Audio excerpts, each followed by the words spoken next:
Thank you. And again, just building on to what Beena was mentioning, the movement in which we are is transitioning at this point in time, right? And when we are transitioning, we have still not gotten into an hyper automation and an efficiency mode.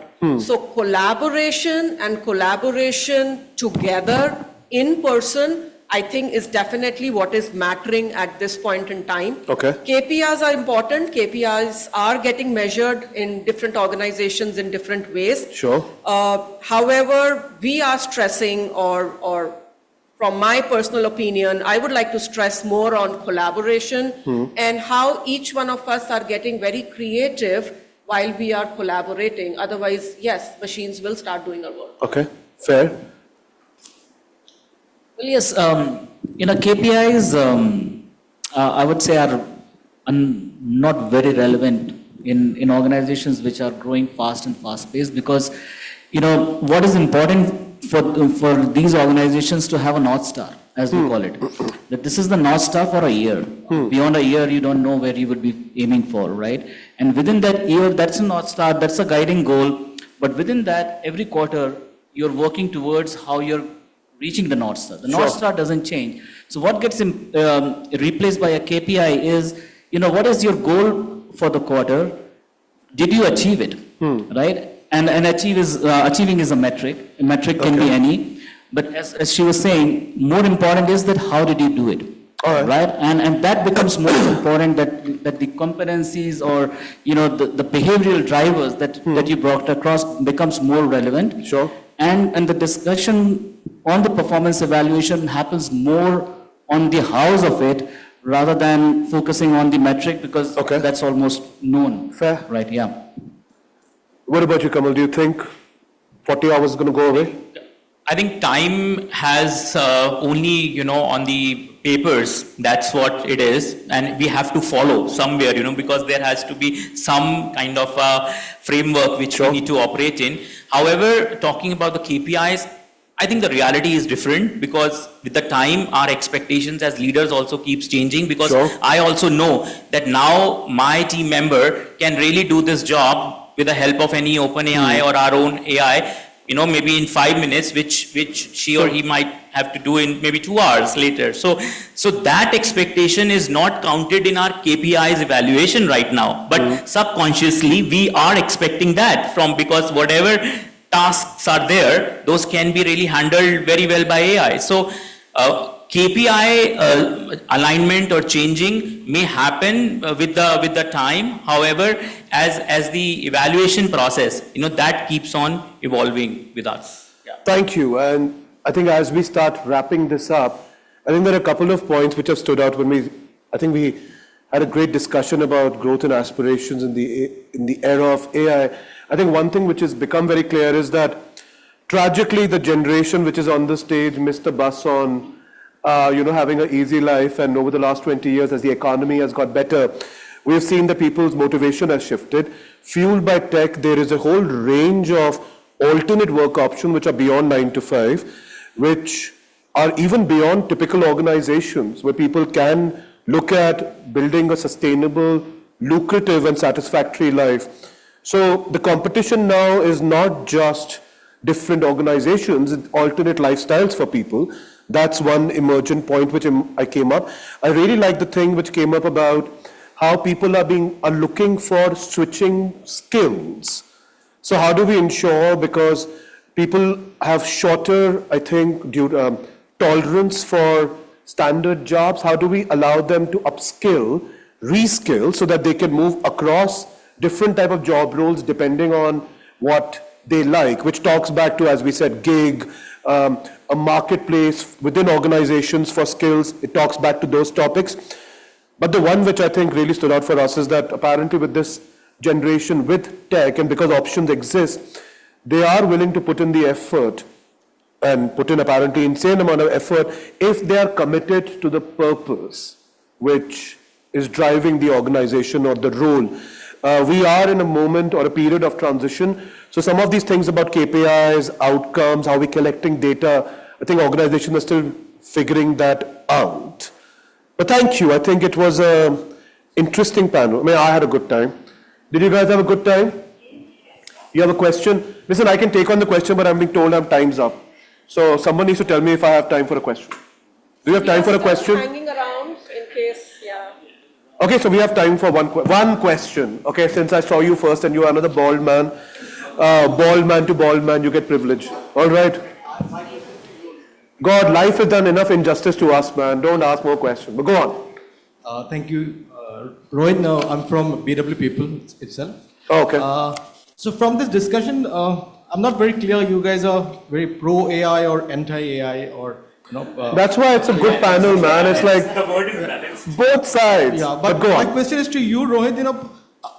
How would you react if you today discover that in another 5 years, KPMG will be having an AI version of Rohit rather than as a chief learning officer? Yeah. Building on to it, if AI is going to give all the answers, what are the consultants? That's a very good point. As I said, I will not speak on KPMG's behalf, but I am working on a backup career option as a beard model. Apparently, there is a market for bald men with lovely beards. Parachute oil is what I use. Don't record that, okay? But on a real note, no, it's a valid question. There is a possibility that a lot of roles potentially would be automated.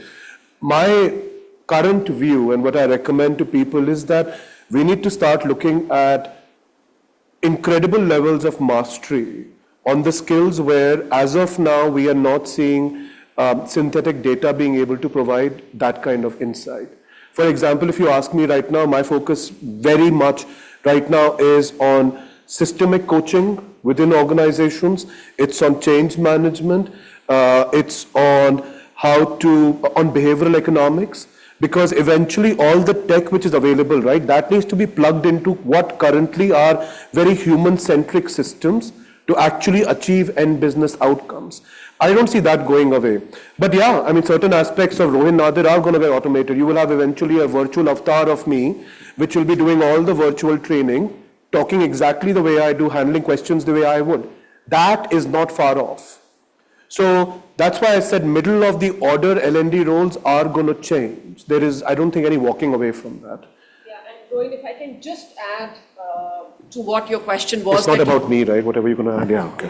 That you are not probably walking away very clear from here, are we pro AI or not? I think it's not about that anymore.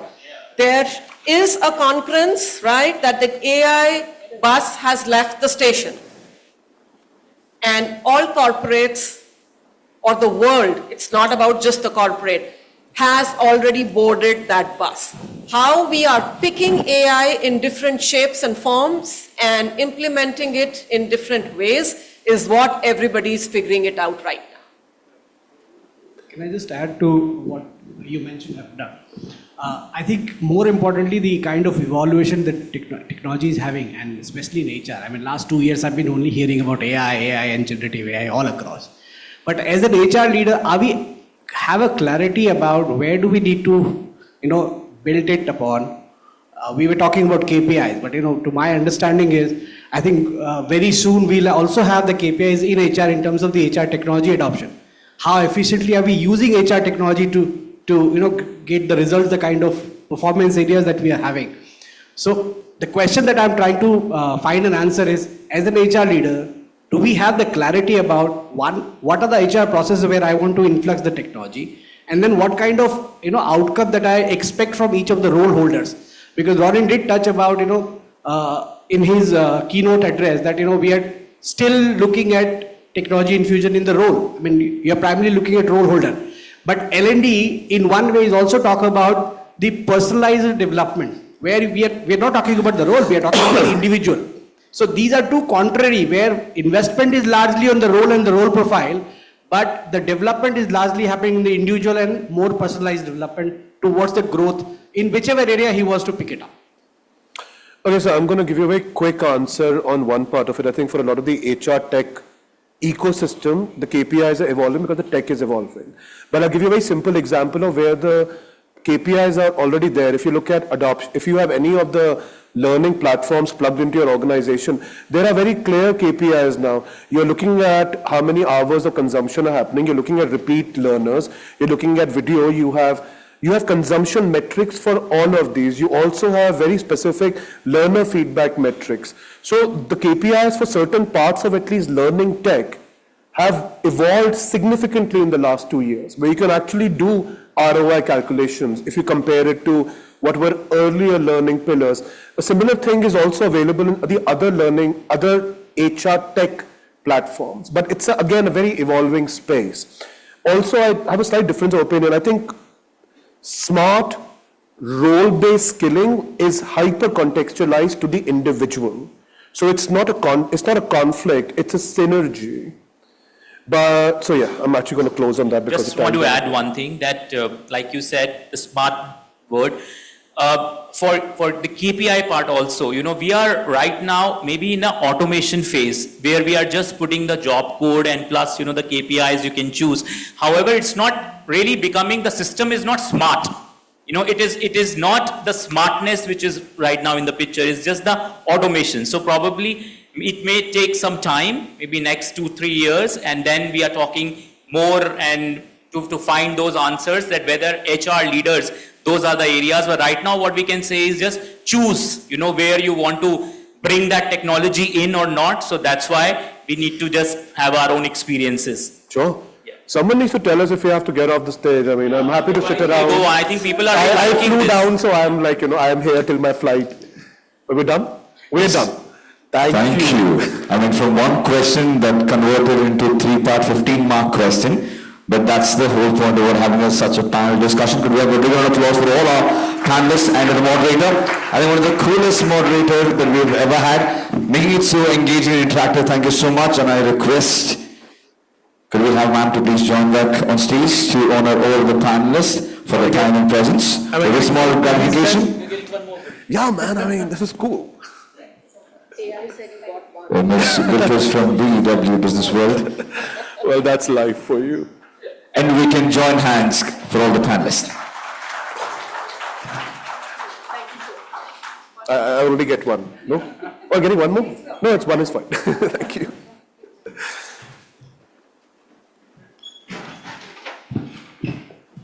We need like a really good photo for LinkedIn. Closer. Oh yeah, I refuse to stand like this. Yeah, man, we're all like standing at a political party. A great panel discussion to start off the day. One more time, ladies and gentlemen. Thank you for all those insights shared. And once again, a big shout out to the moderator one more time. You should be. And now we segue into the second bit, that is yet another insightful panel discussion that we have in place for you. And this time it is about leadership transformation, pipeline building, innovation, and human connection. And to talk to us about this, we've got another set of leaders, pioneers in the house. Let me take this opportunity to welcome them all. Could we have a big round of applause for the second panel discussion that's all set to segue in? Yes? No? Maybe? Do we have the energy for the second panel discussion? Or was the first one like way too much to take in? So we'll quickly get into this. So let me re-energize. When I say a number, I want you to clap according to that particular number. If I say 1, you just clap once. 1, 2, 1, 2, 2, 2, 2, 2, 2, 0. Now that we have your attention, good, everyone's listening, let's welcome the panelists onto the stage. Up first, we have the CHRO from Google Exports Limited. Putting hands together, we have Mr. Amit Sharma in the house. A huge round of applause, please. Joining him, Chief People Officer at Wrong Private Limited, we have Mr. A. Venugopal. We also have Ms. Rupashri Vivai, VP and Head of Learning and Development at Broadridge. And joining them on stage, the Senior Director, HR at Chant Limited, Dr. Nilanjana Baduri, to please join us. A huge round of applause. Also joining the SVP and Head Talent and Organization at Siemens, we have Chavi Bajaj. Ms. Chavi Bajaj in the house, a huge round of applause. And to moderate this bit, we've got the Chief People Officer at Bikaju Food International Limited. Put your hands together for Ms. Deepshika Thakur in the house. Well, definitely it's going to be a power-packed panel discussion. Request everybody to settle down. As we welcome the panelists and the moderator to take it away right here at panel discussion number 2. Over to you. Hello. Hello, everyone. Good afternoon. After Rohin, right? I got the name right. It's a challenge to match up to those standards, but we are here. So a little bit about me. I'm Deepshika. I've been part of the HR fraternity for 18 plus years.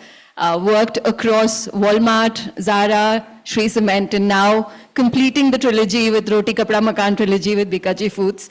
And I'm here to discuss leadership transformation, building a pipeline, innovation, and human connection. That's quite a big ask. With me is a very esteemed panel. I have to keep this paper here. See, I've done my homework. So I have with me Mr. Amit Sharma, CHRO Gokuldas Exports Limited. We have Mr. A. Venugopal, Chief People Officer for Rong Private Limited. Ms. Rupashri VY, VP and Head of Learning Development, Broadridge. Dr. Nilanjana Bhaduri, Senior Director, HR Science Limited. And Mrs. Shavi Bajaj, Senior Vice President and Head Talent and Organization, Siemens. So thank you all of you for being here, and thank you all of you for being a great audience till now. And I hope we are able to live up to your expectations. Learning, and as we have been talking about that how the world is changing, how the organizations, the environment that we are working in is changing. We have seen floppy disks to AI now. And one thing that remains constant for all of us is how fast we learn in this. And therefore, I'll not waste much of your time, and I'll start with the first question. So the first part of building a leadership pipeline or identifying building development plans is how to identify the high potential. So my first question is potential very specific to an industry, a context, or is it agnostic across? Are we looking for universal traits across organizations, across industries? Venu, would you want to answer this?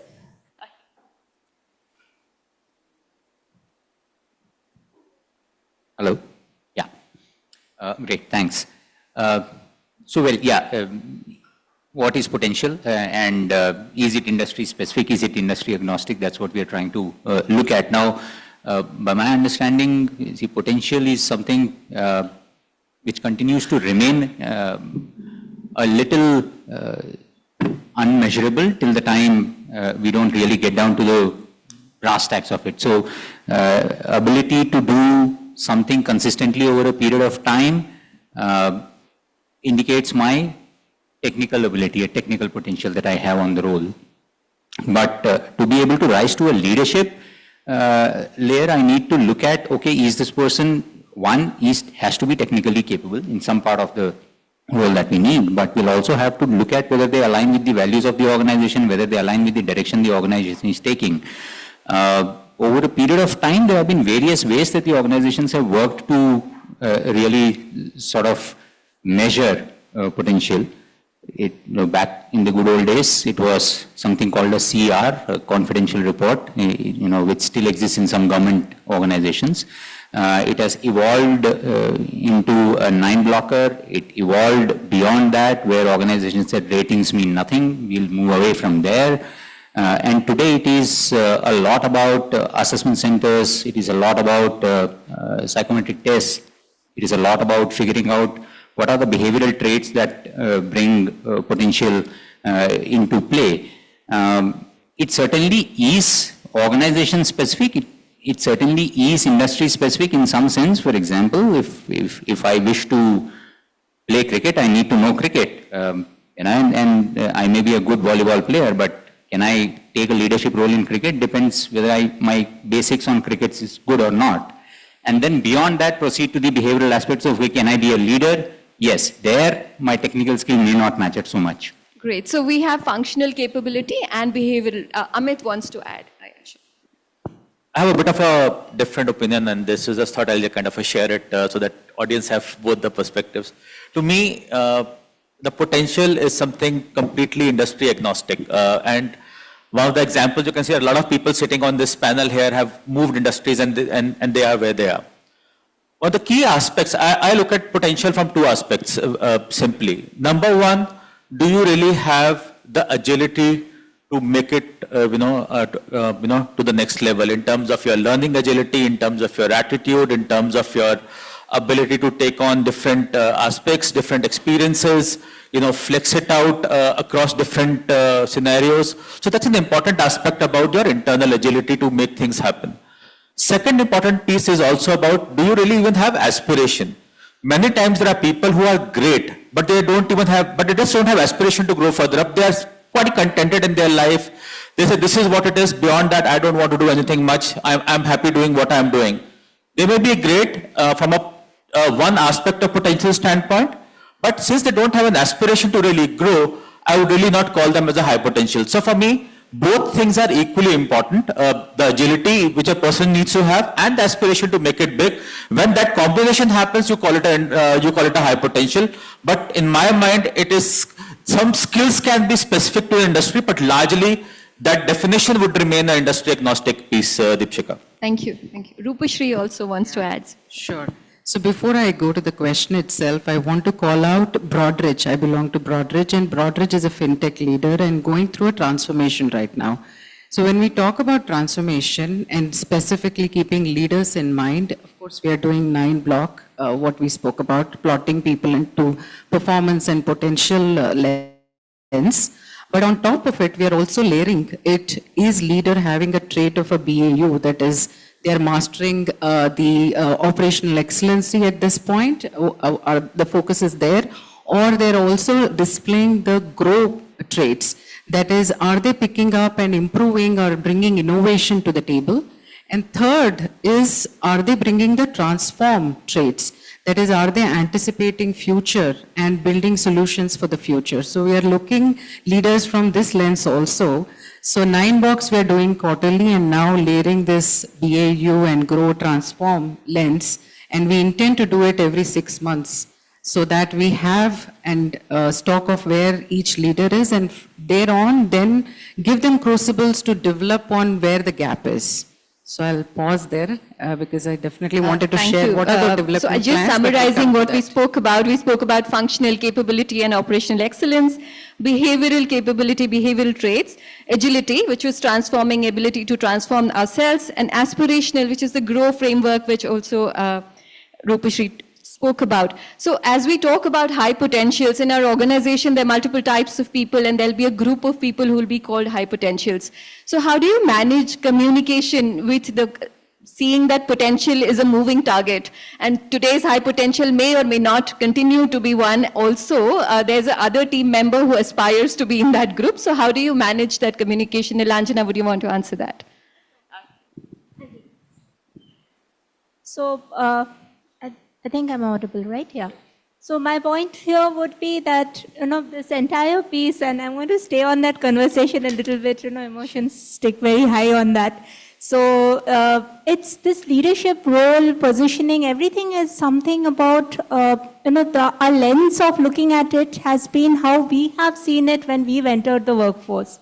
But if we look at the current generation at work, the way they perceive things is going to be very different from what we have been looking at it. So when you have a high potential, it's important that we communicate that very clearly, and we say that this is the position that you are supposed to be doing for the next 1 year, 2 years. Even the nature of the work has changed, right? So there are 3 things that we are looking at: the kind of people, the nature of work, and what's happening around them, right? So the environment is also coming into the picture, where they also have different things, different experiments that they are running and stuff like that, that peer influence, which might also be pulling them away. And when you're putting them into that pedestal of being a high potential character, then they have certain responsibilities that they need to execute, which would be very different from how they would be executing it otherwise, right? So that's a very clear communication that I would put in place. Thank you.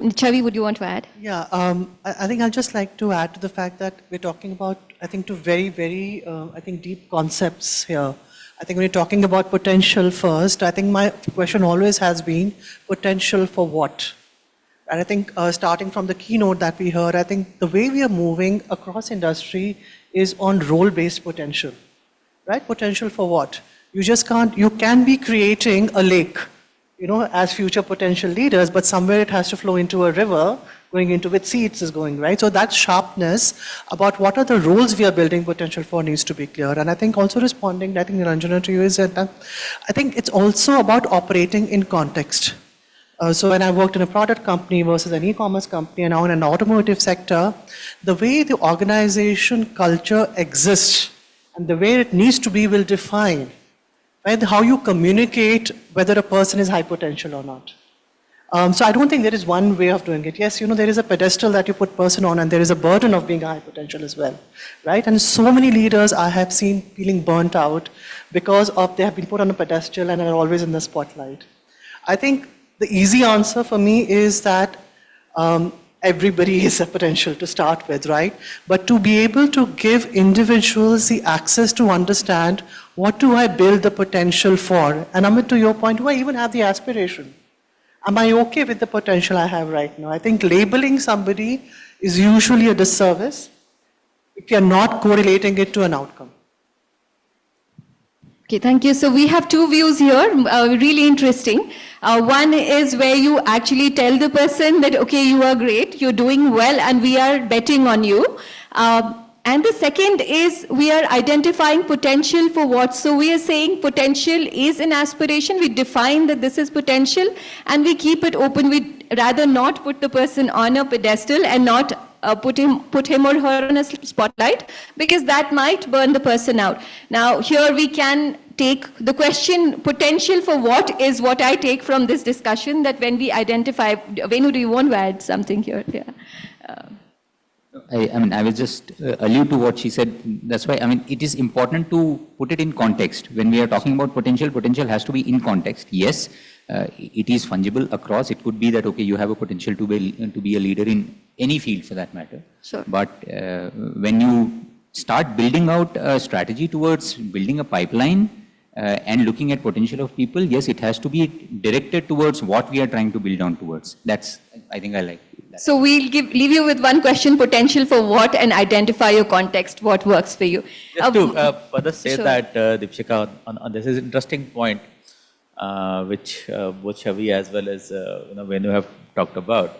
See, this other way to look at it is that what's the point of calling somebody a potential if you're not even communicating to the person that you are there? Yeah. It's like, I love you, but I won't tell you I love you. Now, what's the point of that relationship? You need to be clear. Now, how you communicate it is the more important point around this.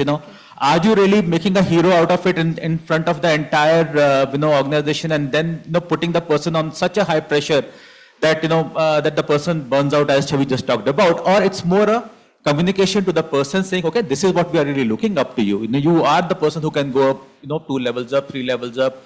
This is the kind of a roadmap we're looking at you, and then this is how we are supporting you in this entire journey. Now, that's where the mode of communication is more critical around it, in my view. How do you really manage that communication? Don't make it a hero out of it, because then suddenly you start creating classes in the organization. You have haves versus have-nots, or, and that's something which again, demotivates the larger organization, because you'll always have a handful of people who will be there and everybody says, okay, okay, you are the high potential, you do it now. Why are you even asking me to do this stuff? So it's important to kind of manage that communication with the person at least, with all the support. But yeah, putting them on a pedestal and kind of burning them out would actually, in my view, would be counterproductive. Thank you, Amit. Rupashri wants to I add. just wanted to add, building on what every panel said, right? It is not this side or that side, the extreme stand we take on this. But what we have also experimented is having an ongoing conversation with anybody and everybody, because we are doing, like I said, the 9-box assessing performance and potential for everybody in the organization. And second is giving them opportunities, and that is keeping the opportunities open and having people sign up for it. And one example is we have something called Shadow Cabinet. It is mimicked or borrowed from UK government, and how they do it is slightly different, and we have modified it. There, I think previous government is consulted and best practices passed. What we have done is our India leadership team, instead of everything coming to their table, be it policy or practice, we have invited a shadow cabinet members, which are coming from next layer, and they get to first address what is in front of them as a policy or a practice and find merit in it, and then bring the recommendation to the ILT so that one, we save time for the ILT. Two, this is created as an opportunity for us to witness that is there potential in play and where we can bet on or invest further on some people who played that role of a cabinet. So I'll pause Thank there. you. That was a real good actionable. So from Amit, that we are, let's keep it discreet. However, we need to tell people and not be on the two extremes. And a very interesting example from Rupashri about creating a shadow management, a shadow cabinet, which you start giving them exposure to the kind of life that they might have going forward. So we move to the next question, again staying on the topic of high potentials here. All of these people, while all organizations have documented process policies, we have a lot of tacit knowledge that we develop, which is not written somewhere. It's with the person. How do you document that? How do you actually do that in your, Chavi, would you want to take that? I don't know, really. I think I work in an organization that's 175 years old. Yeah. I've also worked in an organization that was just 8 years old, and the approach is so very different. In my current organization, the access to people is so easy because people don't leave the organization. You've been around for 30, 35 years, and you join with the intent to retire from the organization, where it's a lot easier through your network, through your relationships, and now through technology aiding that. I think it is where the churn is higher, is where the challenge is more. And I don't know how organizations have really solved for it, except for the fact that, there is a huge mobility engine that works. I haven't seen an organization that, where the churn is high, people stay in jobs for very long, even when they move internally, and therefore the knowledge management is taken care of, because every new person who's coming into the job, takes, the identity of the job changes as well. So sometimes I feel there is no need in those organizations to actually do active knowledge management or transference, because the shape of the job changes with the person, and that is the beauty of it as well. Interesting, quite interesting. So the shape of the job changes with the person gives their bit. Anyone of you, Amit, would you want to add something to it here? This is a challenge which I would say most of the organizations are dealing with, and there is no silver bullet. I don't think so anybody has found out. To me, what matters the most in this is how you are working in a more, interdisciplinary, collaborative manner. Because as you kind of start working, breaking those silos and start working in such teams, with the conversations, the knowledge gets transmitted. Because this is all tribal knowledge. Which is not documented, and it's very hard to document also. A lot of it, this is somewhere there in the mind because of the experience, and it will only come through conversation. So if you are able to create those channels in the organization where your people are working collaboratively, and you are encouraging more and more conversations around it, a lot of it will come out of it. Job rotation helps, because then when people are kind of experienced in multiple areas, they would tend to kind of always look, ask the previous person, hey, what really happened there? Can you just help me out with it during that transition period? And it will work. It's easier to manage in organizations which have a history, especially which has long retention of people, which are vis-a-vis organizations which have a very high turnover. So it's also a factor of that.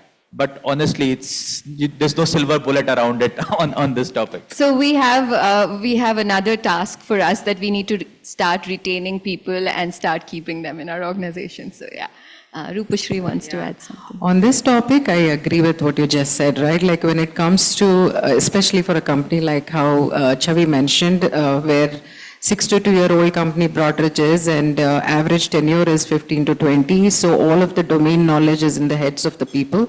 So we are looking at cracking that thing, that how can we get what is in their head and democratize that content or learning to rest of the organization. That is one part.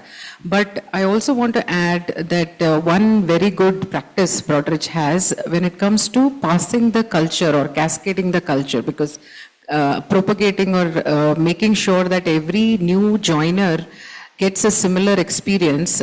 For that, we have something called Vision Leader, and it is a, believe me or not, and I was very impressed when I joined, it is a 35-year-old practice, and consistently they are doing it, and every year they pick a book And what resonates from the book, the author, it starts with author sharing what is in the book, but then they divide that book into 8 chapters.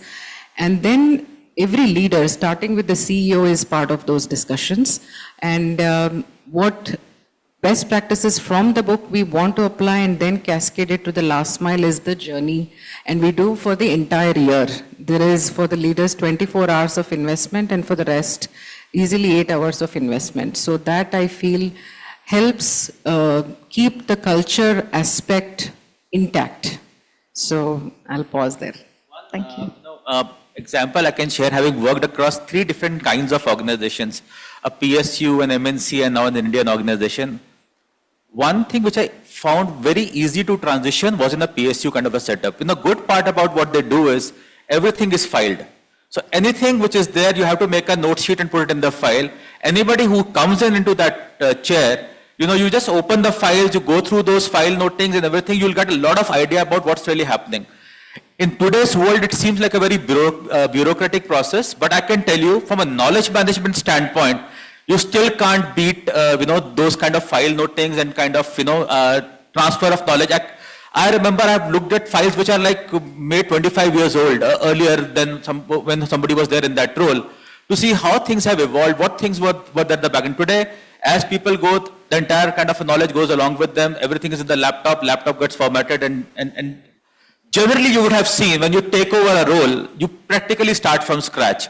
There is hardly much of a handover which is really happening in these times. So that's one thing which I've found PSUs do it really well. So maybe I just will add an experience that we had during the Great Resignation phase to how do we cope with Great Resignation, because we had a lot of churn and this is service industry. So if the people walk out, we would be left absolutely nowhere. So we brought it into the talent management process right from the beginning, where we had, whoever's going to be, whoever has that knowledge frame in the organization would have a successor somewhere identified, and this person would also be somewhere shadowing, as what you would call it, knowing what's happening, what are those day-to-day conversations, customer connects, the hooks are known to these people. And it's also the high potential is not on that, pegged to that position, the next position. So that's the potential that you have to step into. That's kind of provided for them. And if it's not happening, say this other person is retained, that's where he or she gets diverted to some other platforms where their expertise is used. So that's the way the talent management process kind of keeps that accountability of who are these people and how they are, learning from the leader, the present leader, and also for moving the next leader, he or she has to show that I have groomed XYZ people under me. So it's kind of taken care by the talent management process extensively. So if I have not developed someone, I don't move up. I stay in my chair. That's a great actionable insight. So we have from Rupashri and from Nilanjana insights that we can action upon. And it's very interesting that as we move across, we move forward, we need to somewhere treasure the skills that we learned, like example that Amit gave about PSUs, that how detailed documentation used to happen at those times, which we might have missed somewhere. So for knowledge transfer, maybe that is something that we could continue to build continuity in the process. We move on to mentorship as a topic, as a development topic, because it has been talked about that we spoke about shadow leadership. We spoke about, so mentoring is quite an impactful exercise in terms of development. People learn looking at people, and that's a basic skill that every child has. That the first thing that they do is that they observe and learn. So that's one thing which is a very powerful tool. How do we enable learning through mentorship? But there's a challenge, day-to-day challenge, that we need a lot of bandwidth for mentoring. So how do we enable that in our organizations? Venu, would you want to take that? Yeah, thanks. So, see, it is, if we look at the organizations that I've worked with, organizations like GE, Accenture, Deutsche Bank and all, they've kind of done a lot of work on this aspect, on being able to develop. Now, different organizations obviously have different approaches because of the nature of the business they are in. One way where it has really helped is, in addition to having a supervisor whom you are reporting to, who is probably observing your performance and, kind of evaluating you on your performance day in, day out, please attach somebody. In some companies it's called a counselor, in some companies it's called a coach, in some companies it may be called a mentor, who observes you in your work across various projects. So it may be that I am handling at any point in time, maybe having 2 or 3 projects. My supervisor in project A would observe certain things about me, in project B would observe certain things about me, in project C would observe certain things about me. It is for my mentor or my counselor or my coach to be in touch with them, to be able to figure out what are the common threads in terms of what are the strengths that the person is displaying, and what are the areas that this person may need to really work on to be able to climb up the ladder next. And those then come out in the dialogues that we used to have across the mentor-mentee or the coach-coachee, as we would call it, to be able to figure, okay, while you are doing A, B, and C, what we see is that you have a potential for doing X, Y, Z, and therefore start asserting yourself on those strengths of yours. And in addition to that, these are some aspects which you may need to really work on to be able to make yourself better. So having somebody who can observe me from a distance like a fly on the wall, when I'm doing different aspects of my role or different jobs or different projects, and then tell me what are the common threads, that helps in helping me understand without fear as to what are the strengths, and therefore I take it from that person, because that person is not judging me, that person is not evaluating me, that person doesn't hold any strings to my growth or to my stagnation either which ways in the organization. Thank you. Chavi, would you want to add to that? Yeah, again, not a very easy question to answer, because I think there is a classical way, to define mentoring, as a relationship between 2 people, right? Which is structured. It's not that anymore, right? And it makes me uncomfortable as I say it, because that's the way I've learned it, right?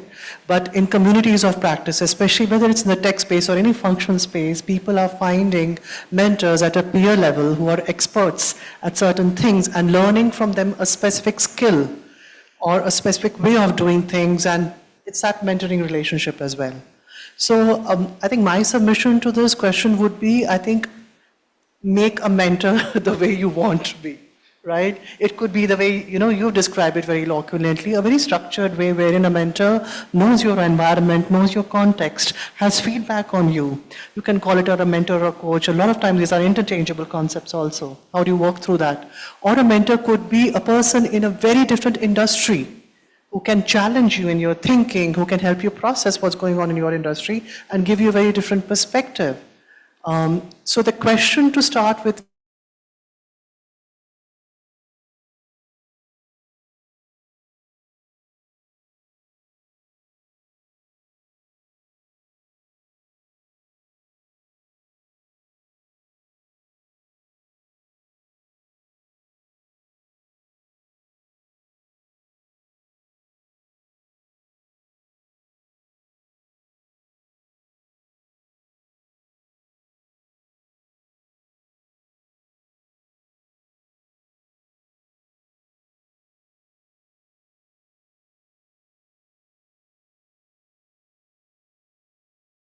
in one of my previous organizations, and that organization was more verticalized in various silos, though it was one company, but each business worked completely differently. One of the key problem areas which we were facing, that on one hand we were identifying high potential people across the organization. At the same time, nobody had a view which was more cross business, because all of them had generally moved within their businesses, and the cross movement of people within businesses was very limited. And as we identified that as a key barrier for us in terms of developing people, we identified, how do we really do the mentoring which is more cross business, cross functional, and that's how we started identifying it. So what are the key needs of our high potential people? and who would do that with somebody from a different business? So as Chavi said, somebody will, that on one hand, it will be challenging, the person in terms of the thinking process, because each business works in a very different context, and what solution works in business A may not work in business B, and there are people who kind of think in a particular way. So it just helps you that. The second important piece is, what is that we are mentoring on, and there is somebody, an expert who's sitting there who's really helping build that competence. The key aspect of what we also realize is that the ownership of this entire process has to still lie with the mentee.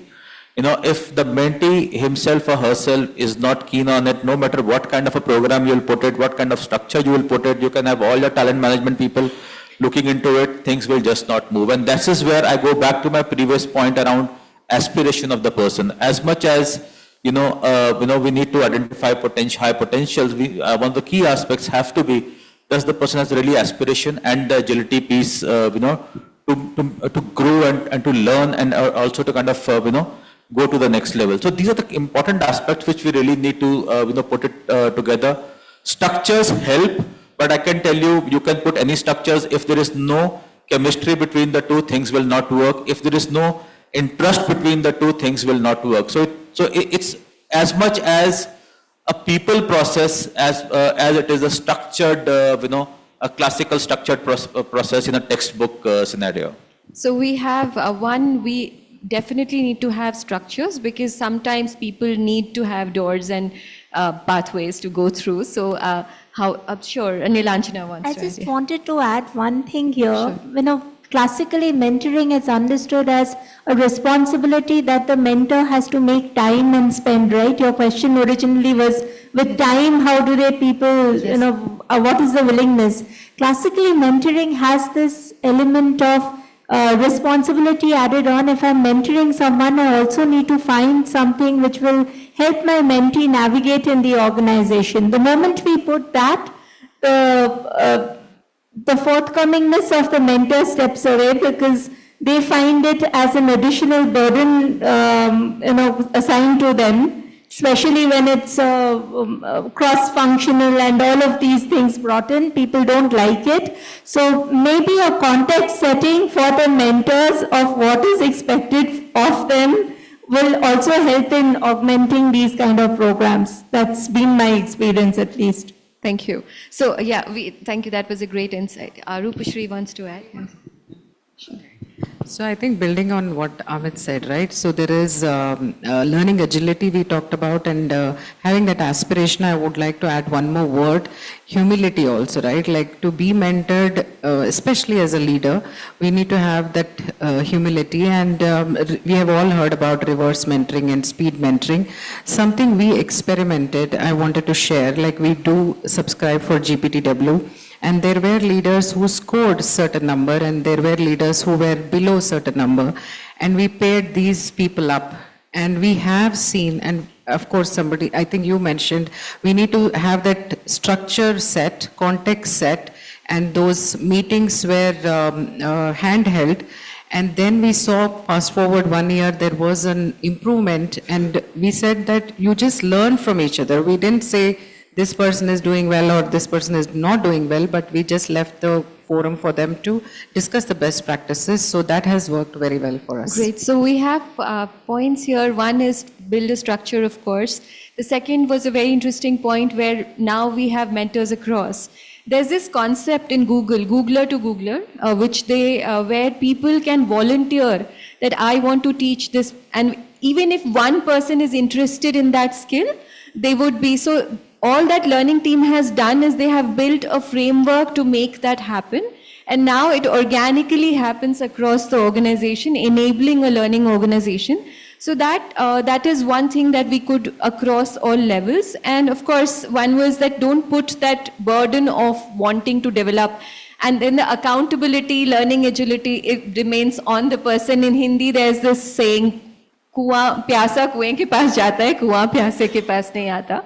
So the well doesn't come to the person who is thirsty. So I think we summarize with that. The next we move to AI part of our that's a part of the topic. So technology, as we say that we are talking about frameworks, deploying technology. So how do you deploy technology in your organization? One. Second is, as we deploy technology, one of the biggest outputs of technology and the input, of course, is data. When we take we capture data, that's how we feed it into intelligence, and that becomes the intelligence that we can use for further developing our own technology and our own programs. So how do we do that in your organizations, and anything that you would want to, Nilanjana, you want to take that question? So one of the things that we constantly look for is the profiling that Rohin was earlier talking about. Who are the leaders, number of people that they are working with, what are the concepts that they are working on, how many people they have developed in these particular contexts of the domains and that they have been working on. So we try to bring in this information from the learner profiles, also looking at number of courses that they have been doing. So in the internal system, we would have the basic, advanced, intermediate, all of these kind of courses. So whether they are actually learning or taking those courses, whether they have proactively stepped up and given seminars, because sometimes there are many people whom you would find attending conferences like these. Now, do I take back this learning to my team? How do I take it back? Whether those kind of things are happening or not are things that we document for these people, and we extract this information, and then we kind of have a dashboard of who are the real people that we can bank upon for taking the organization forward. That's how we've been using technology so far. Okay, Chavi, would you want to take that, the focus on technology? Yeah, I think part of it is, the answer is, I think some of it is non-negotiable, right? I think the way organizations, especially in scaled organizations, people need to interact, engage, collaborate, and, generate output. You need technology, right? The other basic platform is that for me to easily do my work, right? Technology needs to be there. Whether it's, from a payroll to a concierge services, the entire spectrum, right? But where it becomes a little interesting is when organizations decide to use employee data to influence how they think and operate. And I think there are enough organizations or multinationals here where it's so restrictive that you really can't do that. But I think some organizations where I've worked in the past have with permission done that, and it has been a beautiful experience where we've used technology to nudge, for not just to act, but also to reflect, especially in leadership development journeys or in where a large transformation is happening, where there are specific key milestones that are embedded in that journey. How to use technology, firstly to interact, collaborate, engage, which is basic, but also to generate reflection. And this is where AI comes in beautifully in terms of mapping. Where are experts in the organization? How do you get people to access that network and nudge them? Can you ask this question too? And if new, 5 names pop up and things like that. In one such experience, there was an inclusion journey that we wanted the organization to be on. And the nudge was something very simple.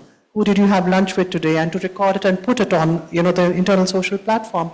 And that generated, surprisingly, over a period of 7-8 months, people suddenly wanting to do new jobs in the organization.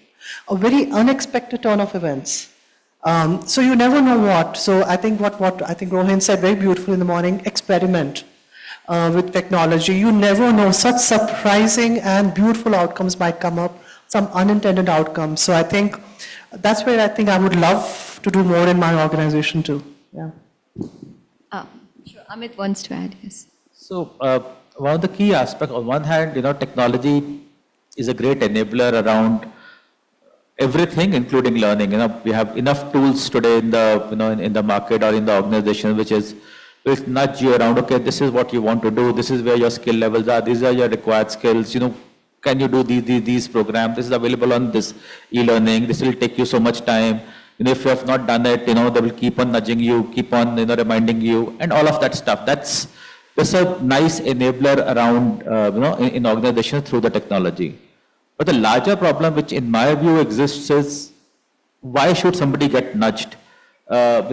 what is the organization's learning culture, in terms of there, which will make people learn by themselves rather than waiting for these nudges to really come in. Are we really, building that environment in the organization that people have enough time to learn, or they are always under the pressure of delivery and they just don't have time to even reflect upon what they need to do?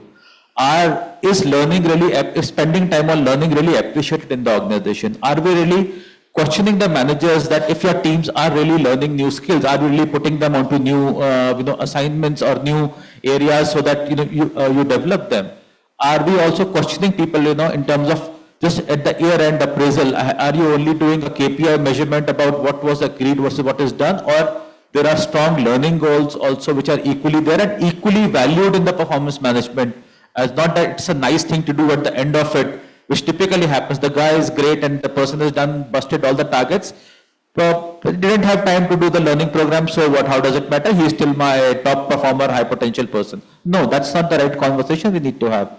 So it's very important that we build the right culture, then the technology can be a good enabler to it. Otherwise, we'll do all of these fancy stuff. I don't think so it will really going to yield result.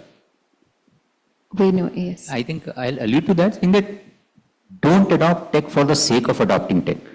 Adopt tech for the sake of achieving what you are going out to achieve on your journey. Unless it is directed to a specific outcome, we could become a jumble of all the tools that we have adopted from the marketplace just because it is available. The first point that he had also said, and I think this alludes to that, is there has to be intent. Unless intent is there, any tech will not help. But if intent is there, then the tech will definitely come in, and even if the organization is not proactive in bringing it, these people who have the intent will force the organization to bring it into play. And I'm pretty sure that today's organizations are pretty progressive to be able to listen in, understand that the people are nudging them to adopt technology, and they will then adopt technology to be able to bring out the best in them. Rupashri, you want to add? So just building on what he said, right? Like intent and also outcome, business outcomes. So technology has to be coming in place to resulting into some business outcome. That's what we are holding space for, or we are encouraging and inspiring our audience to do, our associates to do. So we are in the front of all emerging technologies, the ABCDs we spoke about, be it AI, cloud, or blockchain and digital, right? So specifically AI, we are saying AI everything and anywhere. We do have an extensive structure for that also. So we have created avenues to learn, adopt, be it productivity tools of AI, and then also we are encouraging people to contribute, like bring use cases to the table using AI, and last but not the least, like showing the solution, be it to the customer or internal processes. So we are doing regular checks. We have these goals, AI goals, but we are holding space for doing regular checks and doing AI storyboarding with every businesses. So in that storyboarding, we are emphasizing it is all about using technology for a business outcome. Thank you. Thank you. Nilanjana, would you want to add? Okay, for sure. No, I think just a beautiful turn of phrase popped up in my mind in terms of keep talking about AI, and then for me it's about any technology, AI, blockchain, cloud, digital, whatever. I think it's about can it generate insightful awareness, for decisioning, to your point, Otherwise it's a bunch of code at the end of it.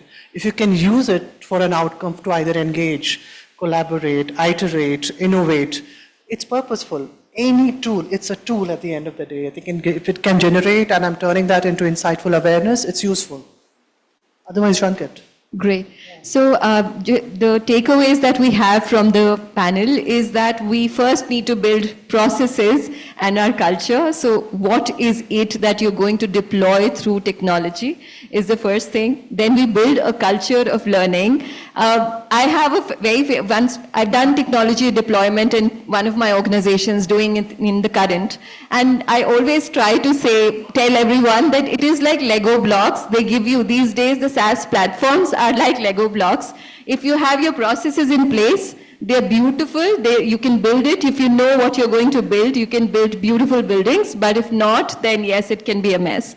So the first thing is build the process first, build the culture first, that what are we going to deploy through technology. Another beautiful thing that I heard was take the permission to ask.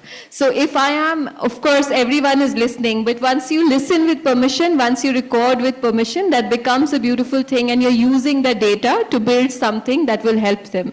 Great. I'm taking this takeaway, whom can I ask this question from? And if you have that in the list, it builds a great, we were talking about collaboration in one of the panels, how beautiful the collaboration would be that I can reach out to this person.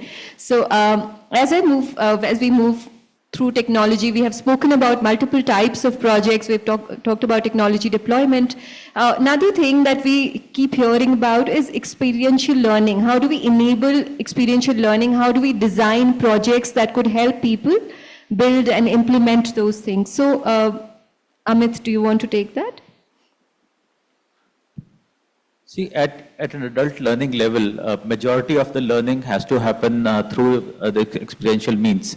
Otherwise, whatever we kind of, learn through any audio, video, or any even a classroom session, it just gets dissipated over a period of time. So this 70-20-10 principle I still very hold dear to myself, that, you have 70% of your learning has to come from experiential, and that's how, the adult learning will really work.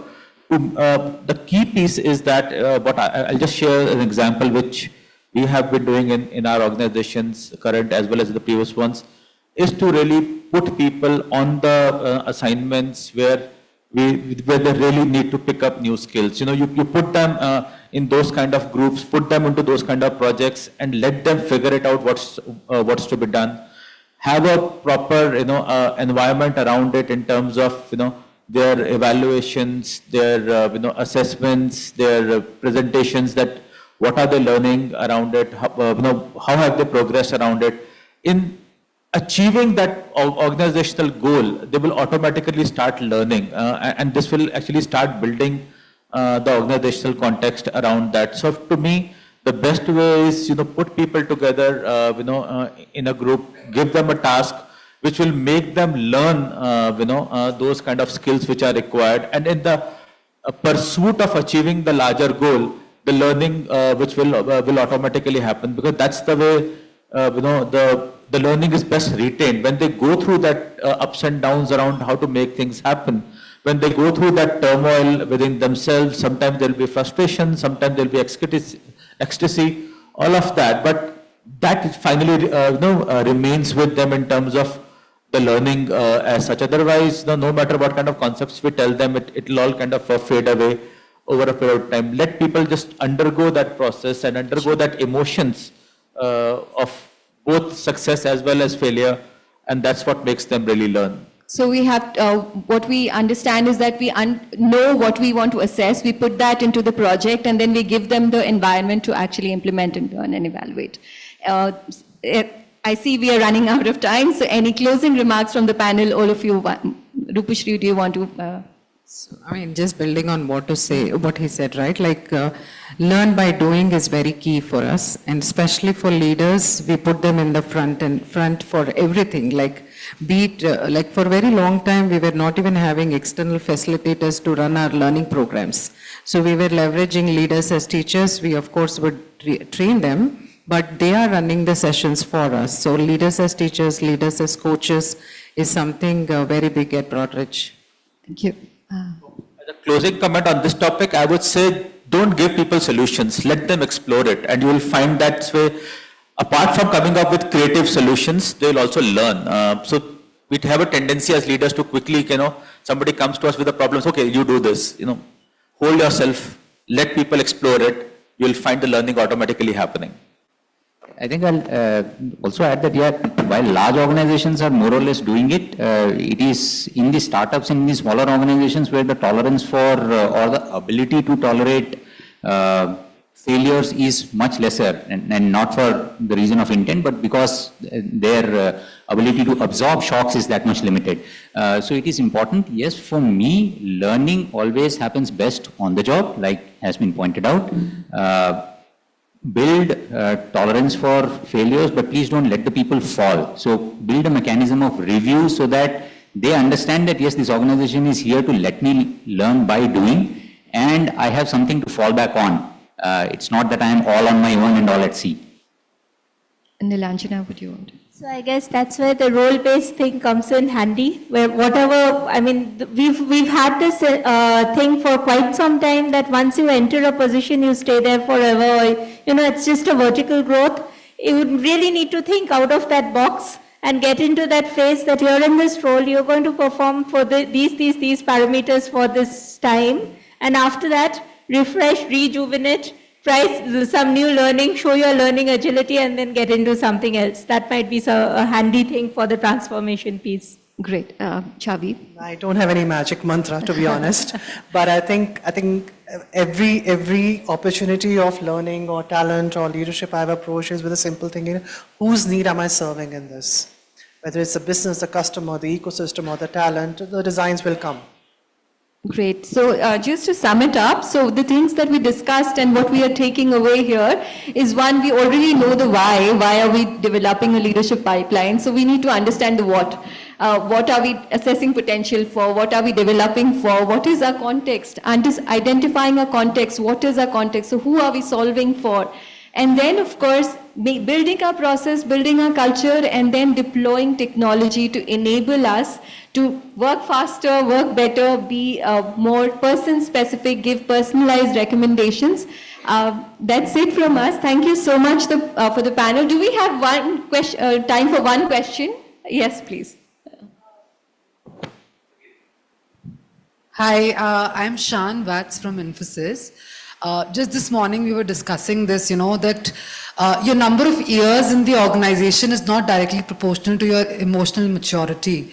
And I think in leadership role, somewhere that emotional maturity to handle emotions, your own emotions and your team emotions, not to get overwhelmed by that, that is also very critical. Any views on that, in the sense that what are your thoughts about, somebody having 10 years of experience, 15 years of experience, but not emotionally there? And can we coach people into that?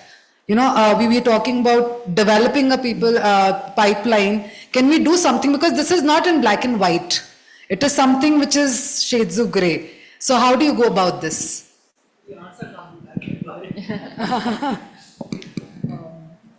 So yes and yes, age is not a correlation to emotional maturity, and yes, it is a coachable skill, but I think it's about the learner's readiness at the end of it.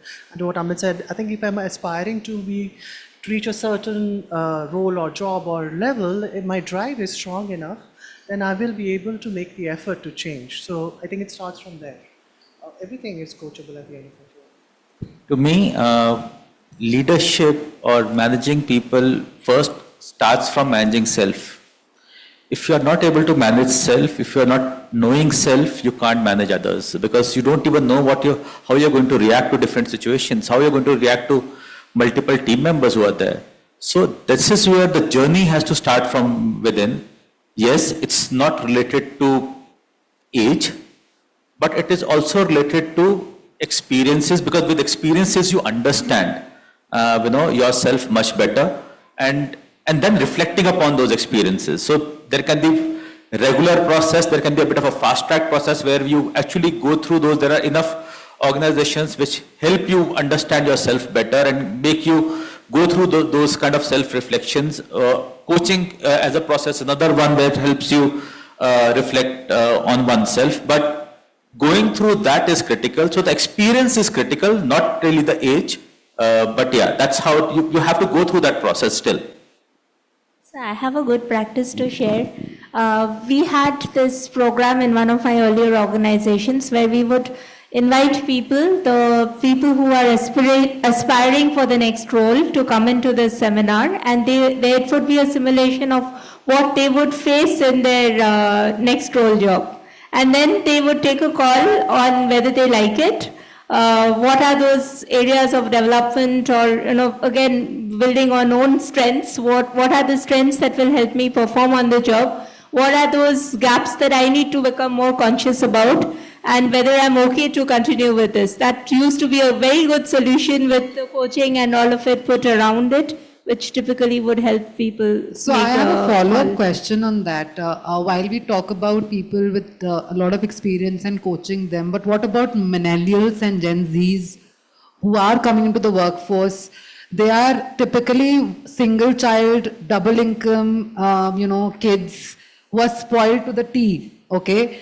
And honestly, in terms of emotional maturity, they are those, crybabies, if I may put it, unfortunately.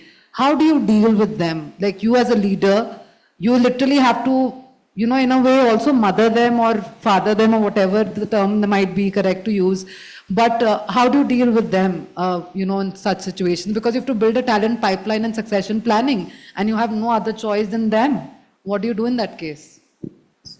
Can go. So both attention span as well as patience, both is limited when we look at that audience. So and also what they're looking for is also purpose. If they are they get in touch with purpose, they are with you. When it comes to be it whatever is assigned to them, be it task or a project or an initiative or the goals for the organization. So that also has to be kept in mind. And another thing I have noticed is they don't want directions or steps.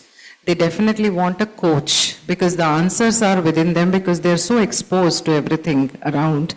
So we need to hold a very safe, psychologically safe environment for them where they can flourish.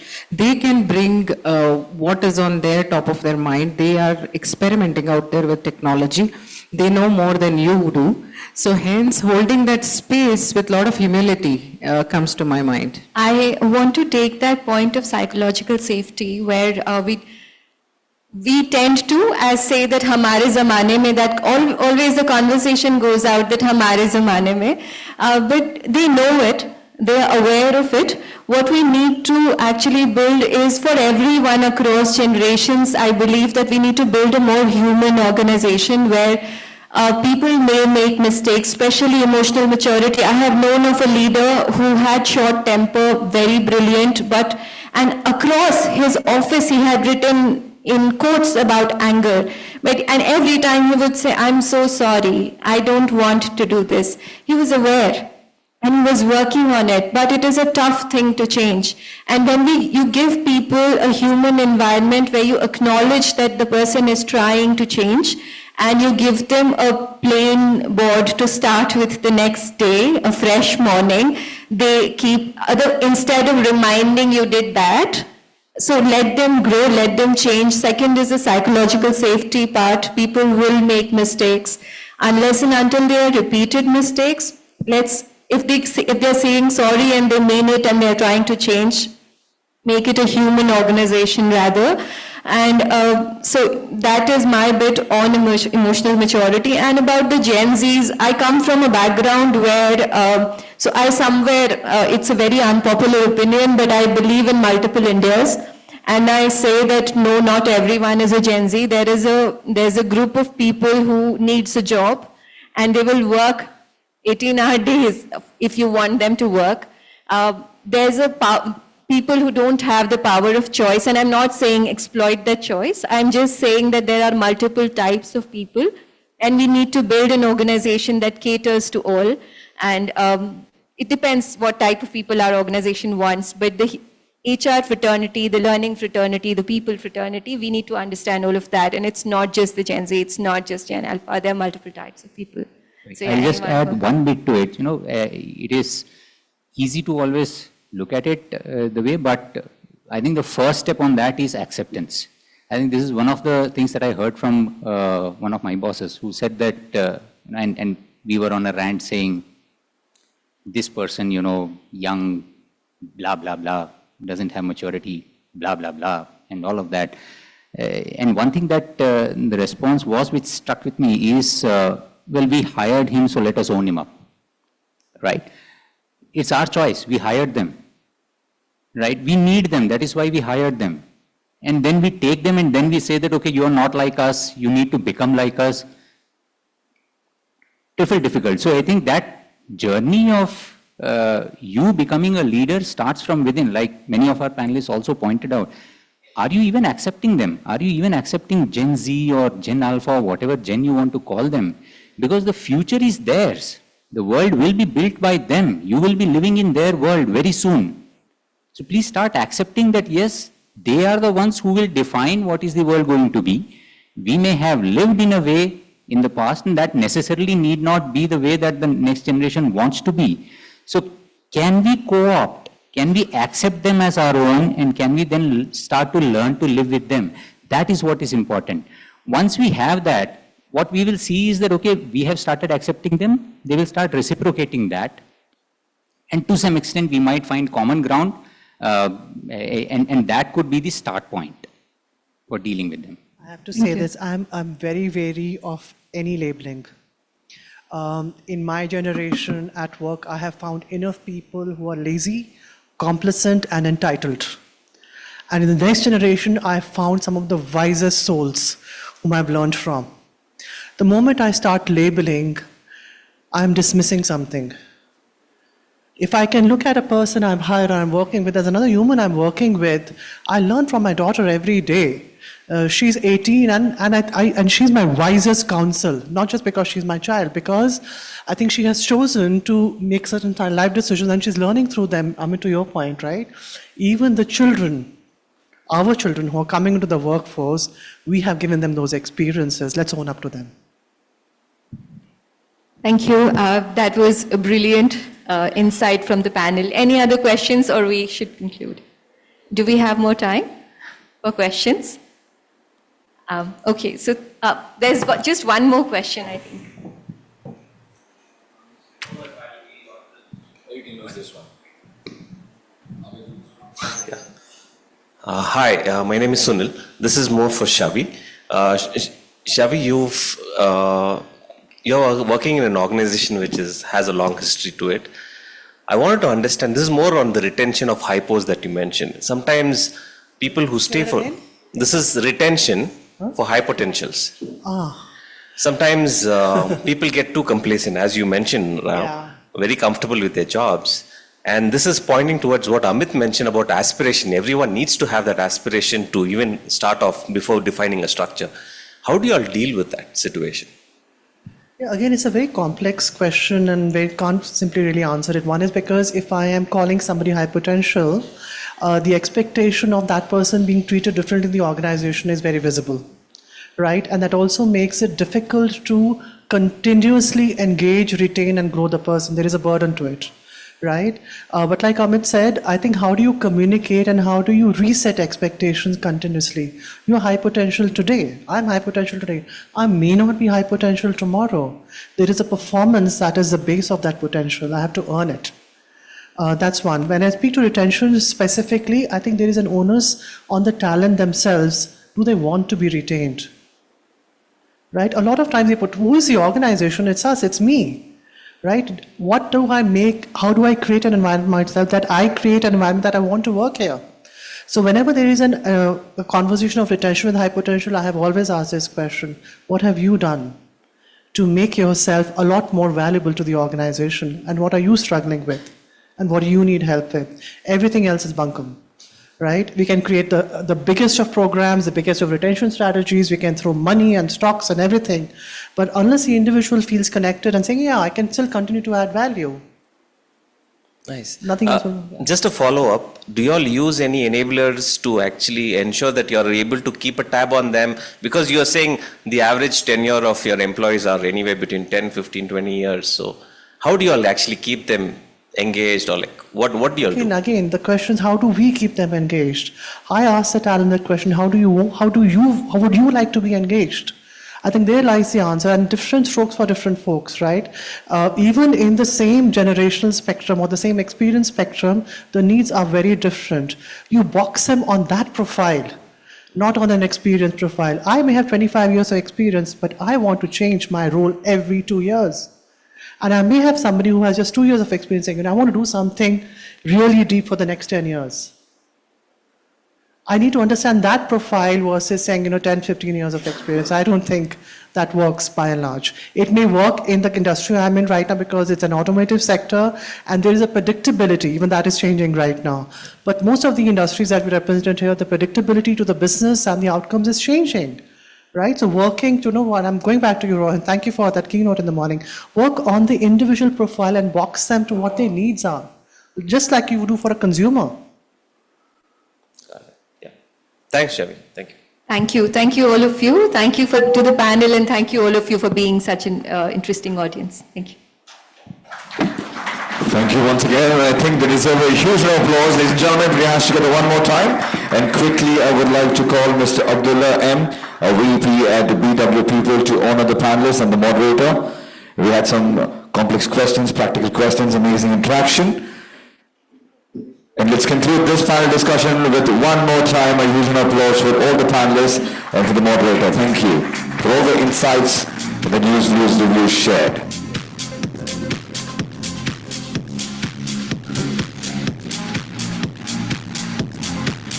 Also, before I announce about the next segment, a quick announcement. We have one of the most amazing authors in town of the best-selling book, The Rule of Five, Mr. Paul Gibbs, who will be here with us sometime later on, and he'll be here to give away the personally signed copies of his book, and he's also going to be the speaker tomorrow. So if we request all of you to stick around and collect the exclusive copies later part of the day.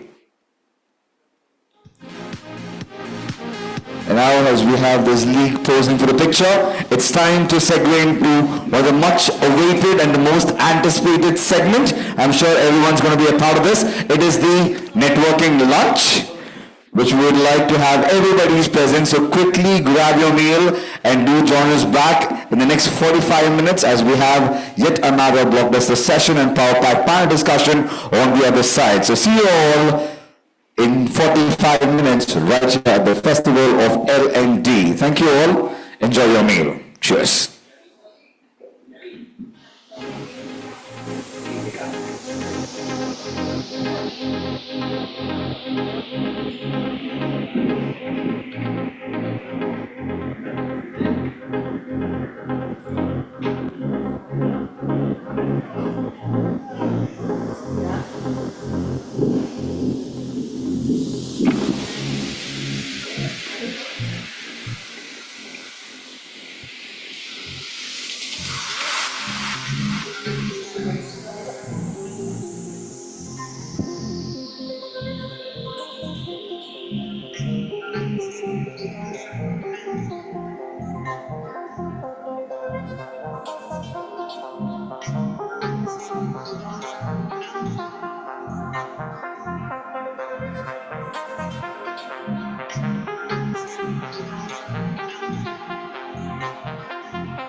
check. All right, ladies and gentlemen, a quick heads up. Request all, in case if you're done with your meal, to step inside and settle down. We will be starting in less than 5 minutes. It's a sincere request to everybody out here, as we have got a long day agenda to cover and a lot more insightful panel discussion and speaker session. Request all to join us inside in the next 5 minutes. Thank you.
All right, good noon, everybody. Request all to settle down, and those who are outside, please do join us in case if you're done with your lunch.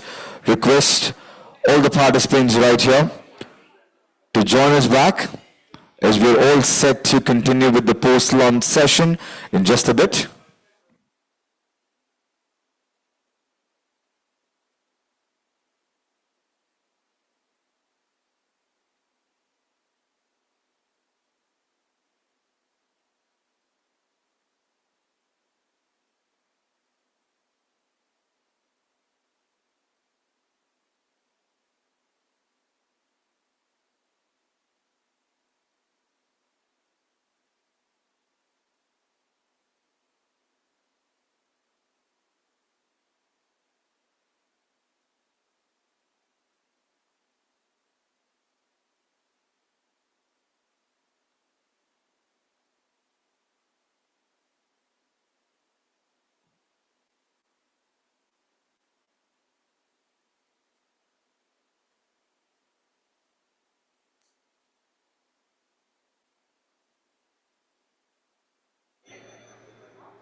All right, less than 2 minutes.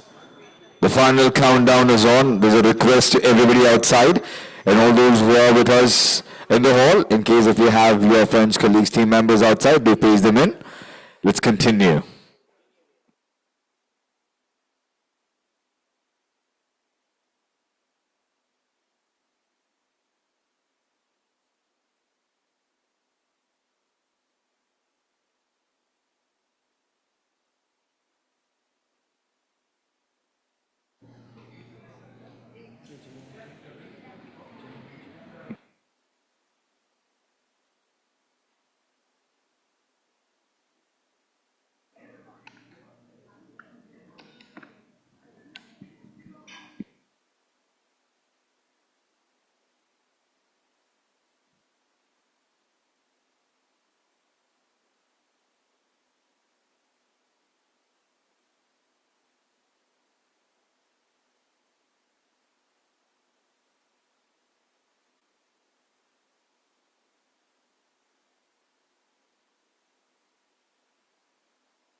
All right, less than a minute to go.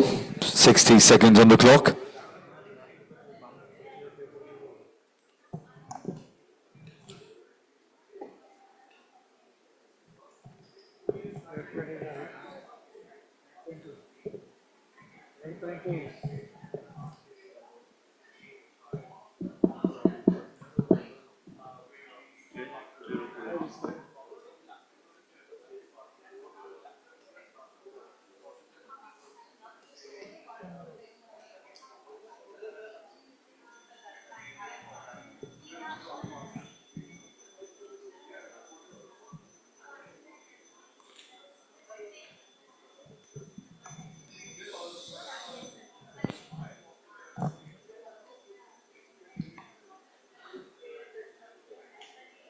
Thirty seconds, requesting all to settle down, please.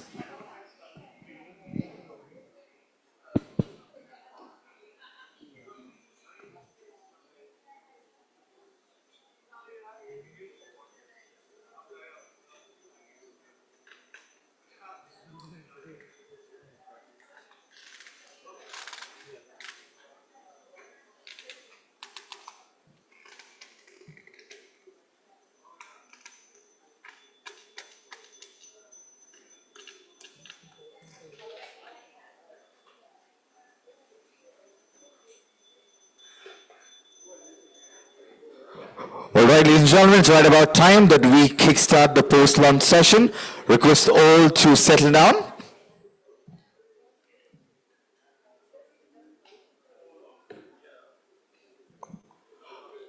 All right, how are we right now?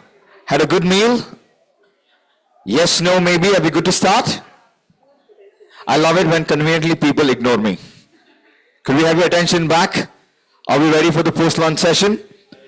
And of course, we know that we've got leaders and pioneers in the house. You know that post-lunch session is the most difficult one for obvious reason, right? Yes or no? So we'll try and make sure that we have an interesting one because we've got some really insightful speakers and panel discussion that's going to kickstart right now. So I just thought I'll help you out, get our brain cells stimulated because we have a very interesting topic that is immersive simulation that's going to happen in just a bit. So what's going to happen right now is I'm going to show something on the screen and we just want you to answer that. When you get a question, when we answer, we tend to trigger our brain cell. So in the morning, I spoke to you about uncovering and unveiling a lot of opportunities and perspectives. That's what today marks. So I just thought, why not have this small fun game that we are very well versed with. It's a celebrity and it's covered, it's cut off. So you need to uncover and tell me who is this celebrity that we're talking about. Just take a wild guess. No problem. All right, here's a twist. Wrong answers only.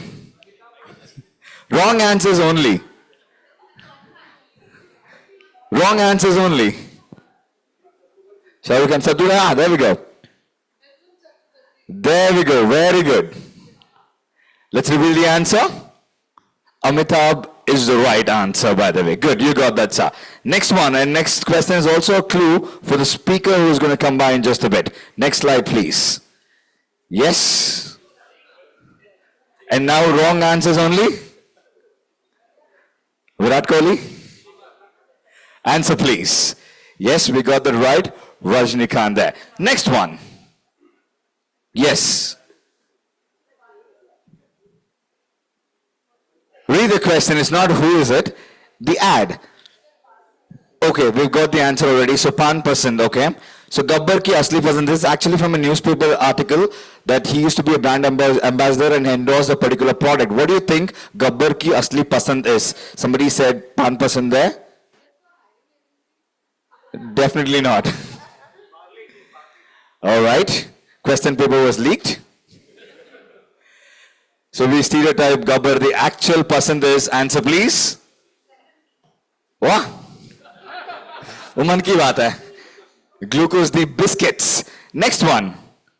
What do you think? That is Rekha, yes. The question is, what do you think she's endorsing? Don't say Amitabh Bachchan now, ma'am, please.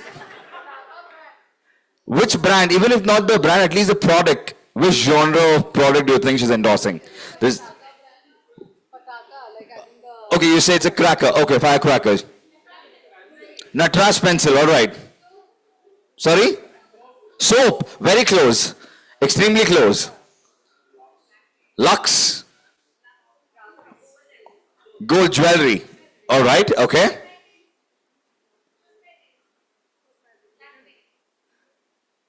Let's reveal the answer, please.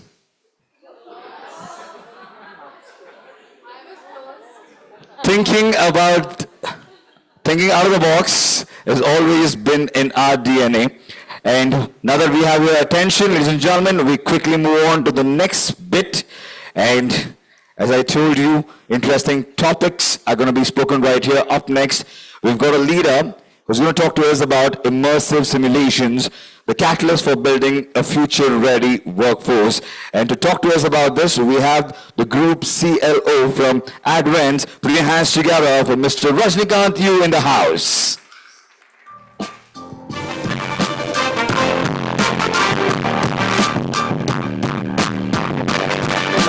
Good noon, and take it away, sir. Thank you. How many of you believe that technology can make your life easier? Raise your hand. How many of you don't believe in that? Right. I like both the groups, and I would like to welcome both the groups who like it or who don't like it for whatever reasons. And very good afternoon to you. And for this session, I'm going to break the myth if you are believing too much. I'm also going to give you little more evidences that how technology can make the L&D professional life easier. Is that okay? Right? I want to have a quick check of the house, right? I'm sure you had good lunch, but still I want to know some other thing, right? How many of you from IT, ITS or technology sector, right? Yeah, okay, thank you.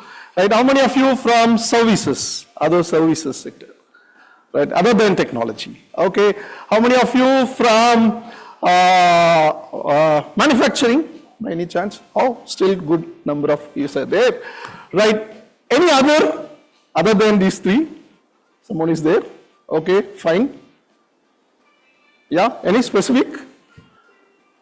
Right, okay, fine.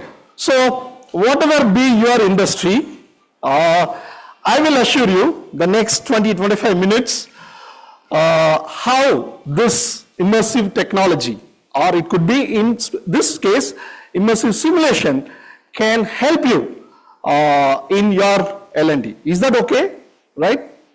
Hello? Okay, fine. So let me go into that. So I'm not going to talk for next 20 minutes on my own. And I need a lot of your participation, passively, actively. Is that okay, everyone? Hello, is that okay? Okay, great, that's great. So, imagine for a moment, right, when you get out of this room, right, maybe evening or now, if you are all become pilots, you can actually take flight and go. Is that okay? Is it believable? Or I'll add some more. If you are licensed pilot, when you go out of this room, actually you can take the flight and go. You are allowed. Possible? Right? So, at least I have to put you in the flight where people are there and you have to try all that. Is that worth to try all that? I have to give you a license. Possible or not possible? Generally not possible, right? If I make little tweak, it is possible. So actually flight simulators, if it is installed, and I give you all instructions, maybe right longer duration, and you experience the flight, turbulence, smooth landing, takeoff, everything, is that okay? And I can still give you the certification, right? So similarly, something in technology, in especially L&D, where you are not able to train your people lively, right? Say, in this case, which I have mentioned here, it's our control room, right, for the process control room, where we cannot train our people, stopping the plant and train them. So actually it's a live, so whoever get newly added, they have to just start running the plant. So the plant is 365 days, 24/7, critical process running the plant. I'm not affordable to stop the plant and train someone. And more than that, if something happens in the plant operations, I'll come to that what plant I'm talking about. But I can give you all the experiences outside in the simulator form, and then still we can do that.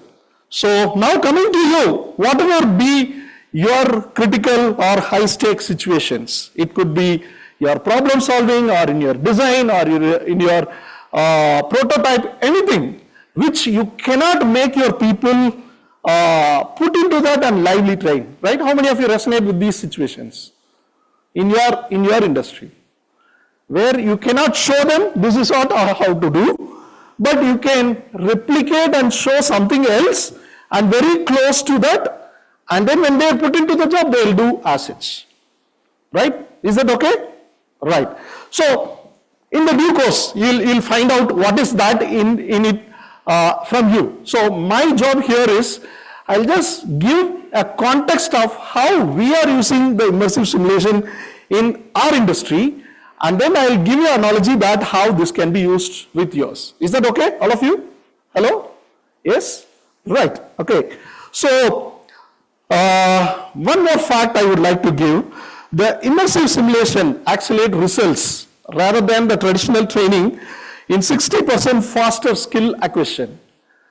That means, and more than that, we have reduced the training period itself. That means for the freshers and also for the experienced people who are all going to operate in different plants, and then we have brought down drastically, almost like they can take charge.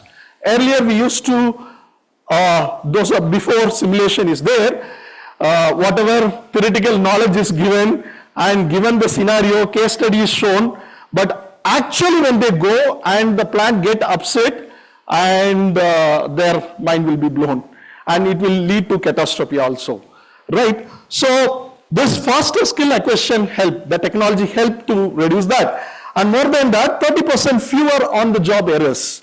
We have seen that the human error, irrespective of the plant. So what I am talking about is, I'm working currently, and I have vast experience in the manufacturing, automobile and engineering, which I have done simulators in other industries also. So it's a manufacturing petrochemical plant, which I am talking about, where the process cannot be stopped and it is highly critical. If you do something, and of course safety parameters are there, plant will get shut down, but the cost is very high. In case if it goes beyond the limit, it can destroy anything.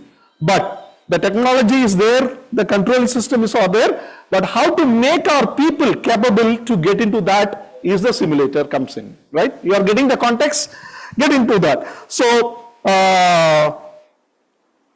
coming to that. So that's why I have taken this topic, immersive simulations, the catalyst for building future-ready technology. So when I say the catalyst and I'm working in this, before that, I just give you a quick agenda. In this session, I'll give you a clear understanding of how immersive simulators serve as a catalyst in your process, in your making your workforce future ready. And number two, explore the top 3 factors, whatever the technology you choose. I'll also give you what are the 3 factors which you should consider before taking up any technology into your L&D, which can make you success and integrate immersive technology into your L&D technology. These are the 2 major takeaways I want you to take home, right? Is that okay? Agenda approved? Can I? Right, okay. So, can I take 2 minutes to give who am I? Not for the purpose of introduction, but giving the context of that how this is useful. So, I'm a chemical chemist turned into a human chemist, a postgraduate in chemistry, then only master's in human resources. So I started my career in the chemical operations plant in a huge, one of the India's biggest petrochemical plant, in the plant operations. So then I moved completely into the behavioral trainer. I'm an ICF ACC coach also, and also into assessment and other things. Coming back here, so the point I would like to give you is, since I understand the business, of course, the chemical reactions, chemical reactors, all that, in your case, whatever yours, and I understand the human chemistry, how people can easily get trained, or what they can do wrong. So it is easy for me as a L&D professional to drive both that. So that helped me in a lot to bring, of course, wherever the organization I have worked, bringing technology, and especially for this kind of industry, where it is your process is very critical, bring in the immersive simulation technology, right? So that's what all about me. Now, what is the technology's role? What's the challenge we faced? And of course, you can resonate that you might have also similar challenge in your industry, in your domain. And what is the solution suggested with respect to this technology? And I'll show you one real world application, which is that. So the first one is the problem with the traditional training, we have been doing this for years. And of course, all the petrochemical, fertilizers, specialty chemical plants in India and abroad, they have been doing like this only. They put, you know that experts are there, they will be trained on class and taken to the field and show that what can be done. So all that. So the thing is, when it comes to something wrong, let's say emergency control, like suddenly if all lights goes off, of course you will be taking the mobile, right? So, or what if there is a fire, what you will be doing? And you imagine like 1,000 people are there in the plant complex and something going on wrong. So how to train them, how to ensure that they follow that. So this is how the traditional training was lacking in that real world application. And high risk involved. If I leave something else not attended, it could be your business also. If you leave certain coding or certain thing like let it go, and it can lead to the loss in business, right? So here we identified the bottleneck, that's a high risk involved, and also inability to scale.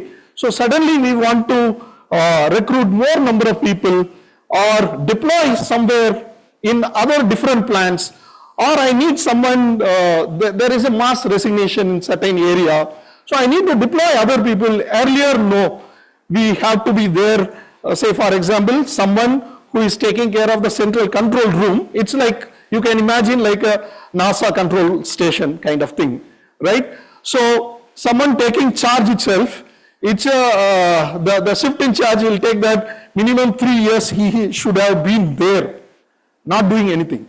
He should have been there in the system. That was the thing. We have broken that. Now in 9 months, the new engineering training takes charge. And in front of 30-year, 25-year experienced people, and he relieves him. That only the credit goes to the technology. So the inability to scale, now we just replicate. It takes some time for replicating the model suitable to each reaction plant and things like that, but it is scalable. So the solution was the immersive simulator, the game changer. Before that, I just want to check with you all. By any chance, do you use any form of immersive simulators or AR, VR technology in your business or in your training by chance? Right? Or some of you might be exploring it. Something interesting, which I will not be covering here, maybe we will talk later. So, leadership skills, recently I have gone to a demo and then we were looking at that. So, in the hall, it's all business problem will be given, right? And then, normally you might have experienced the team leadership programs, all that, you will be doing case studies, all that. But they mimic all of you wearing a VR glass, and then it will take you to the changes and you will see the trade, marketing, everything will be visible and you will be interacting in between customers, all that. So it's all simulated environment. So many people I hear that they are using in the customer-centric programs, like they are using VR technology and all. I just want to give you a quick glimpse of that. Coming back, the thing is, it replicates, the simulator replicates the real world. Exactly what is happening, I can make it happening here. Only thing, it will not affect the actual business or actual plant. And uses virtual and augmented reality, we bring in, say for example, something goes off, power goes off, and there will be a venting of gas will happen, that is a huge noise will come. So the thing is, how in that noise you will be operating in that panel is a challenge. Even though you remember everything, and then you will get a kind of vibration and heat, and you will be there. And though it is sophisticated technology which I am talking about, but still you will be there. So here in the simulator, sitting in the chair, it's like your 3D, 4D games when you go to the mall and you experience it, right? How you go to the roller coaster, things like that. But here you will hear the exact, of course, on the kinesthetic front we have not brought in cooling, heating, all that, but temperature, pressure, everything, sound will be mimicking in the simulator. So learn it allows our employees to learn in controlled settings. Nothing will happen wrong, even if I do something wrong. And practice critical skills, perfect their abilities. Say, for example, I have to stop a huge machine. I cannot just go and stop. That's not the procedure. There is a lot of procedure. If you miss, it will lead to safety incidents. So these people can do in the simulator like a video game. And of course, new gen will be more interested. Sometimes they will be saying, I'll just switch on and switch off and do something wrong and see that what is that. And of course, we have built in recently the AI-based data analytics also. What are the wrong things you have done and what are the right things someone has done in the plant, and quickly take an action, and then how he recovered the problem or came out of the problem. Also, it will be giving a data analytics. So people can check, do anything in that. It's like almost like your gaming station, right? Only thing you will be applying in a technology, and ensure a safe and risk-free environment. Anything you want, we keep saying that if you miss this temperature and it will lead to 8 crore loss and plant will take 8 days to stop. You know what they are doing? They will first do that, let me do that, and happen. And it will calculate and everything will show because of you and this one error, this is a malfunction and this is the quality affected and all this is happening. Okay, the feedback is given. We first create in a very gaming way, and then we take them in the assessment way, and then the trainer gives it. Now we have inbuilt the AI also, so even the trained trainer no need to be there. He just takes a printout and then give it to them, that see that what are the right things you have done, what you missed out, and then they will be asked to do it again until they get mastered. So this is the solution. So the real world application, as I said, in my industry we simulate a critical equipment failure. One major equipment failed, and how to approach that in a different department, electrical, mechanical, instrumentation, and IT, and everything, systems department. So they'll do the simulation exactly what it is, and then it gives them the result. And then how they are able to recover or start the plant, how quickly is the measure. And we have brought down drastically the starting curve of each of the plants. So this all without affecting the business. So now after training and certified in the simulator, in the L&D simulator room, when we put them, the managers also ready to accept them as that by scoring, seeing the score and their repeated ability to do the tough task or problem solving. Earlier we used to have 4-5 rounds of interview even before positioning them after training. They will say that I don't want this guy, I don't know, he forgets this, and then he might be forgetting in the interview, but he has the methodical steps. This also gives, is it a logical step or he is taking randomly? That also it tells. So they are very much convinced, my business leaders are very much convinced that okay, fine, I can just, you give anyone, I'll just give them the plant, I'll just sleep nicely. Right, so this is the thing happening in the real world. So as of now, I just stop. Is there any quick question with respect to the usage of simulation before I go the next part? Yeah, please.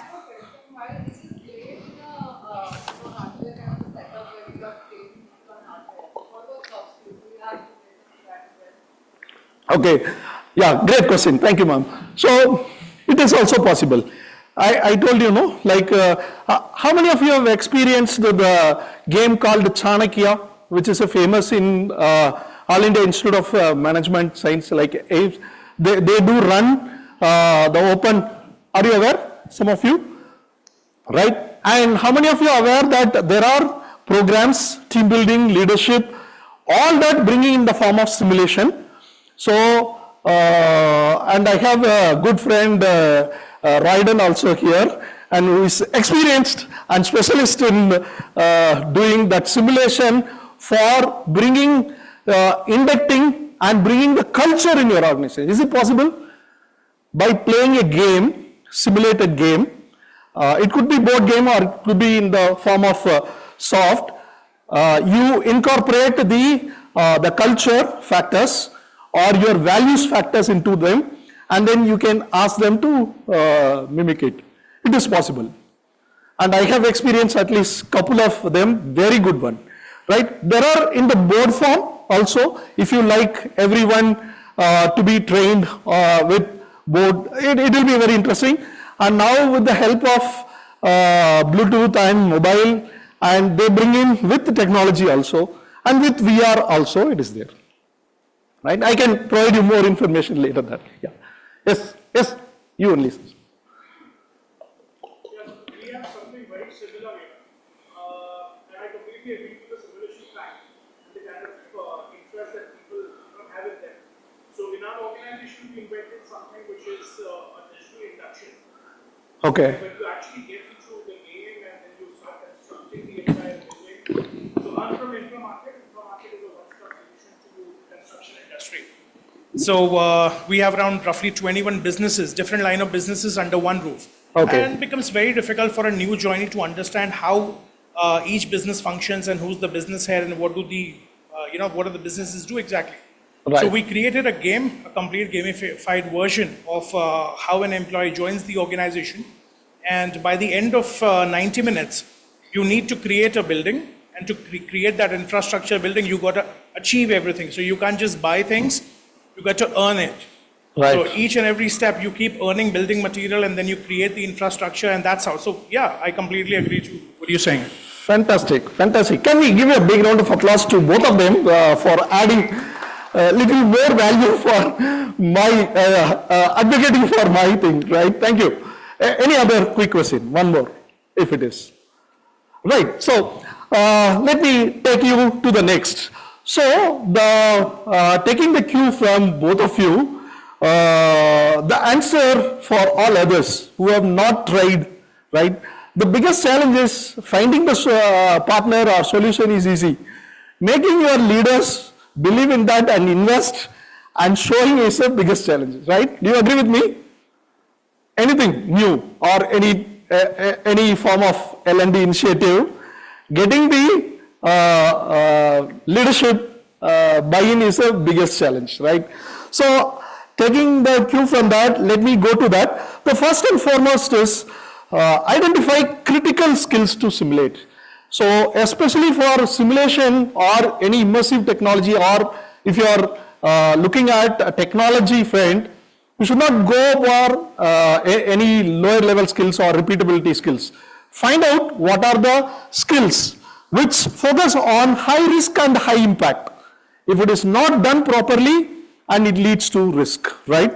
So areas where hands-on practice makes a difference. So unless you try that, and then it will not make sense. So I have my experience in the automobile and engineering sector also. There, the assembly line goes like this, and the new people will find it difficult to come into the tack time, right? The experienced people keep doing it, right? So we put a simulator, and then they will not be making the actual engine or compressor which we were making, but they'll be doing the task quickly and slowly improvising through the simulator, and it will point out. And recently I have seen, and that also we tried long back. So you don't know what are the, say for example, I am supposed to collect the bottle and pen and here, and that means nut, bolt, casing, all that. So I don't know what to do, and you don't need a trainer. And laser points out number 1, it is coming in, and you touch that. And another pointer comes from there, and then say that, take it. And you can't do that. It will say alarm. And if it comes to here, and you put that. So the technology is very interesting. So choose the critical skill to simulate. Say for example, emergency response, leadership decision making, complex technical skill. So these are the things which you can first find out and note down. And the second one, choose the right tools. When I say right tools, align with your industry needs. Say for example, why we have gone for this, we call it as ProSim. It's exactly aligned with our technology which we are using in one plant, Yokogawa, another in Tata, Siemens, all that. So it's exactly mimicking the same technology which you are doing. And if you are against what they are doing, leaders will not accept that, right? So coming to you, and if you want to use technology, it should be equal and mimicking the exact.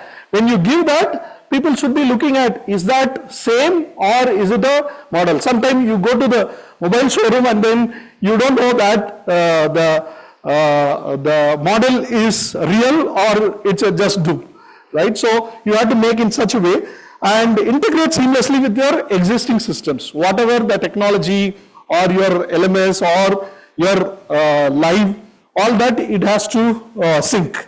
Then factor 3 is, yeah, I spoke about this first, gain leadership buy-in and scale gradually. Leadership buy-in is very much essential unless they see that, the value in that, and they will not be, you know that, right? And then show ROI through pilot programs. We just started with one plant. It's of course, when you go for technology, even in the soft skill, the facilitation charges very high, right? Because you'll be deploying, of course, it's a one-time development, but they are doing it, customizing it for you. So it will be high. So show that how this can make your life easy and the manager's life easy. Say for example, in our case, we told that how quickly we give you panel members. Field operation, they are okay with our regular training. But panel operation we found as a critical skill, and they don't believe easily the newcomers or newly rotated people. So now we just do it. We give certified and then do that. And so far, no error by a certified people has come from the plant, right? And then start small and proof of concept, create a proof of concept and scale across the organization. That's what I would like to say. So the point I would like to stress here is follow these 3 steps, and whatever be your industry, you can take the technology to the next level. That's 3 factors, key factors. Again, I would like to reiterate. Factor 1, identify critical skills to simulate. Factor 2, choose the right tools, right technology for you, and gain leadership buy-in and scale gradually. So that is a mantra when you go for the technology in L&D. Last one, imagine, right? Imagine whatever be your field. Right now, some of you are started using, or many of you are using, your employees confidently solve some real world problems, challenges. They practiced repeatedly in the simulated environment, right? That's the immersive power of, that's the power of immersive simulation. So before they get into the actual work, right? It could be coding, or it could be in the technology, or it could be in any area. Before they get into the job, and you give the managers that they know everything, they have seen it, and without affecting the business. Even we have tried this for SAP ERP training also. So many people, they take long time to bring in there, especially lateral entries. We tried simulator, in-house simulator, with the same with the same logic. We created that, and then they will be creating purchase order in minutes, and no need of worrying about that. So deploy it, and we present the candidates to the business, and we say that you give them the charge and then you give them the task, they will complete it. And it's easy for them. So this is a vision I want you to have. With this vision, take action part, right? So you listen to me for last 10, 12 minutes or 20 minutes. So what are the 3 things which you can do? So what critical skills does my workforce need to master? Find out when you go back. And then how can I leverage technology to provide immersive learning experience? Find out, brainstorm. You can still reach out to me. I can add value. And how will I measure the impact of this training on business results?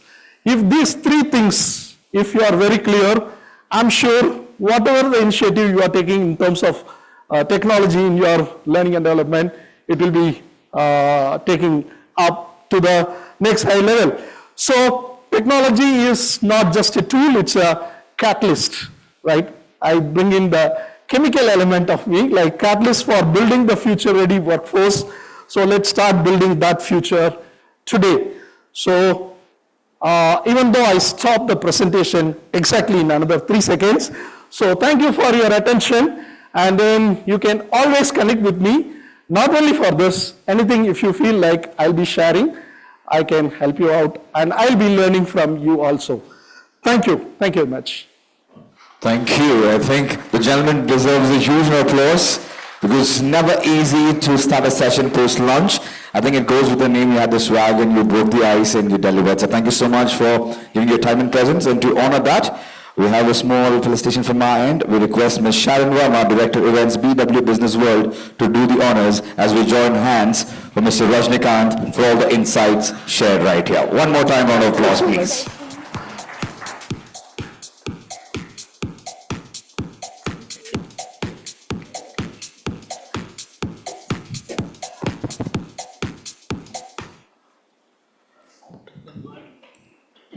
And now it's time to witness yet another panel discussion, discussion hub number 3. And this time it is about CLO as a skill coach empowering managers for skills development. So we're just going to take a minute to set the stage for the next panel discussion. In the meanwhile, why not interact and try to collaborate?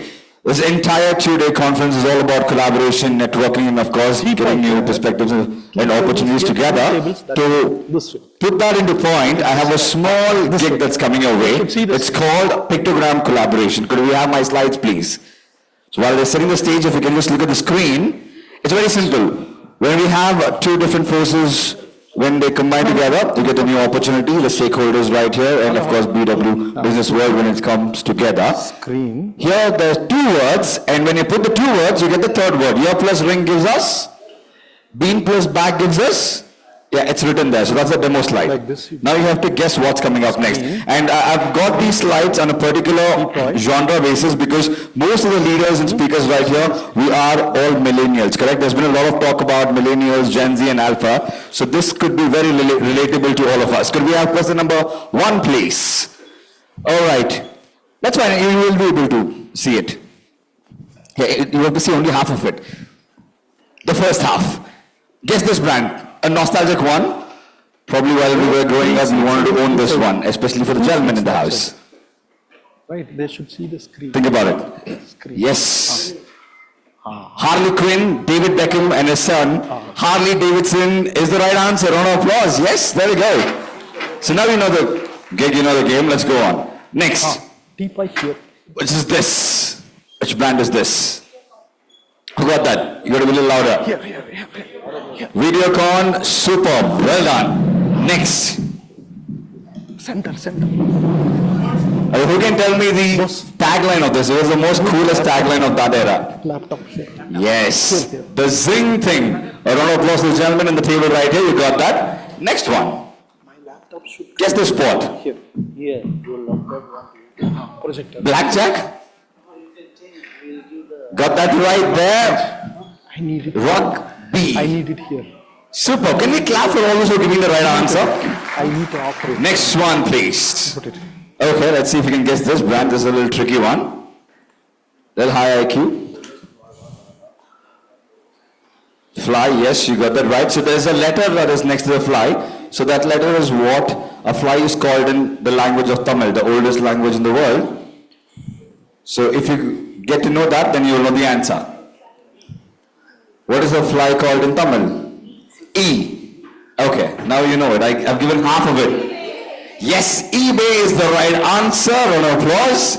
And I think the last one coming up. Let's see. Okay, if you can guess this one. 2 nights and 3 days holiday package. Bakka.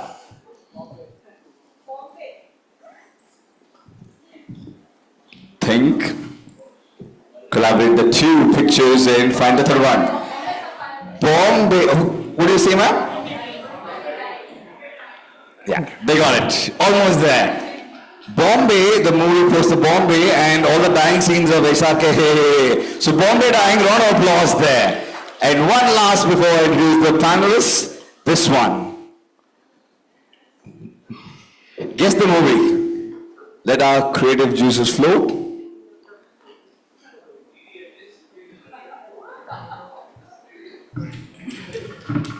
Do I have the phone that was kept right here? Somebody's taken it. My script is there.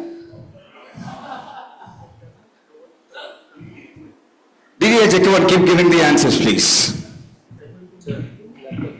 Yes, thank you. Thank you. Okay, anybody else? Okay, so we have one answer, DDLJ, the other one says Bahubali. So let's reveal the right answer, please. It is Bahubali, round of applause. But why do I have this particular picture to end this conversation and segue into the next panel discussion is that I feel, metaphorically speaking, we've got a lot of HR leaders and heads in the house, and Bahubali as a character of movie is the most relevant to us. I'll tell you how. Visionary leadership, just like Bahubali represents a visionary leader who always puts the people of his kingdom first, HR leaders similarly do the same, envision strategies to foster growth. Empowering people, just like how he does to his people by listening to their needs and leading with courage.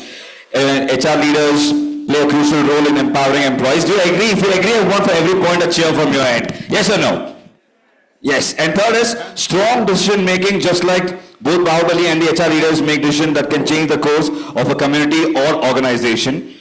Building a loyal tribe, just like how Bahubali inspired loyalty by earning trust and leading by example. HR leaders do the same. Build loyal teams by fostering trust and respect.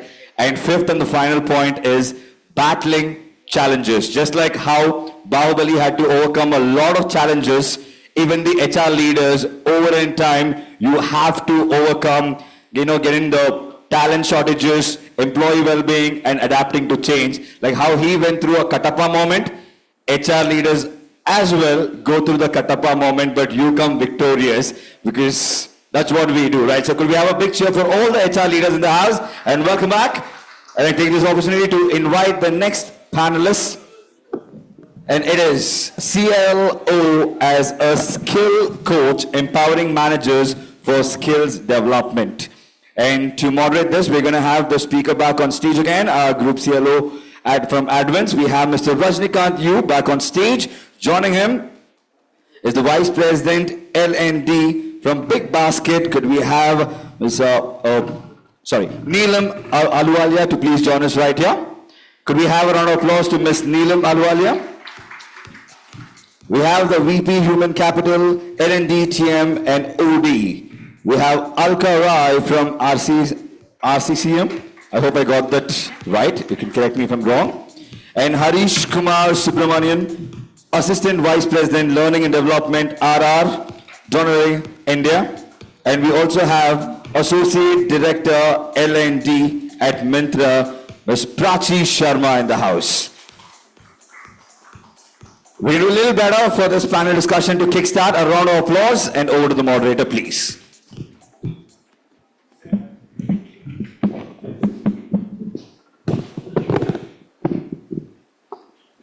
Very good afternoon once again, right? Hello.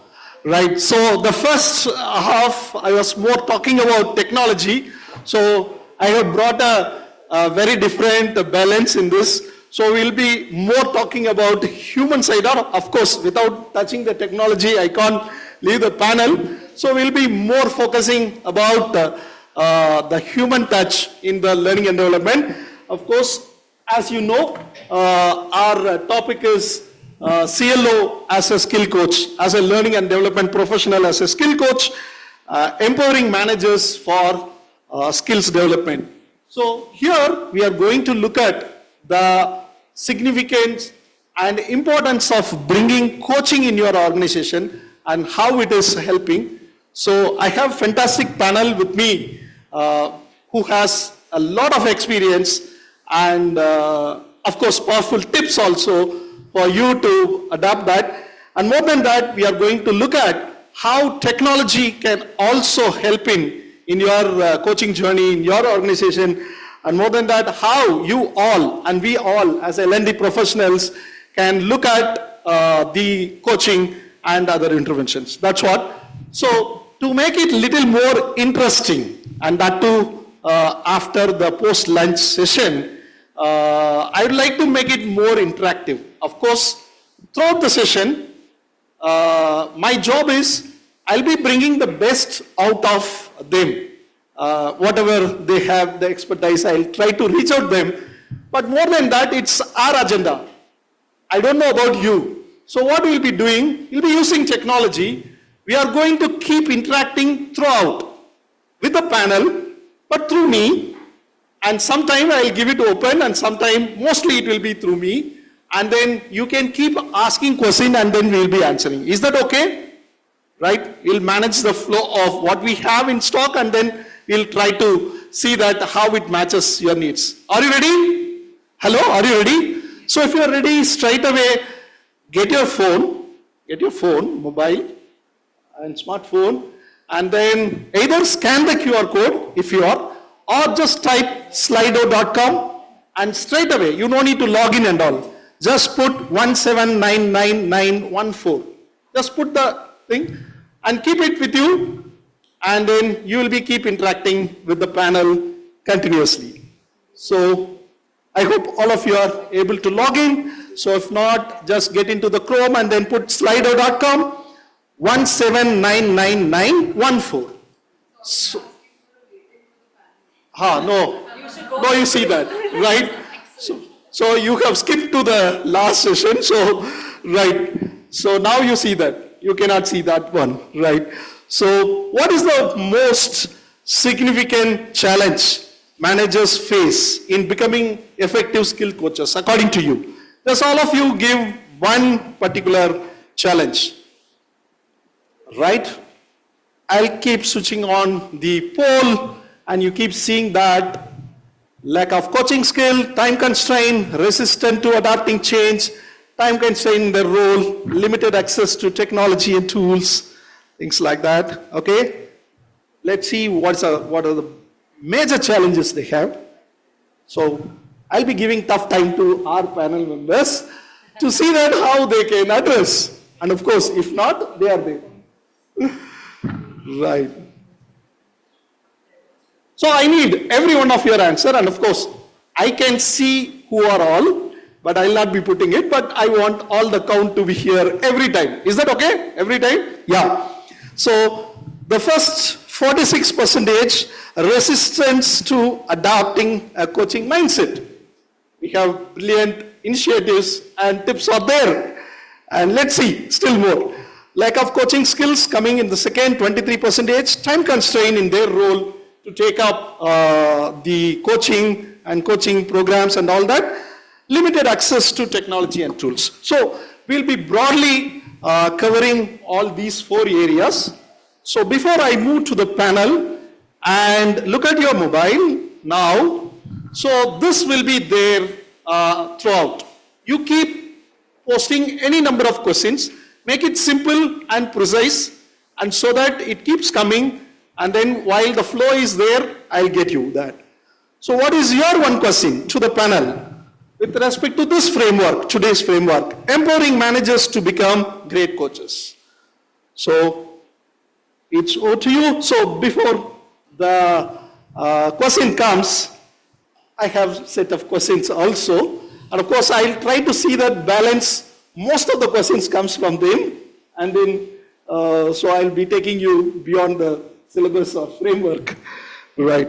So the first question, coming back to the poll percentage, having a time constraint for managers. So I would like to know the importance of managerial coaching in different organizations. This first question is to Neelam, who is a VP L&D of Big Basket. And so Neelam, so why do you think managerial coaching is becoming critical competency for managers in today's workplace? And especially with respect to Big Basket, what certain things you are doing for bringing the importance and manager coaching in your organization? So I think coaching and mentoring happens unconsciously, and I think we believe in it. So if you neurologically also think about it, your mirror neuron fires each time you're observing somebody do something, right? And each time you see your manager behaving in a certain way, after a couple of months, you align with his way of working. And that's what is unconscious mentoring. I think the only thing that we did at Big Basket was make it more conscious. That's it. So you anyway, they are anyway looking up to you. They are anyway doing what you want them to do. I think by knowing what is expected from this role and also knowing what competencies or what behaviors do you want them to display, you can consciously have a conversation with them. So I think we built a framework around coaching people, mentoring people at different levels, and rewarding both mentees, coaches and mentors about this framework. So is it important? I think, yes, it's very important because it's already happening. It's like you feel hungry, you have a choice to eat or you have a choice to eat mindfully. So something that's already happening, you provide a little direction to it. And once you provide direction and little incentives, I think it will automatically flow. And the leaders slowly start seeing results in it. So it doesn't happen in a month, 6 months or a year. I think over a period of time, they start seeing results in the entire process. And that's when the buy-in comes in. And I think once the buy-in comes in, then it's like compounding effect. They are able to create more people, and especially the mentees and the coaches themselves after some time want to become coaches and mentors to their people. So it's just the starting, I think that takes time. So we took about, I think 2 years or 18 months to build it, but after that now it's an automatic process for us. So, There is a follow-up question from one of the delegates, like, do managers subscribe to the coaching method instead of mentoring and chasing approach? So how do you view that? I think the way we look at it is the need of the individual. There are some people that needs to be mentored. There are some people that needs to be coached. From a manager also, there are some people who naturally coach and more exploratory in their way of and use different, like who wants to be certified, who wants to use a certain method. And there are certain people who are natural. So you have to find a combination of both of them and be able to market it accordingly. So we market some leaders as coaches, and we focus a lot on that they have been certified, they have so many hours. But there are some people who don't want to be certified or something, but they think naturally they can mentor people. We use a different methodology of marketing them as on their experience and the kind of people that they have built, and we use it accordingly. So I think it's a mix and match. We play by the strength. There's no method to everything. Right, great. Now I pass the next question to Mr. Harish, who is heading the L&D RRD. So what challenges do managers face while trying to act as a skill coaches, or how organizations address this?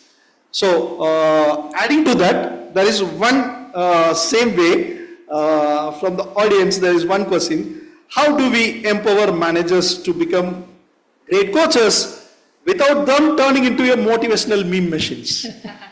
So that's an interesting question. Right? I'll answer the first one. So I think it's natural for managers to be telling, and I've seen this with all managers. They think their team needs to be guided. They think they need to give the strategy. They need to give the action plan. They need to give the route map. That has been what you get to see in most managerial communication today. Having them to listen, having them to unearth ideas from people and chalk out strategies together is not a natural skill. And I feel that is where it's got to do a lot to do with listening. And I feel organizations need to address this in a framework. For example, in our company RRD, we have created a beautiful model called the EFS checklist, Effective Feedback Session Checklist. And what we have done there is we have beautifully put simple 8 pointers. Anyone who is having a conversation with someone, even giving feedback or solving a problem, you can use that simple checklist and then make a big difference. So we have seen managers actually be very good listeners and are able to co-create solutions much better after adopting a checklist like this. With regard to the second one, how do managers be coaches and not become too preachy? I think you have not understood coaching really well. If you're a coach, you listen more. Essentially, that's what it is, right? On the contrary, I think if you're a mentor, you end up being more prescriptive about what the other person wants to do. So I think if you're a coach, I don't think you will end up in that situation. Thank you, Harish. Yes, I hope you are getting the answers. And the next question is to Prachi, Head of L&D Mintra. Yes. So in your experience, I'll start with one of the interesting audience question. So what tools and technologies you recommend, or what frameworks you use in your experience or in your organizations for coaching? All right. I think I'll pick up some bits that both of them mentioned. One thing that we need to know, and I'm sure there's some conversation around it already, that we all, if not already, will move to a multi-generational organization, which means our managers will need to deal with multi-generational conversations. So one mindset shift, and I think that was something that was voted very high, that we need to make in our managers is move them from, lack of a better word, controllers to collaborators. Most managers like to control outcomes, like to direct the team in a certain way. They have their style which they want mini-me's to be created. Managers need to understand that your team members will not be mini-me's. They'll imitate because that's a natural sense. But most newer generation will have their own way of working. So I think one framework that's worked very well for us, and I've also tried it in my previous organization, is be a little proactive in teaching people how to let go and work on that controlling and collaborating aspect. It's very easy to talk about. They're just two simple words. It's very difficult to do. So what we do is we do look at a series of programs over a journey of a manager's cycle, and we develop touch points basis that. Basis the experience that people face. How do we get to know that experience is not from my experience? I'm old. We do have persona type for each manager. We do know what are the possible point of pain areas that they will go through feedback, through listening to them, and we build in those short, well-curated workshops, interventions, coach for coaching, mentors, all those pieces for them. Unfortunately, and I'll wrap up this answer very quickly, otherwise I'll keep going. Unfortunately, what we think, the minute we get a manager tag, this person's a superhero, will know how to coach, will know how to mentor. I think that's a very sad assumption. As L&D, we have to kind of step back and say, you know what, this could be an individual contributor, high performers as an SME, people manager may need help. So I think just take that little crown off for a little while and let the manager kind of find their own feet, and that's the space that, and frameworks can help heavily in that. I'll just take a pause and not eat up too much of time. I'm hoping I'll get another question, but I hope I answered whoever's question. Of course. Certain unasked question also you have answered. Someone has asked about the bringing the difference of manager, mentor and coach. So you have touched upon. Thank you for that, making my job easy. So I can add on manager, mentor and a coach, the way I have understood mentor and a coach. A mentor is an expert and a mentor is essentially very prescriptive in nature, and a mentor essentially breeds skill, right, and imparts skill. A coach, on the other hand, is more facilitative and lets the other person find the answers within themselves, and just creates a good conducive environment and a great listening, and is a great sounding board. In a parlance of Mahabharata, I would say Drona is a mentor. He was teaching Arjuna how to actually shoot the arrows and use the archery really well. And coach is none other than, anybody wants to answer, who is a Krishna. Yes, Krishna is the coach there, because it's not that Arjuna doesn't have the skills, but there's something else bothering him and he needs to find out what that is. So that's the difference. Fantastic, Harish. You nailed it, what the coach is, what the mentor does. So now the next question is to Alka, the VP Human Capital of RCCM. So in your experience, what are the methods, frameworks you have used in the coaching, especially for your employees, leaders? Okay. Before I get to frameworks, I want to root this a little bit. I think it's very interesting. As in the morning, I think there was a panel that spoke about ABCD, right? How our world is evolving. We're living in the age of information. So the value proposition of the role of a people manager that used to exist, like let's say 5 years ago, 10 years ago, that has completely shifted. Information is like 2 syllables away, no matter what company you have gadgets from. So it's not the information that managers are providing, and that's the core role. But it's a lot more about guiding your team, finding out those coaching moments, help them discern information from another piece of information, develop maybe some sort of critical thinking, whatever context or technology or industry you're in, and then use that in a way that helps you succeed not only in your current role, but also helps you build a career, right? So that's the context in which the role of a people manager, I think, has undergone a bit of an evolution. Given that, there's always the usual challenges that come with any framework. Starts with, why should we do this? With coaching, I think the one thing that maybe all of you will agree, another challenge is coaching is supposed to be extremely authentic. Good coaching always is. All of us in the room that are executive coaches, that have done coaching, it cannot start with a pretense, right? And that can be slightly nerve-wracking, like, this is work. I don't want people to form an opinion about what I share in confidence. So that is an added angle of trust, which I think before you think of a framework, you've got to figure out, how does trust factor in? How much of trust can we hold, right? As a framework, then what sits on top of it is what speaks to your values, your vision, your mission, and the reality of the organization. Look, I know we're talking about coaching, but I'll be the first one to say it doesn't apply everywhere, right? There's a combination. You can do different types of coaching.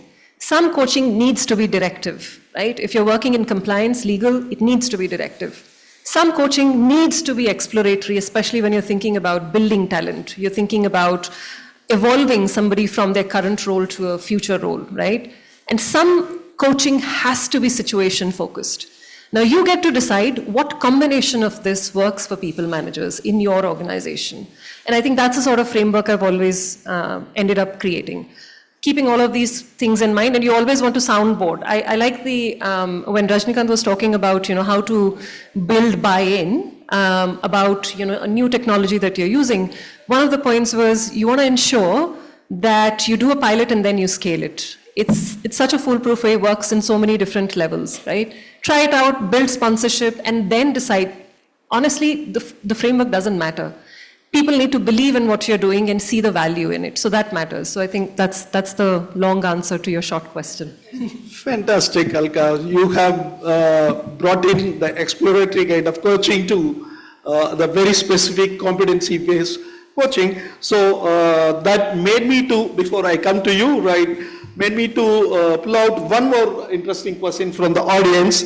That is, how do you figure out what skills to coach a person on?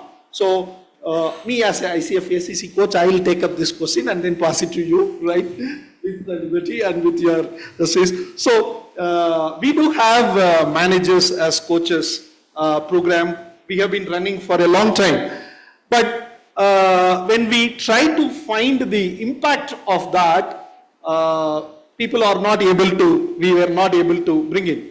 So, coming to your question, then we made a framework. Say, for example, there is a specific module to coach the leaders on how to review your team IDP, how to bring in the best and how to pace them into that for their individual development plan. And there are modules like how do you bring your business review meeting? How do you bring the coaching element in your business review? So, these kind of frameworks. We have a couple of others also. So when we put that managers and then we find out what are the key competencies to be coached in that module, we could able to see the fantastic result across the organization, right? Yeah, over to you. I think it's a great question. So one thing I've seen is, today we have so many opportunities for people to learn. There are, touch of a button, you are able to create your own learning content, right? And tools today that are so intelligent, they are able to give you everything that you're looking for, right? So I used to remember this analogy that says, we are used to the sun, our next generations are used to the stars. We just saw only one thing, right? We just had Doordarshan, and that was the only channel you can watch. But today, our children are exposed to a whole lot of things, right? They have, and they are more knowledgeable, they're more multi-dimensional than all of us. And I feel this is the time coaching takes higher prominence, because how do you bring sense out of this? How do you get someone who has all the knowledge, has all the intelligence, but what is lacking is the wisdom to find out, to make the right patterns and know where to go.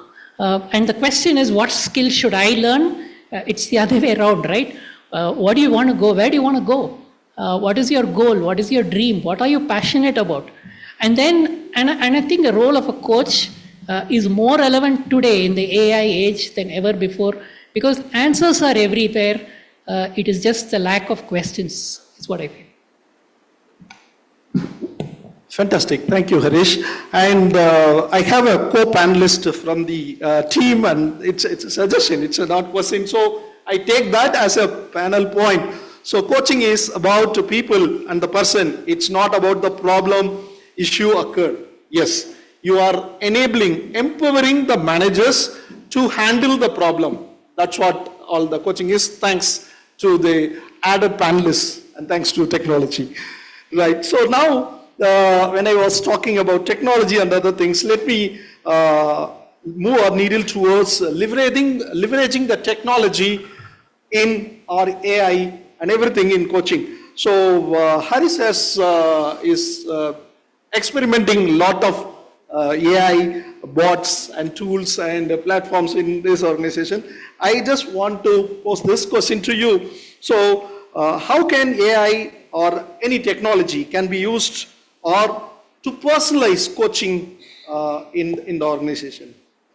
Yeah, I before I go to that question, AI is a very close to heart for me, simply because I find when somebody asks me which is the most happening time of your life, I would say right now. It's probably the best time of our lives because we are in a cusp of so many changes. And somebody was asking, will AI replace human beings? Will it become better than me? The truth is, it's already better than you, right? You're talking about a past tense. I'm talking about it's already there, right? But here's what I have understood of artificial intelligence after working on it for so long. I think human beings, by nature, are irrational and illogical. So we are the only ones who will put a left indicator and turn right. Right? An AI is going to be always logical and always rational. And I think that imperfection, what we saw as imperfection, is actually going to be our plus, is what's going to define human beings more and more. And I feel we can take decisions by gut, which make no sense on data, right? And some of the greatest leaders I know, data will be saying one thing, but they may still go by their gut, right? I think that's really going to be defining us more and more, and our ability to bring intent and purpose. I really like this topic. It says celebrating learning and leading with purpose. So I really like that a lot. Going back to your question on how AI can really help us in coaching. I think today we are all talking about coaching, but we don't realize our next generation is no longer even typing. They're all talking to a phone. I don't know how many of you have realized that, right? They no longer even type things out, they're talking to the phone, right? So I think we have so many intelligent tools today, ChatGPT, Claude Artifacts, Gemini, Copilot, and so many of them are capable of actually personalized coaching.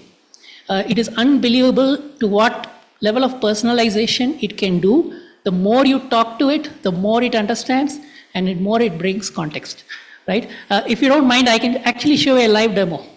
I'll come to show that. Before that, I have something interesting, and then I'll come to that. Keep your bot ready, right? So the question is to Alka. So what challenges or success stories you have with respect to technology in coaching you have in your experience?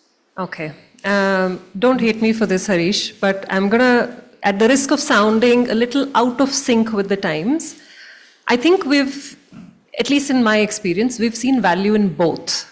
Using AI, empowered coaching, and then also leveraging and drawing on the experience, expertise of human beings. We've seen value in both.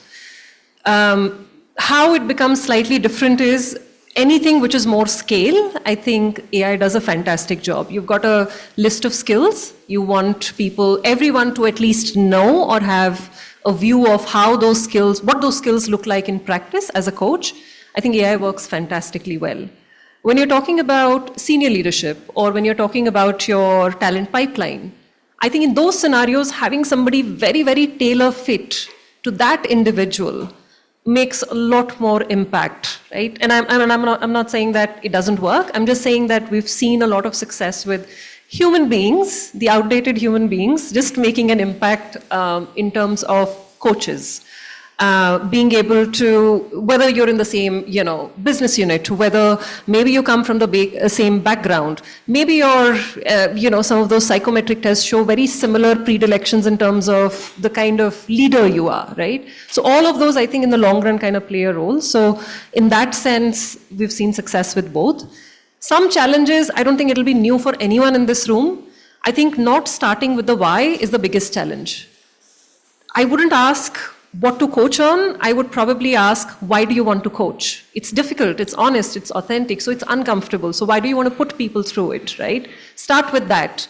And once you're clear on that, I think then it's easier to figure out, okay, I want to coach for performance. So that's a different approach. I want to coach for aspirations, dreams, hopes, right? That's more career development. That's a whole different ballgame, right? The skills you need in these two areas are dimensionally different. So the first challenge is asking why and getting comfortable with that uncomfortable feeling of asking why. That's the biggest, I think, challenge. Thank you, Alka. So I was talking to Prachi and then she was saying something interesting, especially with respect to difficult conversations you were using something. Right. So I want you to bring that story to the audience. Absolutely, and thank you for that. I'm a believer in technology and AI. I think it's going to surpass a lot of things. I also think that subject matter experts were valued much. They'll get devalued, lack of a better word, because there are a lot of content and clean content that you can get through AI. Right now, immediately, what we would need to work on is the emotional aspect, and which is just right now, because I think AI is smart enough to also cushion you emotionally as we move along, and we've heard more in enough cases where people are having really deep conversations with AI. So if we think that AI will not have a human touch, I don't think that's entirely true. I think they will. Having said that, for now, our managers need, or we need to make sure that the softer, the human side is more indexed on as compared to the SME aspect of it. The bit that we were talking about is, like I said, I do believe in AI and I think it has a massive ability. One thing that we experimented some time back was a lot of time performance management, massive conversations in most corporate. A lot of time what we do is before conversations or before most managers go in for conversation, we do a workshop, send them LinkedIn Learning or all of those bits that, if there's a difficult conversation, go through this. What we wanted to try was to put an AI where before going to the conversation, you quickly get tips. Because at that point of time, you're not going to reach out to an L&D person, one. Two, Whatever said and done, AI is free of judgment. And that is an incredible power that a machine has versus what human beings. Because if somebody reaches out to me, listen, I don't know how to handle this conversation, we like it or we don't, we'll go like, manager, huh? But I think that ability and that safety a machine can provide pretty heavily. And I think that is something that I do want to deeply explore, and I think I will. But that's just food for thought. I don't know where AI takes us eventually, but that's where we're at right now. Thank you, Prachi, for bringing that. So another interesting thing is, Sharan, you have invited Harish only as a panel, but he has brought a co-panelist with him. So just for a quick check that, what's her name? You have named? I've actually designed a bot called Sheetal. Sheetal. She's a Okay. CLO. So I have a question for her, right? Okay. Try to get that. So what are the critical success factors for implementing coaching culture across the organization? So I want her answer. Okay, Sheetal, Mr. Rajinikanth wants to know what are the critical success factors for implementing a coaching culture in an organization?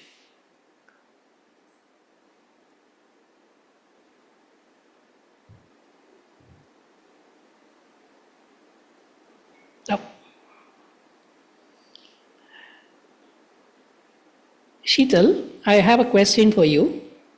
Are you there? Very human-like. 24/7. Okay. I think it was answering. I kept the volume down. So Mr. Rajinikanth wants to know what are the critical factors for implementing a coaching culture in an organization? Okay, let it come. Once it comes, let me know. It's Critical answering. factors for implementing a coaching culture revolve around leadership commitment, skill alignment, and enabling managers as coaches. First, leadership buy-in is key. Leaders need to model coaching behaviors and champion the idea that skill development is a shared responsibility. When leaders walk the talk, it cascades through the organization. Second, aligning coaching efforts with business goals ensures impact. Managers should identify skill gaps directly tied to team objectives and work collaboratively to bridge them. This keeps the coaching process relevant and results-driven. Finally, managers need the tools and training to be effective coaches. That includes frameworks like the GROW model or leveraging technology like AI-based learning platforms that personalize skill development pathways. These resources help managers identify gaps, provide actionable feedback, and track progress. When these factors come together, organizations foster trust, continuous learning, and measurable growth. A great example is Microsoft's cultural shift under Satya Nadella, where coaching became a core leadership competency, driving both innovation and employee satisfaction. Thank you, Harish. So on the lighter side, something is there from the audience, maybe the cue to Sharan also for the next event. So with Sheetal here, will we need events like this, right? Of course. Yes or no? To operate and model that, all that we need. So our job is ensured, but still, we can still use that. Before I go further, there's a very broad question. I just put into the thought in between. If you can chip in, it will be good. But it's an interesting question. Has any panelist or has anyone tried using AI to build skills and competency profile of all employees? That is, to give inputs to the managers to be more effective in terms of context of effort. Yeah. Partially, yes. Have tried. Super theoretical knowledge because it picks up the right frameworks. It does the right things. So from context, theory, it'll give you super response. Implementation is the area where I think it's a little off to my mind because it depends on us, the implementation piece. That's what I've experienced, but you're the expert. So one of the things I have done is, of course, you have to really write a prompt and ask AI what exactly you're looking for. And today prompts are getting intelligent as well, right? So one of the things we did was we wanted to build an assessment, but we don't want the assessment to be your typical one-word answers kind of an assessment. So we said we wanted, because we see managers actually trying out different things on the ground. So we picked up some of those themes and asked AI to generate scenarios. What would you do in this situation? And it was unbelievable. AI generated, the ChatGPT generated close to 200 different scenarios. And one of the prompt also said, I don't want the scenario to be a giveaway, because if it's like your typical questions and answers, right? 3 are wrong and 1 is right. So we said, we want the scenario to be complex. We want the scenario to be real life. We want the scenario to have both pros and cons of making a decision. So give me your choices. So that question was a lot more easier. It was the 4 choices that were more difficult. It was so intelligent. It was able to pick up a scenario, give 4 different options for a manager to choose from, and then later, based on that data, I was able to put it back to ChatGPT with a code interpreter, and then it's able to analyze it like a data scientist and tell me what are those things that this person has to work on. So it's able to do both. It's able to generate, it's able to automate, it's able to give me hyper-personalized reports that I can give to a manager. This I've tried it out. We tried it out for a specific cohort, and it worked out really well. Right. Hope both of their answers partially justified your very long question. I have tried to consciously put it. There is something very interesting question that I want to pass it to Neelam. That's from, again, audience. What strategies can be employed to ensure that coaching becomes a continuous practice rather than a one-time initiative? Even I would like to hear. So I can just talk about what has worked for us. So 3 things that worked for us is that some leaders are naturally invested in coaching and mentoring their people. So I think first is that we should be able to,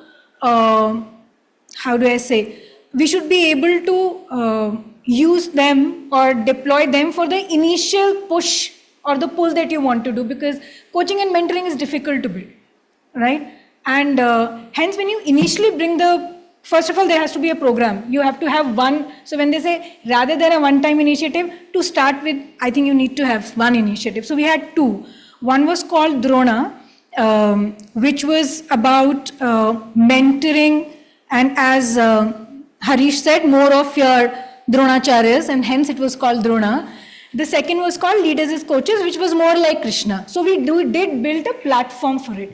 Then we identified the leaders who were naturally inclined to be a part of this program, and we started using, training them, coaching them. As I said, some of them were interested in going through a foolproof program, getting the certification.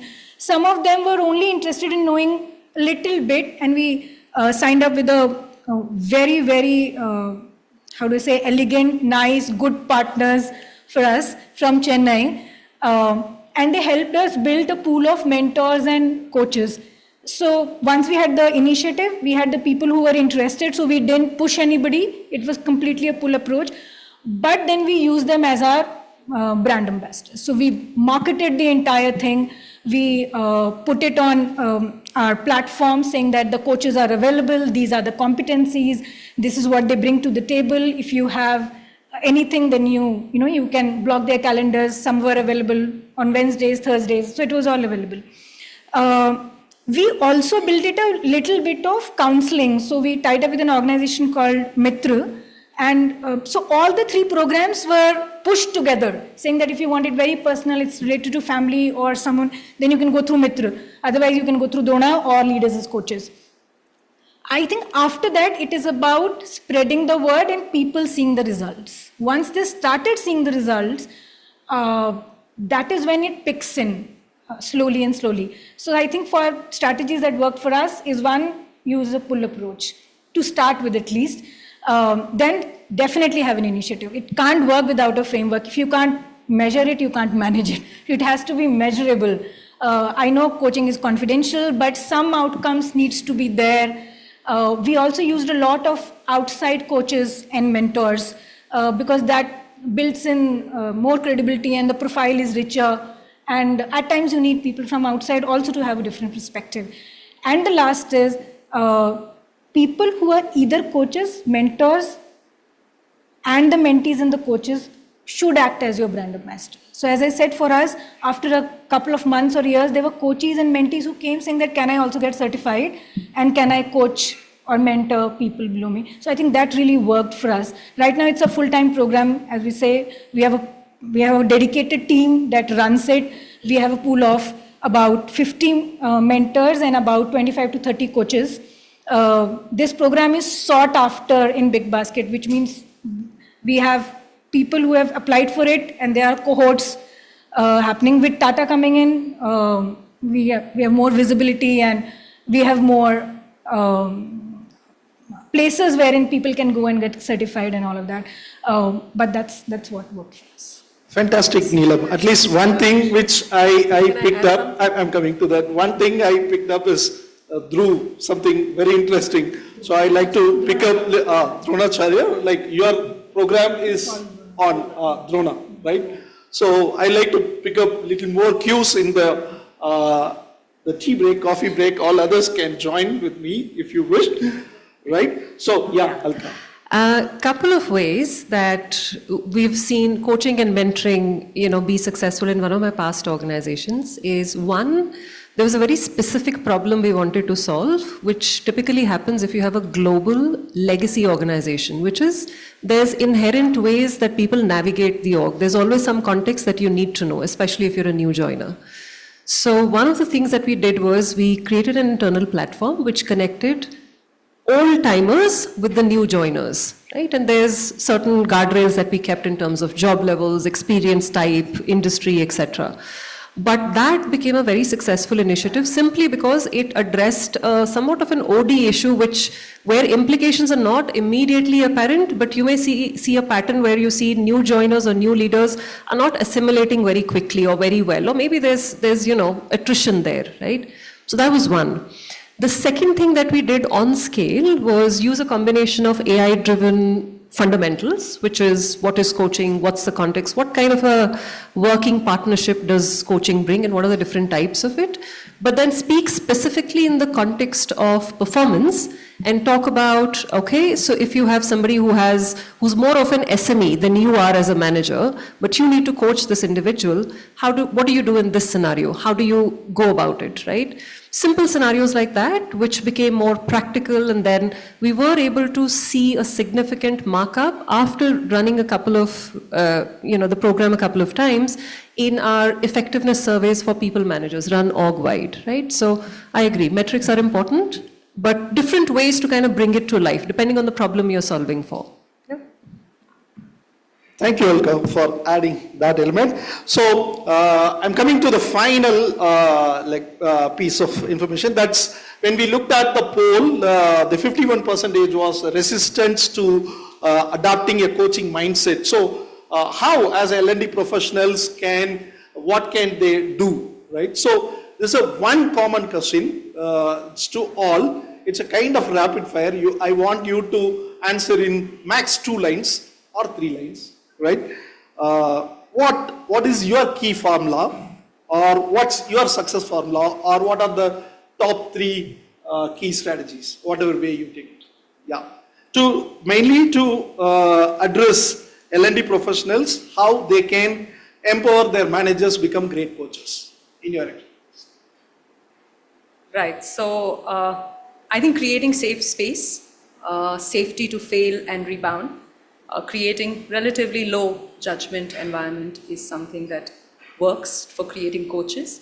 I think L&D mantra for which is truly, I'd like to believe in it, is keeping a very agile strategy as learning, keeping the learner at the center of everything, create learner personas, work on it, and keep it very nimble. Don't make it's not written in stone just because you decided at the beginning of the year. And I think these are some 3-4 things that I like to work with. Great. Enough number of sentences. Yeah, it's okay. I would say if I understood your question right, it's about what L&D professionals should do, right? So one thing I feel is definitely we have to experiment. there's a whole world out there we don't know. It's as big as dark matter, right? We have to experiment. The second thing I feel is we have to stop being a traffic cop trying to regulate everything and be like a musician orchestrating music. Let everybody play their individual instruments, let beautiful music come out of it. And that's what we need to work on. The third thing I feel very important, if I had a power to be like God, I would like to change my brain to someone who is a millennial, because I really feel they have all the answers and we have no clue what they have. So I would like to let go a lot of things that I carry as baggage today and start all over again. Thank you, Harish. As a millennial, I can confirm we don't have all the answers. I think the one thing that I can call out is treat coaching as a tool, not as a silver bullet. That's great. So I think if you know the why, as Alka said, why are you using coaching and mentoring, and you're able to provide, I think, couple of solutions. So don't go in your mind, I'll only provide coaching and this is the way I'll provide it. If you're able to provide options and answer the why of it, it'll work. And it'll work slowly. It really takes time to build in trust. As she said, building a safe space that I'm going, but I'm not judged. It takes time. So just persistence that it'll work. Great. My model is, my formula is model, empower, and inspire. You as a L&D professional model the coaching skill in your forums, in your meetings, or with your stakeholders. And the second is empower your leaders with confidence, empower them, and they will feel that coaching presence. And finally, inspire them to take action. So model, empower, inspire, make the coaching a fire that will take them higher. So that's the thing which I would like to close. I really love keep seeing the questions, it keeps on coming. So, but she has put the red alert that something will go on if we don't that. So, I'm not stopping here the questions. So, till in the coffee break, tea break, whatever the question left out, and some of the questions, even though I have not spelled out, you have answered it. That's why I skipped some of the questions. So most of the questions, I hope, whoever has put in, still it keeps coming in. So I have to balance the time and also the need of yours and the panel. So with that, finally, before we close or in the process of closing, all of you take your mobile and one final thing. So hope you loved the panel. So the results to the panel, I will be putting it directly. So results to us. So hope enjoyed. Yeah, okay. Right.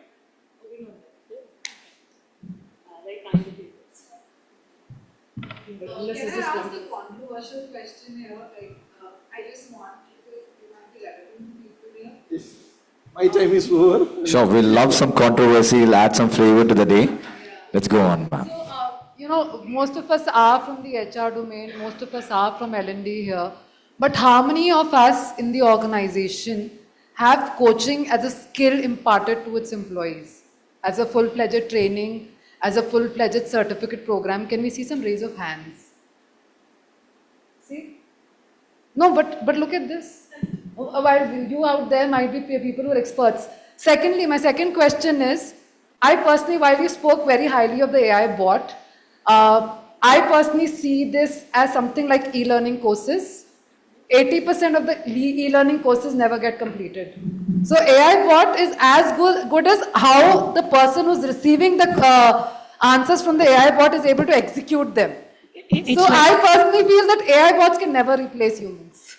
It will never. That's exactly what I was saying earlier. And also it's like having a gym in the office, right?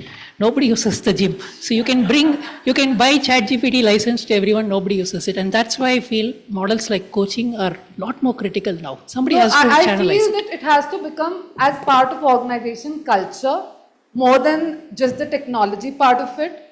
Unless and until we kind of bring it and ingrain it in organization DNA, it's never going to work. I think the proof of the pudding is in eating. So I think we have to get there to the execution part of it. It has to be more, I think all this can go look very good on theory part of it, but till the time we are able to execute it on the ground, a lot of people, if you go and ask the managers, people will not even know the difference between coaching, mentoring and teaching. Forget about doing coaching. They don't even know the differences. So my point is, first you have to break that, let's get to the basics, the ABCDs, and then we can get to the Zs. I personally, that's my take on this, but thought let's just add some spice to this. Thank you very much, madam, for adding as a final panelist and then getting into that. Absolutely. So I hope you all enjoyed our panel, and thank you so much for all my panelists for bringing. There was definitely a lot of fire in this panel discussion, and from that question you become an extended panelist right there. Thank you for those thoughts in the end, ma'am. And I request Mr. Abdullah, could we have the gentleman, our VP at BW People, to join us to honor the panelists. That was insightful, engaging, and interactive.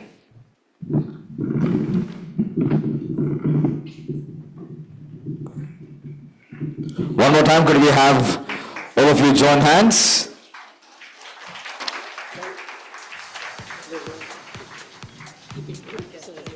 And Hari sir, thank you for that little demo. I think people want to network with Sheetal a lot. But just one quick question, is there a reason why you named the dot Sheetal? Any connection, or is it like a short form something, or does it have a college connection? Anything?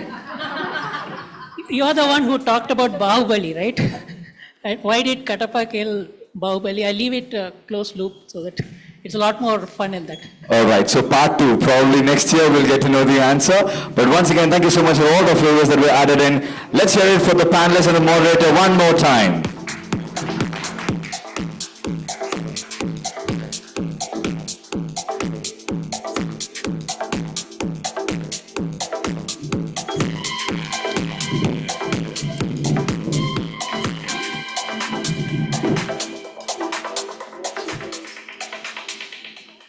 It's getting exciting after every panel discussion. Up next is yet another, okay, I'm going to give a moment for the picture to be taken. Yes, no worries. And now it's time for discussion hub number 4. It's about design learning with impact, bold tactics to make L&D succeed. And to spearhead this as the moderator, we have Global Chief People Officer from Amagi Corporation, Mr. Prasad Menon, to join us on stage with a huge round of applause. Good noon and welcome on stage. And joining us as the panelists, first up, Director Learning and Organization Development at Flipkart, we have Ms. Srividya Natarajan. Clap, clap, clap, clap, clap. And also joining us, the Senior Vice President at HCL Tech, we have Ms. Vinutha Rao, MS. A round of applause. And also joining the league is Captain Dr. Pranav Prasoon Thakur, Chief People Officer at Trucker. Mr. Pankaj Sharma, Head Talent Management Healthcare Global Enterprises Limited. We also have Director Talent Scaling at Wipro, Ms. Kusturika Saikya. Completing the league of this panel discussion, Business Learning Partner at Tesco, we have Johnston Richard in the house. A huge round of applause to Mr. Johnston, and presenting to you panel number 4, over to you. So for starters, we have broken the record for number of panelists on the dais. You know, it's a challenge, 6 of them. I hate panel discussions usually, with all candidness. And then when I was, they asked me to be the moderator, I realized, discovery process, 6 of us. And the least qualified person is the moderator. You know, they're all very astute L&D experts. I think it's some design thinking there. You know, I couldn't help but, last session that we are having, and lovely segue in the question that you asked. Coaching is, I think, like your spouse, to summarize it. You get plentiful of feedback. And when you think you nailed it, they'll say it's room for improvement. That's how coaching is. And I think we kind of debated quite a bit on AI as well, here to stay, etc. But I think any technology for that matter, and we have seen it, you just have to embrace it. I'm very, very fascinating with AI. It's like Bunty Bubbly duo.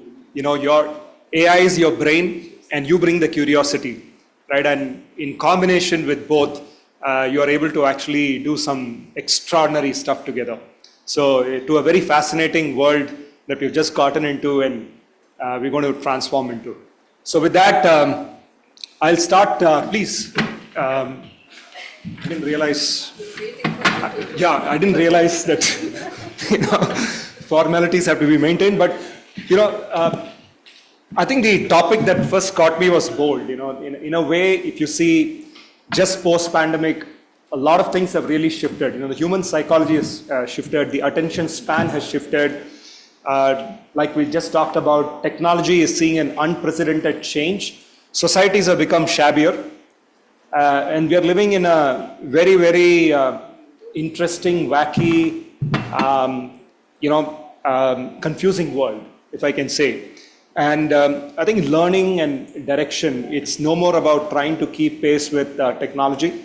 I think learning has to lead the way in organizations today, right? And it has to come from confines of functional boundaries and really take the board seat in leading and guiding organizations in terms of, what's the next step. I feel it's also going to be very, very innate to every business case, every organization and what they deal with.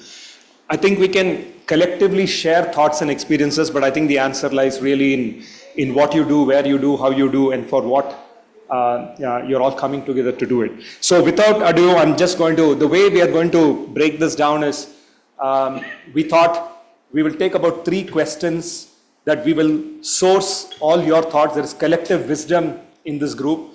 So over to the 3 questions and just point and let's hear some thoughts and let's see, hopefully it works. Sometimes when you need technology most, it doesn't. Keeping fingers crossed. But if you can take the first question, can you just scan this? And then we'll take the first question. You can check it. It worked, at least when I tried it on Sharon's system. There you go. So I'll just read it out. What challenges are you facing in aligning learning with business outcomes? Right. And how are you addressing them? Let's just pull in some thoughts, folks.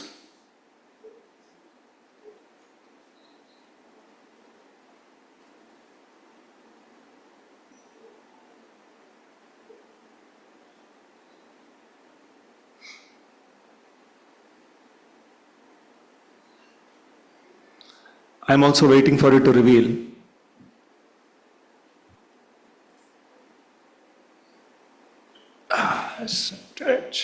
So there's expectation mismatch. You can see that. Thank you. Yellow ones I really have to read here.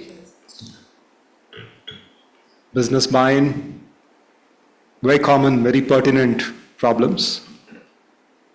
Skill profiles, dynamic learning path, measuring outcomes, beautiful. Tangibility, fulfillment, very cool. So we'll just keep this cloud here. We'll go into the next set of questions. If you can just move to the next question. Thank you. I think we'll keep some of this in perspective as we lead this panel. So how do you currently measure the impact of L&D in your organization? And what would you like to do differently? Any thoughts? How do you measure? And if you had it, what would you do differently? Okay. Aligning business goals.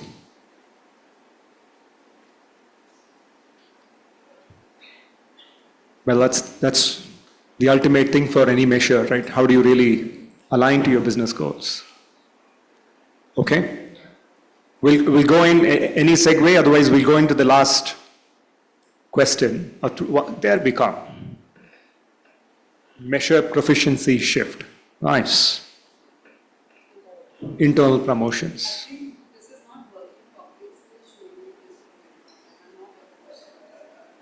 What do you like it to be? Is not? It's not even, oh, okay. Is it the case with everybody else? Yeah, we'll just flash the QR code. Thank you. Thank you for highlighting that.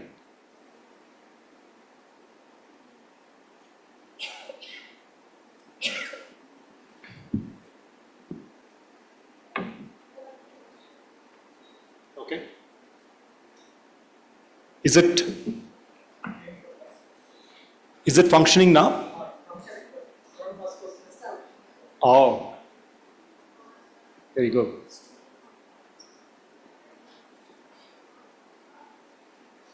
Measurable goals.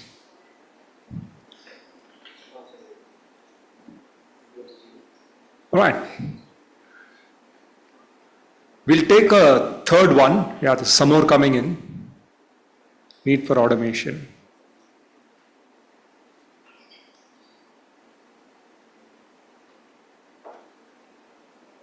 Very nice.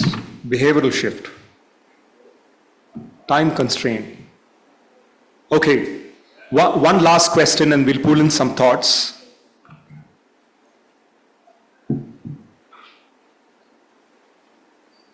The next question, please. This is an interesting one. So what human skills do you believe will be most valuable in your role in the AI era?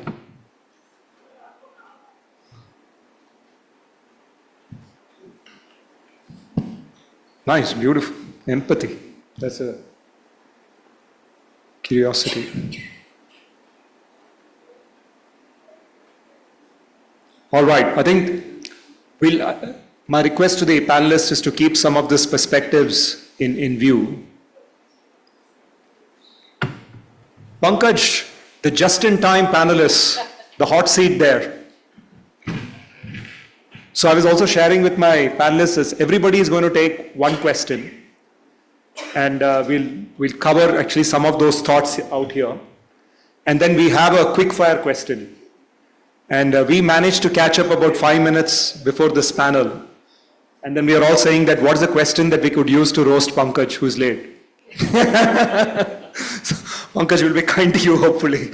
But anyway, so I'll probably go with the first question that I would actually like to pose to Srividya. So it's on the measure really. So what are really the key, data points that L&D leaders should keep in mind when you have to align, your success to business goals? What do you think are some of those measures and metrics? Absolutely. Thanks for I think the segue I can pick from what folks have said here, aligning to business goals definitely is very imperative today, because if we just drive by learning metrics of learning hours, participation, feedback, I don't think we will be able to sell or, add value to business. So I'll split it into two parts. One is, first in the conversation with business, do we talk their language? When I say do we talk their language, are we able to strike a conversation to do a little bit of a deeper inquiry into the business strategy itself? Where are they coming from, right? And if they're reaching out to us for a certain, enablement, what would happen if the enablement doesn't happen? How is it going to hit business? Having that conversation gives us some cues into, arriving at the impact metrics, right? So once that clarity is got, so I can take a very simple example of what we did maybe a year ago in Flipkart. So I support the learning for the tech and the product teams as well as the sales team. So I'll take the tech and the product example. We were re-architecting a whole system to improve personalization experience, and the engineering leader in the BU reached out saying, I want to train some of my architects, senior managers, and the developers on AI modeling, right, methodologies. So that was quite an ask, because it was one of the niche areas that they wanted to venture into, and I wanted to understand more. So I said, let's work backwards. If this happens, what is going to change for the customer, right? And how do you want this team to kind of move? Where are they today and where do you want them to get to? So those conversations helped us map where is the talent skill currently, what are exactly the gaps that are there. And not just the skill gaps, I also went one step ahead and said, do everybody in your team want to go through this, right? Because they were also working on a technology which was quite cutting edge. And because of this need, some of them had to kind of make this transition. So we went ahead and asked, the aspirations of individuals. Are you really in line with, making this complete shift to the other skill, right? So there is that human element also which comes in saying, I'm aligned, I'm not aligned, I'm not interested to do it right now. Maybe I want to continue in the same technology for a year and then I will pick up the next one. So some of these conversations not only look at what does business need, it also looks at where is the employee in this whole cycle. Because otherwise you train everybody and they're disinterested, they may not, give you the outcome that you're expecting, right? So that is on the input side. And as we ran this program, it was almost a multi-month program with multiple, lab-like sessions because it was in the technology AI space. And they had, hackathons where they had to ideate, figure out how do they want to re-architect and finally make the product go live. So I think in every stage, we broke down the output metrics into multiple milestones. At every milestone, we said, what is it that we can measure, which is an impact of this learning program, right? So that really helped us, sharply articulate where were we at the beginning of the journey, how are we progressing through the journey, and what happened at the end of the journey. And the employees' aspirations were also kind of balanced through this whole process. So that is a way in which I tried to align, data from a learning perspective to what business wanted from us. Thank you. That's a good perspective and a good example. But again, talking about example, probably Kasturika, Wipro is been a place where, from a scale, it's an institution that has actually produced so many L&D leaders as well.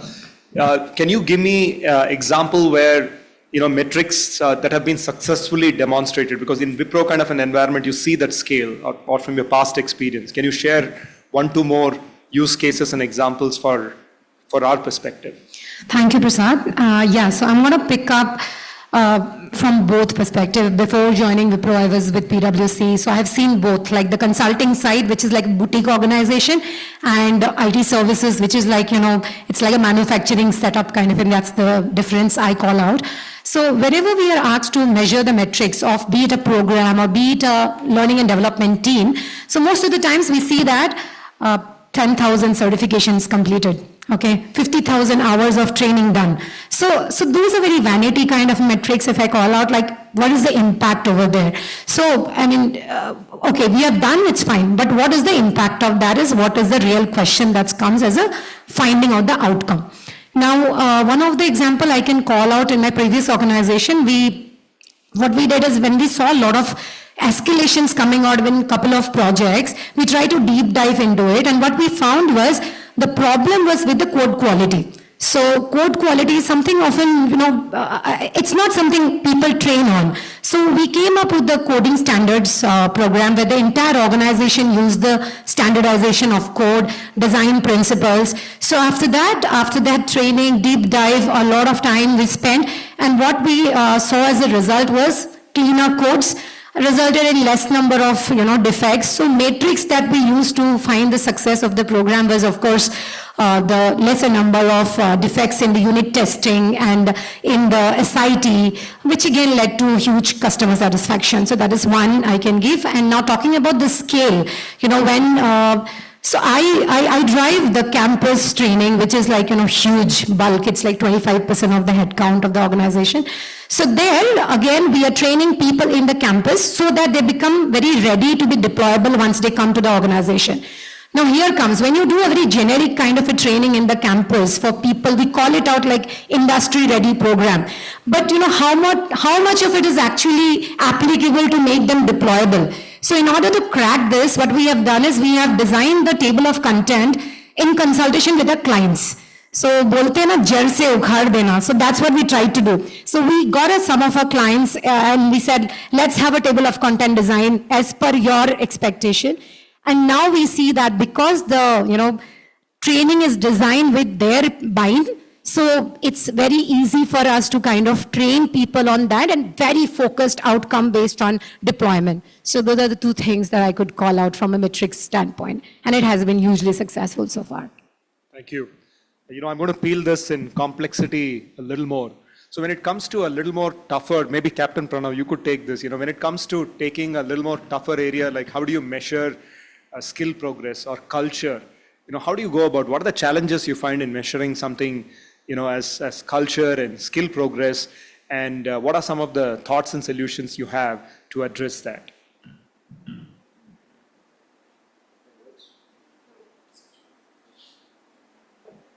Yeah, it works. So fine, I'm a mix of personalities. So I got trained with Indian Army, and then last 12 years, I'm this side of the world. We call it the civil side of the world, right? And my learning had been very different because where I come from a kid to a gentleman, you are made in almost 1 year, okay? And you are ready to take a bullet for the country, okay? And I'm very proud and privileged. I don't know, if Anubha Batra is here. I think she's just moved out. She's the sister of late Vikram Batra, Captain Vikram Batra. So if she's there, you can meet her. A big round of applause for whatever the gentleman has done. So when I see, when I compare the training piece, it is that part of Indian Army. And even when we go for whatever operation, when we go for jungle operation, we have a different set of a training, 3 months training, right?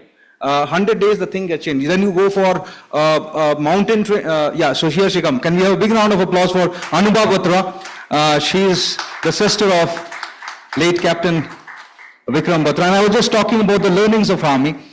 So that's what, within, and the trainings are, thank you ma'am, can you take a seat? Thank you. So the trainings are so effective where I say that the things are really, the impact is seen. But when I see this part of the world, and I've worked for a few of the big organizations like Renault, Nissan, Coca-Cola. So I'll tell you a story. I'll not mention an organization. So where we were in India for last 25 years, and we took an oath that whatever we did in last 25 years, we'll do it next 5 years. While we were training that, okay, we'll do for next 5 years, and we came to know that no, we'll not do for in next 5 years. We'll do the same thing in next 4 years. So all our T-shirts, blah blah blah, got changed because 5 became 4. So we got a trainer from Australia. The trainer came and trained, and blah, blah, blah happened. But after 1 month, I could not see that effort. I could not see that effect and impact. When I work for a startup. We are like an Uber of logistics working in EMEA region. So the thing is, blah, blah, blah doesn't work. Either at the end of the day, whatever you wanted should be converted in an executable action, or it did not. When 5-7 years back, EV was just a mouthpiece. Everyone used to say that, okay, EV. And we were doing quite good. Renault, Nissan, we had 2 EV products. Leaf, if you remember, Leaf was a product which we had, and we were quite doing well. We were one of the champions in EV. And then everyone started learning EV, and then we made EV, and today everyone is selling it, but then it was a niche skill. Now when you go to the market, start selling the EV, everything is a new concept, right? So where I see that the hard and core thing of how it moves down, that from whichever organization you work in, you took an oath to do some training intervention for some changes. Did it happen? Now also the fact is, where we are living in, what I strongly feel is that this particular function is quite stressed. You have your so-called end product, which will be in the organization for 2.5 years maximum. Otherwise you are a cliche employee if you're working in an organization for more than 2.5. Though in automotives we have people working for 10-20 years. So in 2.5 years, with these interventions, you have to be that effective in those projects where it is quite stressful, right? And then you have all the measurements, like just the session before happened, and someone took that, okay, let's give the feedback of the session. The things are so instantaneous. In that, learning is a very pious thing. When you say that you learn a skill, it requires some time. But in this, environment where the thing, by the way, I just read somewhere we have outbeaten the goldfish. Now, goldfish is the fish which forgets the thing, and pre-COVID we had 12 seconds of attention span. Now we have 9 seconds of attention span. In such a field, how to be impactful and measurable and with all the quantum, and that guide gives your company in next 2 years. And you have to be relevant now. So I know it is quite stressful, but when I see from the startup point of view, I see there's a lot of entrepreneurship happening in terms of projects, which are also many organizations deployed in terms of projects, in terms of small teams, in terms of some actions, which is now, right? So how you will be relevant, how you will be impactful is only from my side is whatever job you took, was it delivered or not? And then there's no blah, blah, blah, blah, blah happens, either you did it or you did not. right? So that is quite simple if we are true to ourselves. Rest, I think it is, the English continues, right? So in this, I strongly feel that whatever shifts we are trying to make through the L&D intervention, it has to be relevant, it has to be now, is what I feel about it. Thank you. Okay, very, very interesting but deep perspective, and you can see the origin of that. But thank you for that, and it's a very fresh thought. Ruchi, this is an area that's your favorite, so I'm taking a complete segue on our friend AI. So what do you see as the same question that we asked, your perspective on that, right? What do you see as the most important human skill that we need to keep focused for our people and leadership at these times? Thank you, Prasad, and good evening, everybody. I'm Johnston Richard, strange first name, supposed to be the last name, but they instantly became a celebrity by having it reversed. So I'm known as Johnston. You're right if you call me Richard as well. I'm part of TESCO, and it's a pleasure for me to be here. So first of all, thank you, Prasad, for this panel, and thank you for the organizers. So the answer to the question is in the question itself about what makes us human, in fact, right? I just want to tell you what happened a few years ago. I think it was 2014. And what I'm about to share is something that might have happened to you as well. I live in Whitefield, and a friend, now he has moved to Oxford, he's in London. So he had sent me the Google address or the map for his son's birthday, and I was traveling, and I was traveling to this place that I hadn't been before. And I'm driving, and it's about 6 in the evening, it's 7, I'm still not getting there. So slowly I see the city disappearing into the background in my rear view mirror, and I'm heading into a strange frontier. And there's no civilization, there are no roads, it takes me outskirts, I see bats. It's more like this Halloween movie kind of thing. And it takes me out, and finally it brings me to a cemetery. And it tells me your destination has arrived, right? It's true in a way. And I was thinking, well, I just asked for the destination, but it has brought me to my final destination, right? So, so the point here is about what makes us human and the balance between AI and what makes us human.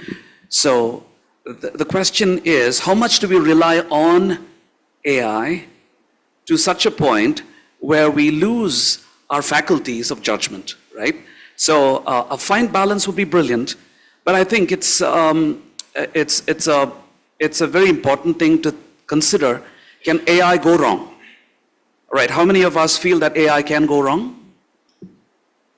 Right. And if you said that, absolutely, AI can go wrong. We call that AI hallucinations. And that's where the first critical thing, I think I would like to share 3, Prasad. And the first one is our critical thinking, our decision making is at the forefront, because as ma'am said that earlier this afternoon, I completely agree with you. Like I wanted to stand up and shout, wow, right? Right? So it is so important for us to remember what makes us human, and we can't be replaced, right? We are irreplaceable. And the AI is just as good as the kind of data that is fed into it, right?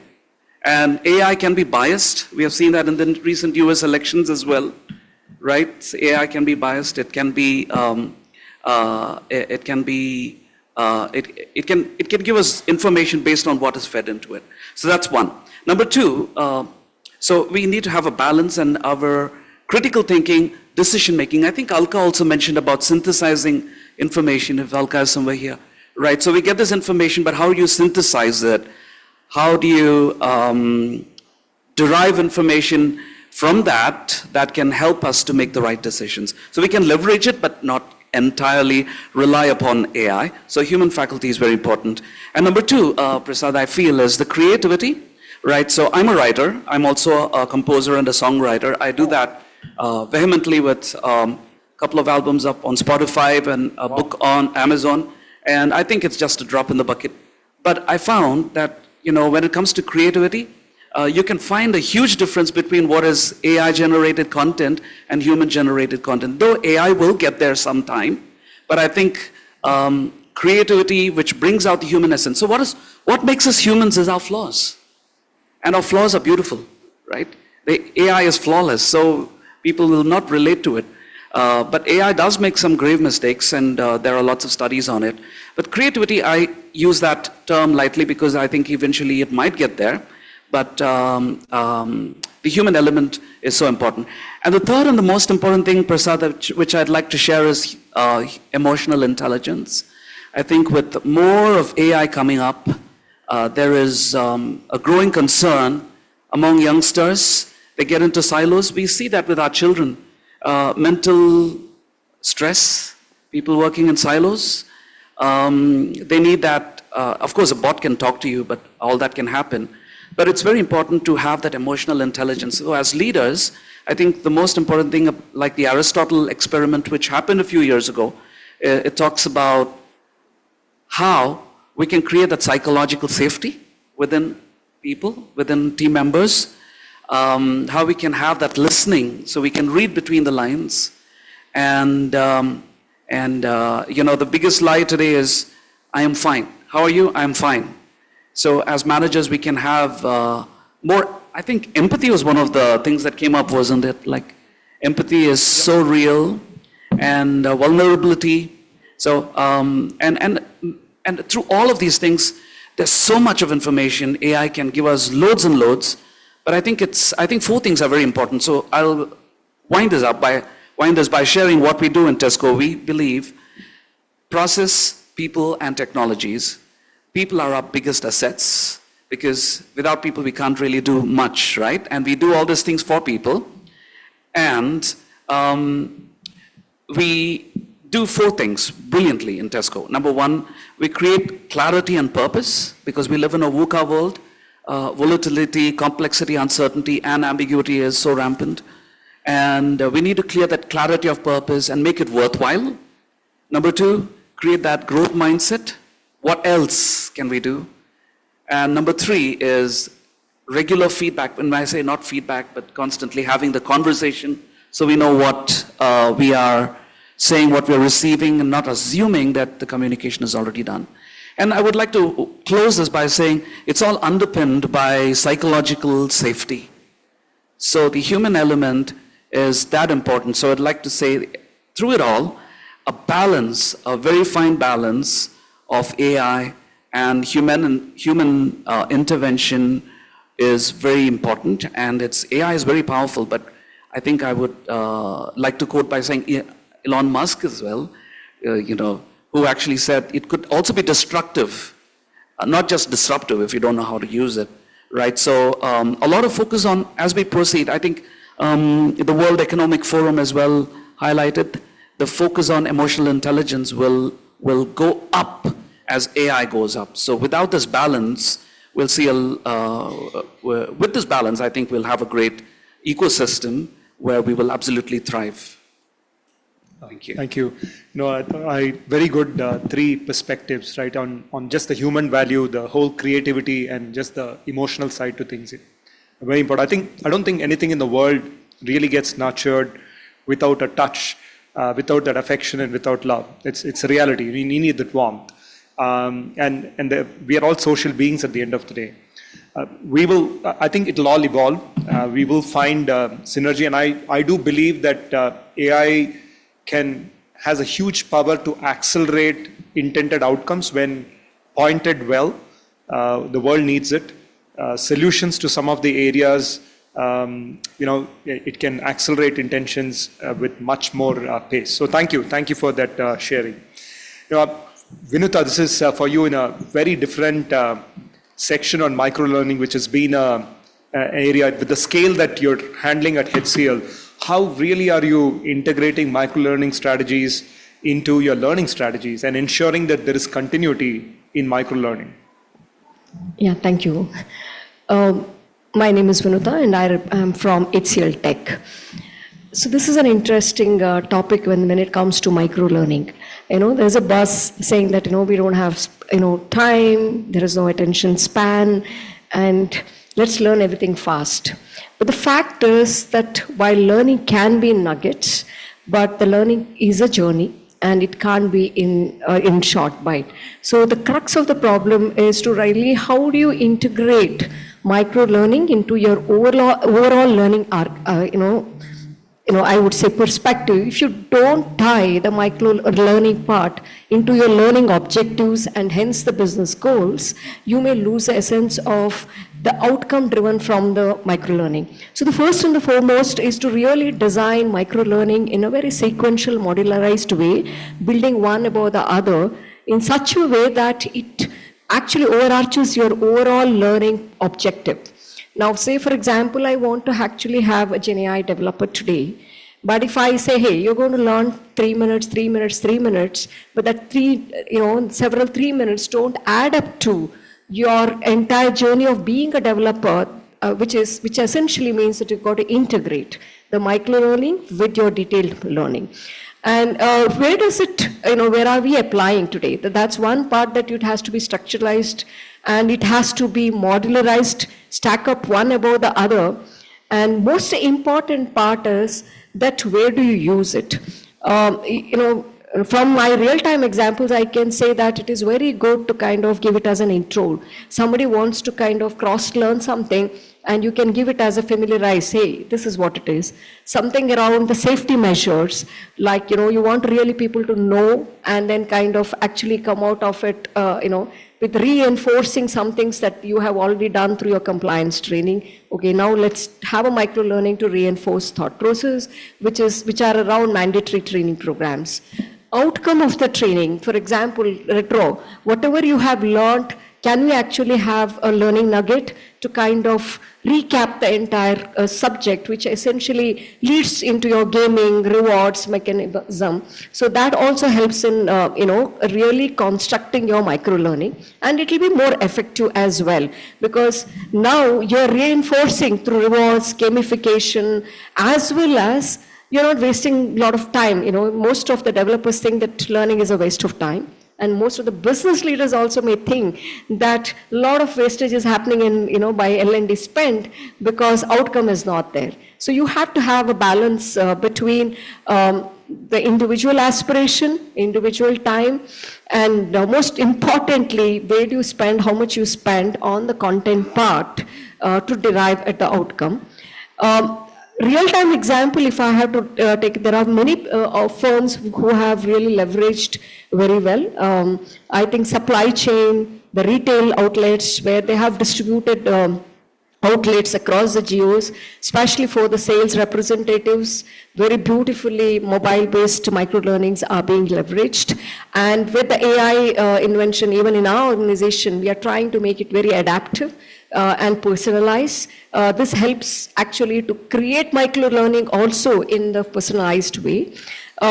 Another area is leadership training, where people generally don't have time, whereas where they have to be spending more time on their learning. Unfortunately, they don't have time all the time. And we have kind of incorporated something called step-up programs through micro-learning, where they actually are, because if you have to kind of create a learning culture organization, you have to lead by example, and it has to be top-driven, which means at least leaders' dashboard should say that they have spent time on learning, and it's not about number of hours, but about the topic that they are familiar with and the lingos that they can use during their team meetings, their interactions with the client. So we have created micro-learning modules to have leadership training. So in short, let me wind up with, it's a detailed question, but as long as we can blend micro-learning into your deep learning path at the right appropriate places, in a very meaningful way and in a sequential way, I think we can have the formula right. Thank you. But a lot of design thinking, but very relevant also in a world which is seeking to break things down and consume it in shots. Yeah. Well, thank you. So, Pankaj, the last one for you. What do you think are some of the biggest challenges that you face or we face as professionals when it comes to personalized learning interventions in an organization? You want it to be personalized. It has to make an impact to the end person? And what are some of your thoughts in terms of how do you really overcome those challenges? Thank you so much, and my apologies for being late. Hi everyone, my name is Pankaj Sharma. I'm taking care of talent management for HCG Global Healthcare. Before coming to this, why I got late, let me set a little context. I was in the leadership training for the sales team, right? So these are the sales people, those are meeting customers there. So let me give you a brief about, something in the conclusive format. There are 400 personalities in the psychology, human personality I'm talking about. Out of these 400 personalities, there are various parameters are taken, and we were able to find it out in the 4 personalities. When you shared about the customized, the learning, and this speaks about the customized learning. Number 1 is called the personality of the people called analytical, very analytical people. You can't, talk to them if you do not have something to substantiate, some knowledge sharing, some real learning sharing. They don't give you the time to listen or anything, If you just would like to understand how these people are there are certain traits. They are very updated people. Their clinic, their hospital, their dress, their attire, everything is very well organized. You can understand very well. They belong to that personality called analytical. They have a lot of questions to ask. If you really know the answer, they will respect you. If you just try to take them round and round and beat around the bush, that they never allow you to meet again. First personality. Second one is called the driver personalities. They are the key business leaders. They have so much of customer orientation and everything. They want more self-appreciation. I am the king of the market. Again, another personality. Whenever you are going to them, so I just shared simply thing that if you are spending 7 minutes, out of these 7 minutes, share your 5 minutes towards the personality, 2 minutes for the core message, what you wanted to communicate. Like in analytical, you need to share 5 minutes, especially to share the real science, and 2 minutes maybe the expectation setting or anything. Here it is opposite. Third one is called the people, those are very friendly. Seems to be very friendly, amiable, but they are not only friendly to you, they are friendly to all the people and your competitors also. You need to really understand. And that's where you need to, if you're driving a car, you need to put your gear in the 4th gear and accelerator will be on the high accelerator, right? You need to be very high demand. It's called very expressive. They don't give the business, but they talk much. Very extrovert people. So customization of a learning is really very much important. And the most important thing, what makes human as compared to the other species really very different, what Daniel Goleman shared, we shared about the emotional intelligence. I conduct a lot of master, the trainer coaching sessions for the emotional intelligence. So what is different as compared to the other species and the humans? The only one thing, that is the presence of amygdala in the brain, and this amygdala is one of the most important things which creates a fear in the mind of the people. And also, the ability to solve the bigger problem, right? This is what, that is why we are at the overall, all the species, we are able to, put the lion in the cage, elephant there, those are most powerful and, and the different abilities, right? So here, the important thing is that, are you aware about yourself? Do you know what are your trigger factors? Do you know about your own emotions? That is called the self-management, awareness. Second one is called the self-management. What do you do to manage all this? When you are aware about the people, when you are aware about your trigger factor, what are the events, what are the people, what are the scenarios, what are the situations, what are the events which triggered something in you. And this trigger has a lot more thing to do with your mental stability, your mental peace, and at the workplace also. Another thing is called self-awareness, self-management, relationship management, the people around you, in your family, and that is why it is said that the way you do anything is the way you do everything. You can't be different at the workplace and the home, or maybe in your friend circle, in the society, in the community, right? So are you aware that when you are very well aware to manage yourself, you can manage other people also? So first important thing is self-awareness and self-management, and then the last most important thing is called the empathy. The most critical and the most important thing here in the corporate world, when you put learning into the place, do not set that very high expectation in front of the management. When I talk to my leaders, the CEO and this type of people, there is also some hidden story. It is all the leaders driven. If your leader is pro L&D interventions, pro training oriented, he will definitely put you there. If they have not seen the magic and the transformation because of L&D, they will keep you aside. And they will have this purpose. You need to do a lot more things to understand the leader mentality and the mindset, and to transform the organization from that the older mindset to the newer mindset, and that is called the learning organization. Lot more things really need to establish there, and then you can, be on the driver's seat and you can run the show. Important thing is, do you know the business? When it comes to business, the people around, those are the real producer of the business. Do you know their pain areas? And do you know their number? When you talk in front of a leaders about the numbers, about the real problem, what people are going through, they will definitely going to listen to you. They will be hearing you, and next time they will be waiting for your point of view to be shared there. Right? So there are so much to share, especially in this arena. And I believe that L&D has a lot more things to do. And there is this Robin Sharma has said, the leader without that title, you need not to be CEO, but you can be one of the most important person to influence the CEO. Understand this power and never be, I am one of the person in the crowd. No, you are not one of the, you are not amongst the crowd. You are one of the person who is very much different, who has this capability.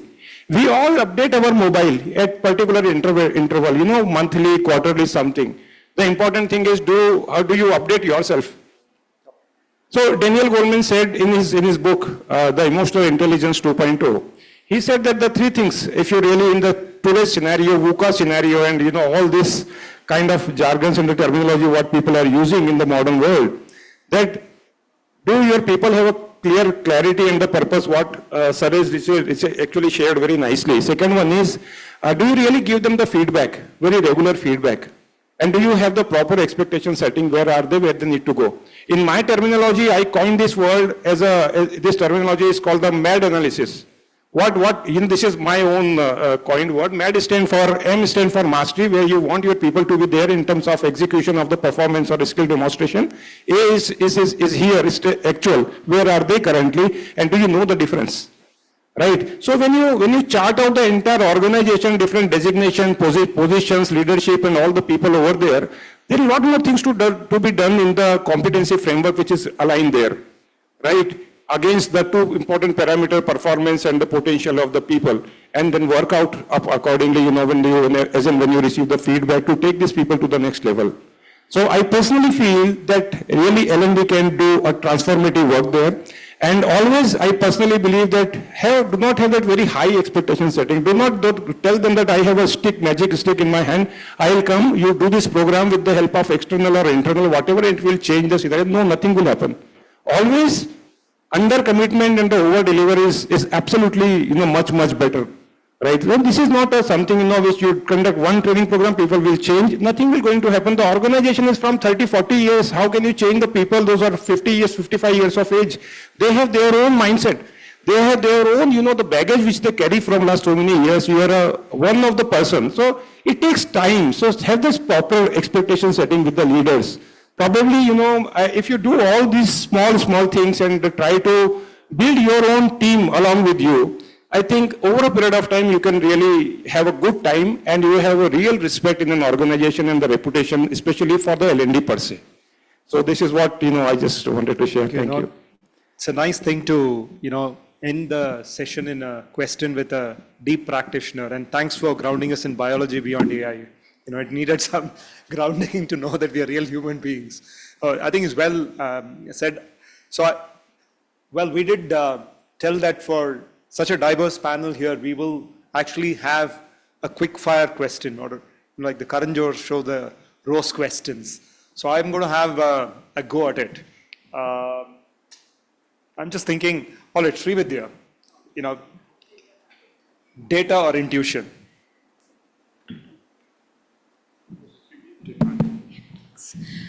For me, it's both, because data at face value doesn't give you the story, the persona, the aspiration behind. So I think it's a combination of both.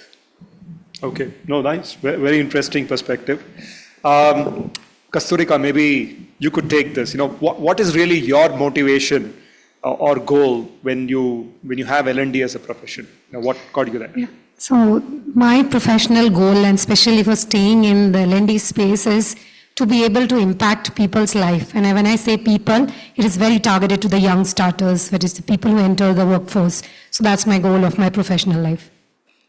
Thank you. Richie, for you, learning hours or increased productivity? Learning hours or productivity? Very good, tricky question, right? I know I can't phone a friend, right? or go with that. You can. we have. I've already taken the I was hotline. just kidding. Right. I will go with what Abraham Lincoln said. He said, give me 6 hours to chop a tree, and I'll spend the first 4 hours sharpening my axe. So, learning hours. Okay. All right. Maybe Vinuta, you could take this question. Mandatory training versus learning in the flow of work. The best strategy in my view is an integrated approach where mandatory trainings for all your compliances, functional trainings, and all of these with the learning in the flow of work for your continuous learning and to really have an aspiration. Oh, nice. That's a safe answer too, but it's a practical, correct one. You have to blend and use it in context. Well, actually, if you do double click, maybe it boils down to finally learning in the flow of work because which, of course, learning in the flow of work should have a balance of being relevant, being specific, and having an objective. I think when that is there, obviously mandatory is not required, but we are not in that world, so that's why I said. I got it. Well, Pankaj, what's the vanity? This is an apt question for you. What's the vanity metric that you dislike the most? A difficult question to answer. No. Yeah. Stack rank them. Satisfying everyone. Yeah. And trying to keep happy everyone. Difficult to say no at point of time.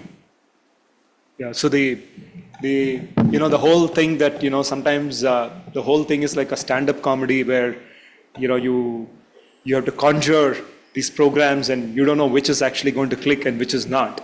And unlike the stand-up comedian, we can't give gali also. I just want to kind of differ here, I think, from what he said. More than that, when you were asking this, the question came into my mind that what would you like to choose, your mother or wife? My God. So learning hours and, the performance, that gives me, the lot of things. And how can you, substantiate the performance along with it? But that definitely performance, if that is not there, what the learning hours will going to do? It's not a tick mark activity over there. Or many, like that, many more things are there, right? So it's so interesting. It may not be or with. Probably substitution is the change the terminology, or along with probably will help us to solve the bigger, the question. Yeah. I got it. Well, thank you. Sharon, are we having a chai break or it's the next session after that?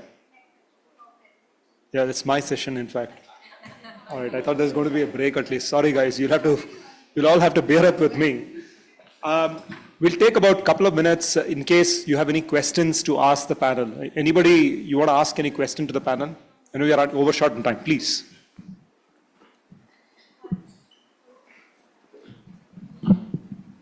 Hi, this is Karthik from HCL.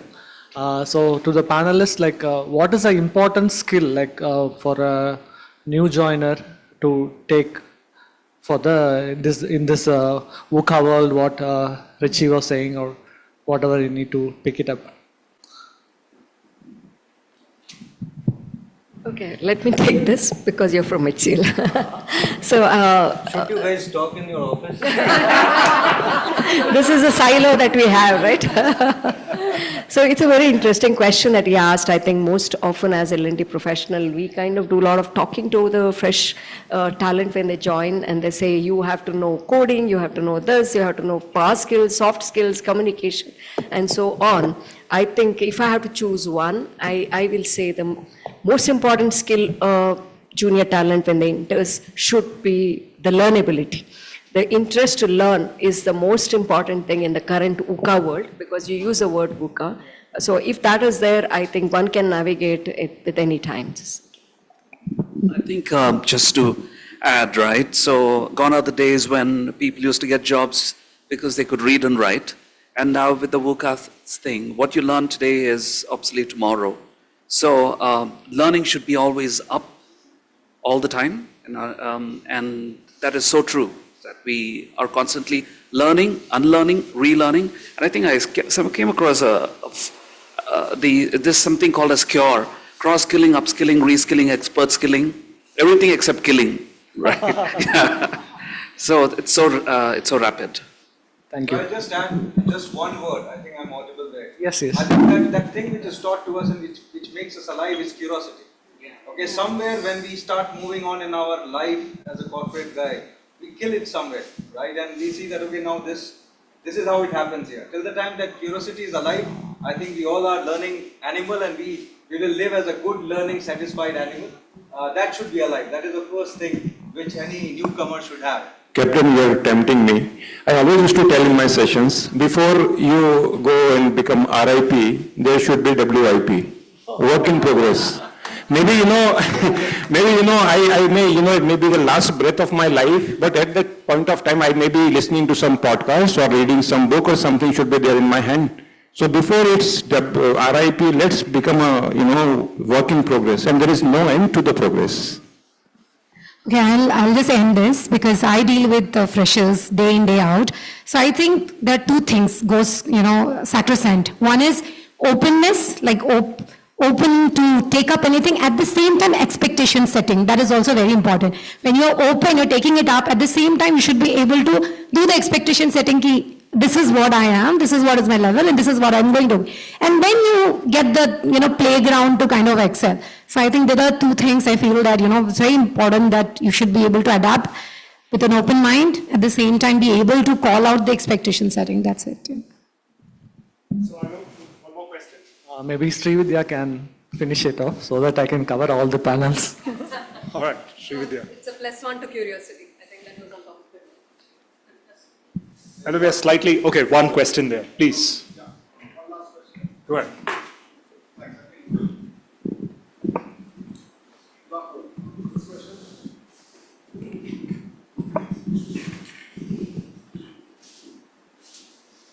Not working. But we can hear you well. We can hear you well. Great, thanks.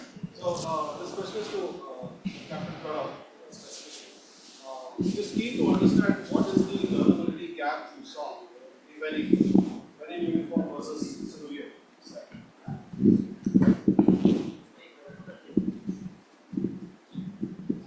You really want to hear the answer? So the thing is simple. We have to try to understand and say that we don't know. That is the first thing. And the beauty of the training, what we have in the forces, is we don't know, you don't know. Means, I'll tell you to jump from the airport, from the aircraft, you don't know, right? And that's how the thing is. Here we fake it around. And we fake it till the time we make it. So these things doesn't work. So, and now currently I work in a startup. Working in a startup is as good as working in forces. Right, so there is nothing, right, in a fraction of minutes, fraction of seconds, and also I've worked in organizations which are 136, 140 years old organization, where you can cling around and you can move on, right, but at the end of the day, that's why, I have a very, very, bad experiences where I see that people function, anyone can become a chief people officer, but chief people officer becoming anyone is very limited, right, any other function head. Right, so we allow those things, as being, okay, it is diversity, everything is fine. But here, these things are very expertise, what I feel. You are running a family doesn't mean tomorrow that you can run a people function, doesn't work like that, okay? So the skill sets are defined. Now here, simple, if you don't, and I have seen many successful people who say that, okay, I was running a purchasing function, today I am, heading L&D or talent or whatever it is, but you don't know the crux of the thing, and 2 years you'll be moved on in a different function, different organization. So faking around doesn't work. And sometimes I feel that we suffer because of that. So the first thing is, we all know what we don't know.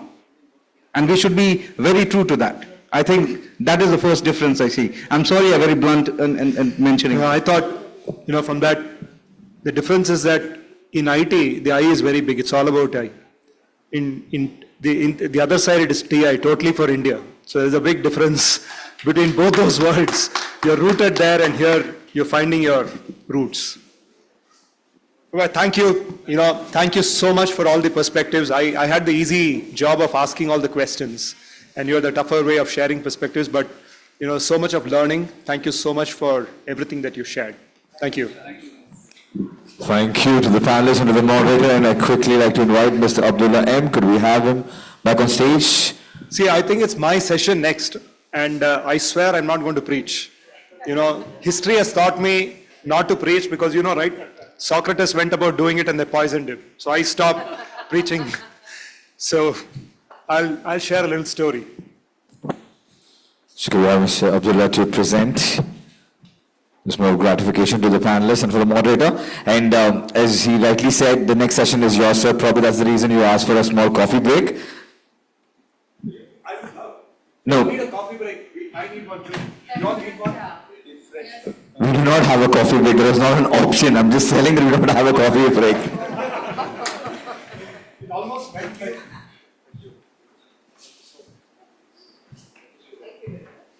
Can we clap for them, please?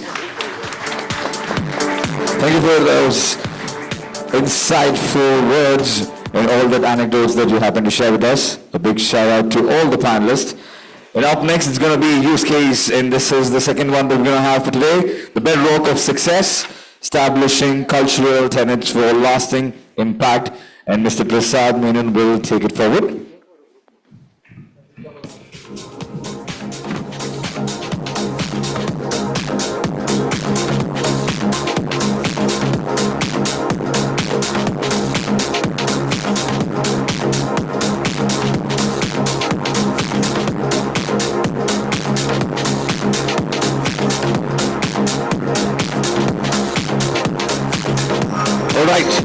How many of you actually need a coffee break?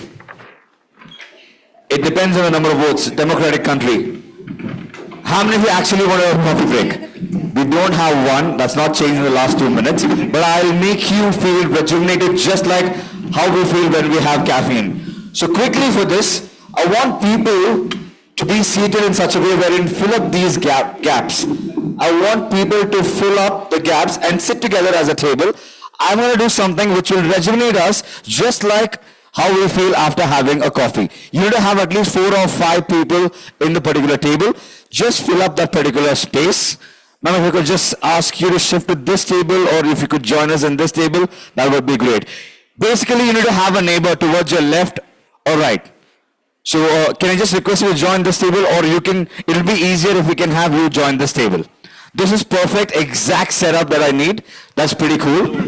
Just in a semicircle format. You can join us in the front. So why don't you join this particular table? So just, there's a space. No, you need to have somebody on your left or right. Right now, nobody is there. We want you to sit till she comes back from the break. All right. Just make sure you have somebody towards your left or right. Cool. Ma'am, if you could request you to be there. Just make sure that you have a neighbor. That's about it. There's much needed. I can see that. So now, we've been talking a lot about AI, artificial intelligence. Answer this to me. AI is nothing without human intelligence. Do you agree with this or not? Yes, and human intelligence is probably on the lowest side post-lunch for obvious reasons. But in a right way, if we trigger the brain cells, if we reactivate it, we are up and awake and it's back to normal function. So now I'm going to do something which is absolutely scientific, and I want everybody to go by this. We have 2 parts of the brains. We know that, right? Simple. Left and right. Left brain controls your right body action. If I'm able to do this, it's because of my left part of the brain. And your right brain controls your left body part action. So if I'm able to do this, it's because of my right brain. So now if we trigger both together, it helps us rejuvenate. So I want all of you to get your hand and place it like this, pointing towards your neighbor. Get your hand. Yeah, just get your hand like this. I like the way you're listening to me, but just do what I say after you listen to me, ma'am. Your right hand this way. For all those who have the classic case confusion, this is your right, like ye wala. So right, yes, like this. And now take your left hand and place it like this, like you're holding a plate. So now your right hand will be pointing towards your neighbor's left palm, correct? You can just like stretch it out. You can just get it to point towards her left palm, ma'am. Yes, I'll line it there. Superb. Got it? Lovely. Those who are sitting in the, seated at the aisle, you'll just have one person. Now, when I say 3, 2, 1, go. See, now you're a loner, sir. Nobody is there. That's why I told you to sit there. When I say 3, 2, 1, let's go. I want all of you to catch hold of the finger that's pointing towards you. At the same time, escape from being caught. It's 2 actions sending the message to your brain at the same time. 1, you have to quickly escape, but at the same time, you need to be quick enough to catch hold of the finger that's going to fly away. Right? Let's do this. 3. Wait for 1. 3, 2, 1. How many of you were able to catch and escape at the same time? Superb, lovely. If there's a gold ring in the finger, you get to keep it. But we'll try it one last time. Everybody, now you're on the game. Position. Check. 1, 2. All right, everybody, catch and escape at the same time. Let's do this. At the count of 3, 2, 1. There we go, good. Clap for yourself. I'm sure you feel good. I can see the smiles all around. With this, let's welcome the gentleman back on stage one more time for his standalone speaking session. Could we have a big applause as we have Mr. Prasad Menon, Global Chief People Officer, Amagi Corporation. Over to you, sir.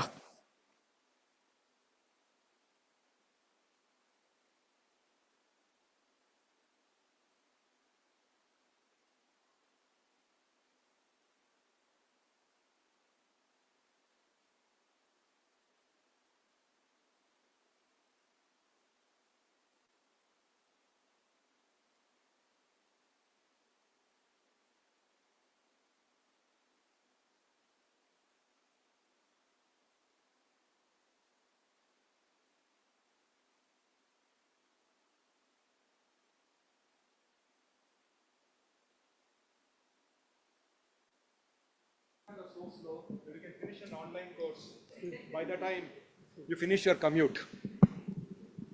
This is the University of Potholes. It teaches you the value of twists and turns and how to deal with the VUCA world. And it's a very fascinating place. I think MBA probably here has a very different acronym. I think it's in Masters in Bumpy Adventures. For a city like Bangalore. So every day I live in South Bangalore, there's metro construction happening right on that road. Every day that I commute, I take one brick and keep it, hoping that it will expedite the metro construction so that the next generation can use the metro. Right? So what I really thought was, my whole belief is the universe is filled with stories. Stories are really fascinating. And I thought, in a very humble way, I'll share a bit of story of what we're experimenting with Amagi. And, like in Panchatantra tales, at the end of the story, we'll have, what did we learn from it? Or what are the perspectives that we gathered? So I'll probably leave that with a thought. I started my career, of course, I started my career a long time ago. I'm a prehistoric beast in this industry, worked for about 25 years. But I'm an engineer with no qualification in HR, so I hoodwinked the industry and got away with it for 2 good decades, doing the Howney Act. And but as an engineer, one thing I've always learned is, from all the creative thinking, where the rubber meets the road, what will work, and through staying curious, because I didn't have a foundation into formal degrees and learning, so I had to ask, probe. That's one trait that I still hold good to my heart. That's got me here, and that's one dear trait that I try to hold on as much as possible. So let me give a little bit of perspective. I'm sure many of you wouldn't have heard about Amagi. Most of you. It's not a pizza company.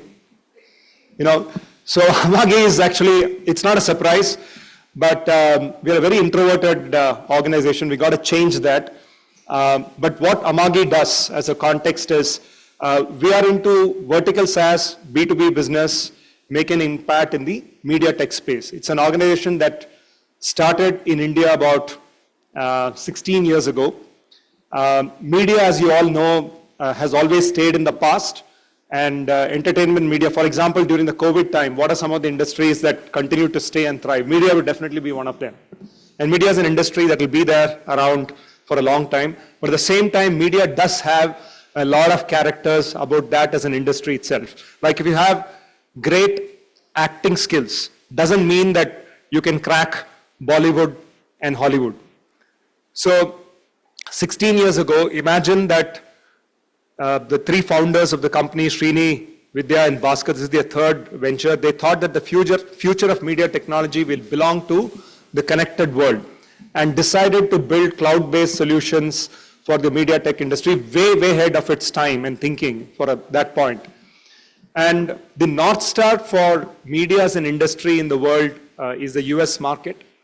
And for a company that started its origin here, today we're a global company. We have more than 30 different nationalities. 80% of our market is in the US, another 15% in Europe, and less than 1% is rest of the world. What we do is we are in the intersection between broadcasters. What you see typically with media, all the heavy equipments. It's a very equipment heavy, very expensive. Broadcasting is a heavily expensive business. So we help broadcasters go on the cloud and do it at about 1/10 of the cost. So that's what we do. So one end is the broadcasters. On the other end, we have content providers. Let's say that we all got together and produced this lovely movie of this day. What you really want to do is distribute this content as wide as possible. So they come to Amagi. We basically help them distribute their content beyond the YouTube, beyond the Amazon Prime. So interestingly, platforms require content and content requires platform, and we do it for them. So for example, Discovery would come and tell, they have content for like the Avengers series or whatever it is, they have it for whatever they have for so many years. They will say, look, we sign up the deal with, let's say, a Roku, which is a platform, and all the channels will actually be broadcast, monetized, analytics brought back. That will be done by Amagi. So we are in the intersection between these two players. Interestingly, we also do, the third set of customers for us is advertisers. We do programmatic advertising, like in TV, when you watch, there is advertising. So we are actually in the three-phased market between broadcasters, content creators, and platforms. That's what Amagi does. We host about 5,000 plus channels today. And luckily for us, we're not a very headcount intensive organization. And even if we grow, we won't be very headcount intensive. That's a good thing. I like beauty in small things. I've always consciously stayed away from very large organizations. I've joined organizations that are sub 1,000 and been a part of the growth, although I have my colleagues who have always worked in large organizations and I respect them, but it's just that it's me. Good or bad of what you do, when you see it, it's very, very gratifying.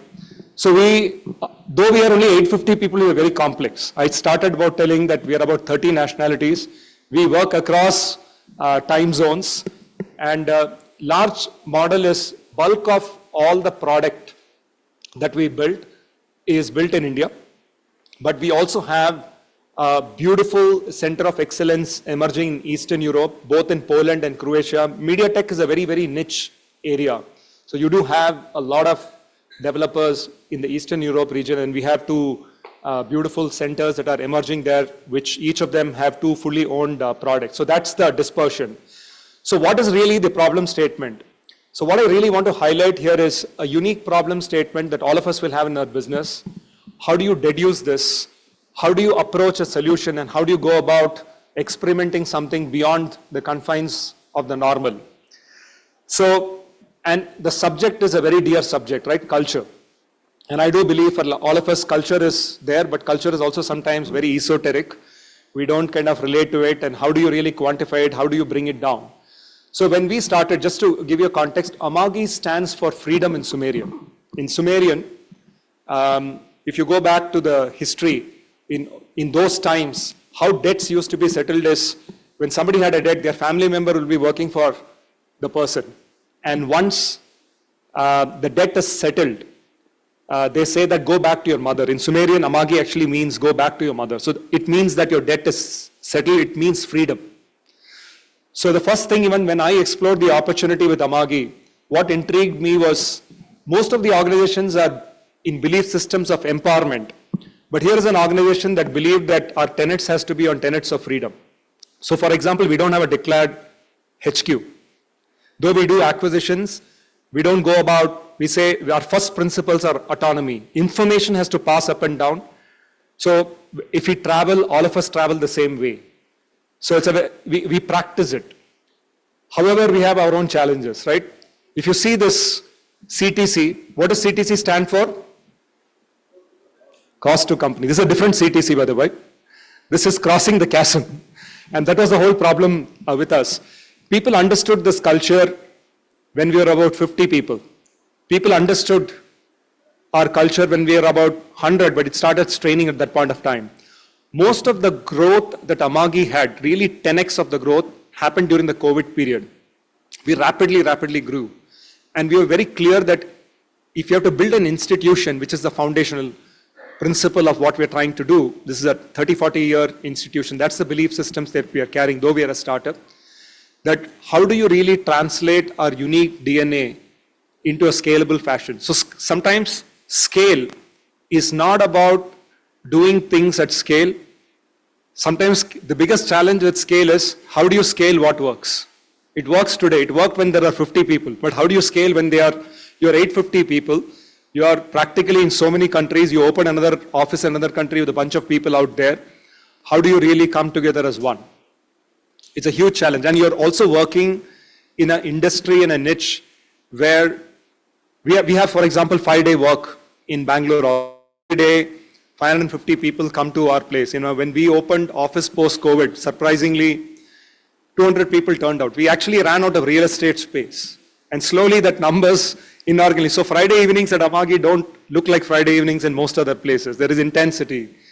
Because what we're trying to do here is also things that might not have been done in the past. So there is no ready expertise or domain knowledge that you get from the industry. So the need for collaboration is a big challenge. So this is like a typical product life cycle. Every product, it's the same thing with your culture life cycle as well. So the challenge for us was, if we have to build a long-term institution, how can we have our own unique cultural DNA percolate? And ultimately, the success is when every Amagian can live and breathe this culture. So scale sometimes is the biggest problem. Don't tell me I have an answer. I don't have an answer. I only have experiments and discovery, and I'm going to share just the perspective. I'm nowhere close to coming to tell you that, you know, we have tasted success, but we are making progress is all I can say. So I think the first thing to start is to intently listen and understand your problem statements. And what were our own unique problem statements? I've alluded to some of this, right? We had a global dispersion. We are spread across the globe. There are time zone complexities. There is no time zone. You can have a meeting where somebody will be in an odd time. We generally now sign up and say that if you aspire to do a global role, you have to be available globally. But it's still a difficult challenge when you work across time zones. We also have absolutely grown through acquisitions as well. It's a very integral part. So how do you really acquire, at the same time ensure that you feel together as one? Because they are bringing in their own value systems. How do you really bring this together as one? What can be the common language for us to belong together, which is very important for us. Most importantly for us, with about 850 people, I need to know, how does Amanda in Australia wake up today and feel? I need to know how Karen in Israel is feeling today. It is a process of continuous listening. So obviously, some of the ways of annual surveys or quarterly surveys are not relevant for us. So how do you really put a mechanism as you start scaling now? How do you build a continuous listening mechanism into the organization? Obviously, we are 30 plus nationalities and it's only increasing. How do you really bring this whole beautiful tapestry of diversity together and build this one inclusive culture in the organization. So there are problem statements, and then there are aspirations also. In October 2022, we said that we want to be the happiest workplace in the world. People should come, they should love what they're doing. What they're doing is creating a change to the industry. They should love the people that they work with, and they find a purpose larger than themselves in bringing themselves every day in doing what they're doing. So we said that we have to build the happiest workplace. Easier said than done. The question is, how is Amagi going to journey? Because happiness is an emotion. How is Amagi going to journey in this emotion of happiness with our people? We also, I told you that we had a distinct DNA. How do you preserve and build on this distinct DNA? Ultimately build a world-class media tech organization on foundation of goodness. Most of the other organizations, when you go global, you say, this is the HQ, probably everybody else align. Our way of approaching this is very different. We don't have, like I said, a declared HQ. Our thinking is very different. There's humility just out there. There is vulnerability celebrated here. So how do you really, carve out your own distinct DNA? Of course, high performance. I think cultural disintermediation is it is not top driven alone for us. It's very important that all bottlenecks to culture can be removed. It is seamless. People can have different interpretation of what we call as the Amagi way in different places. Poland can, for example, the culture is so different out there. There is an overarching theme of the Amagi way, but the interpretation of how it is practiced or interpreted can have its own beautiful flavors in different regions, in different places. So how do you really bring this cultural disintermediation? And our whole model is also a very servant leadership model. We say that nobody's knighted out here. I'm sure all our organizations are probably rooted in that. But we have our own Bible. We say as a leader, you have to be the last person speaking in a meeting. You have to listen. It's about integrative thinking that you celebrate as a leader. So how do you conjoin and bring a khichdi of sometimes opposing emotions and views, and then have a happy outcome when you leave that meeting? Big development area for me in listening and talking. You can see kind of person that I am. You would have noticed my team usually gives me, so it's still a developmental area, but ultimately, if you look at this, our problem statements and our aspirations, when you have to carve a solution, sometimes you don't want to look at this linearly. You want to carve a solution that can help actually address many of these things while doing one thing. So that's a better, smart way of how you want to approach. So what did we really do? So what we really did was we went back to our roots. What Amagians know and what we have really done well, we call this inside the organization as a timeless engine. What really has got us here is the ability to listen very intently to our customers, synthesize their needs, form a solution. Mostly we take up challenges which other people think are impossible to do. We try to take those challenges with a can-do positive attitude, support the customer, and go back to the listening. So this is something that everybody understands. This has been fundamental in the evolution of the organization thus far.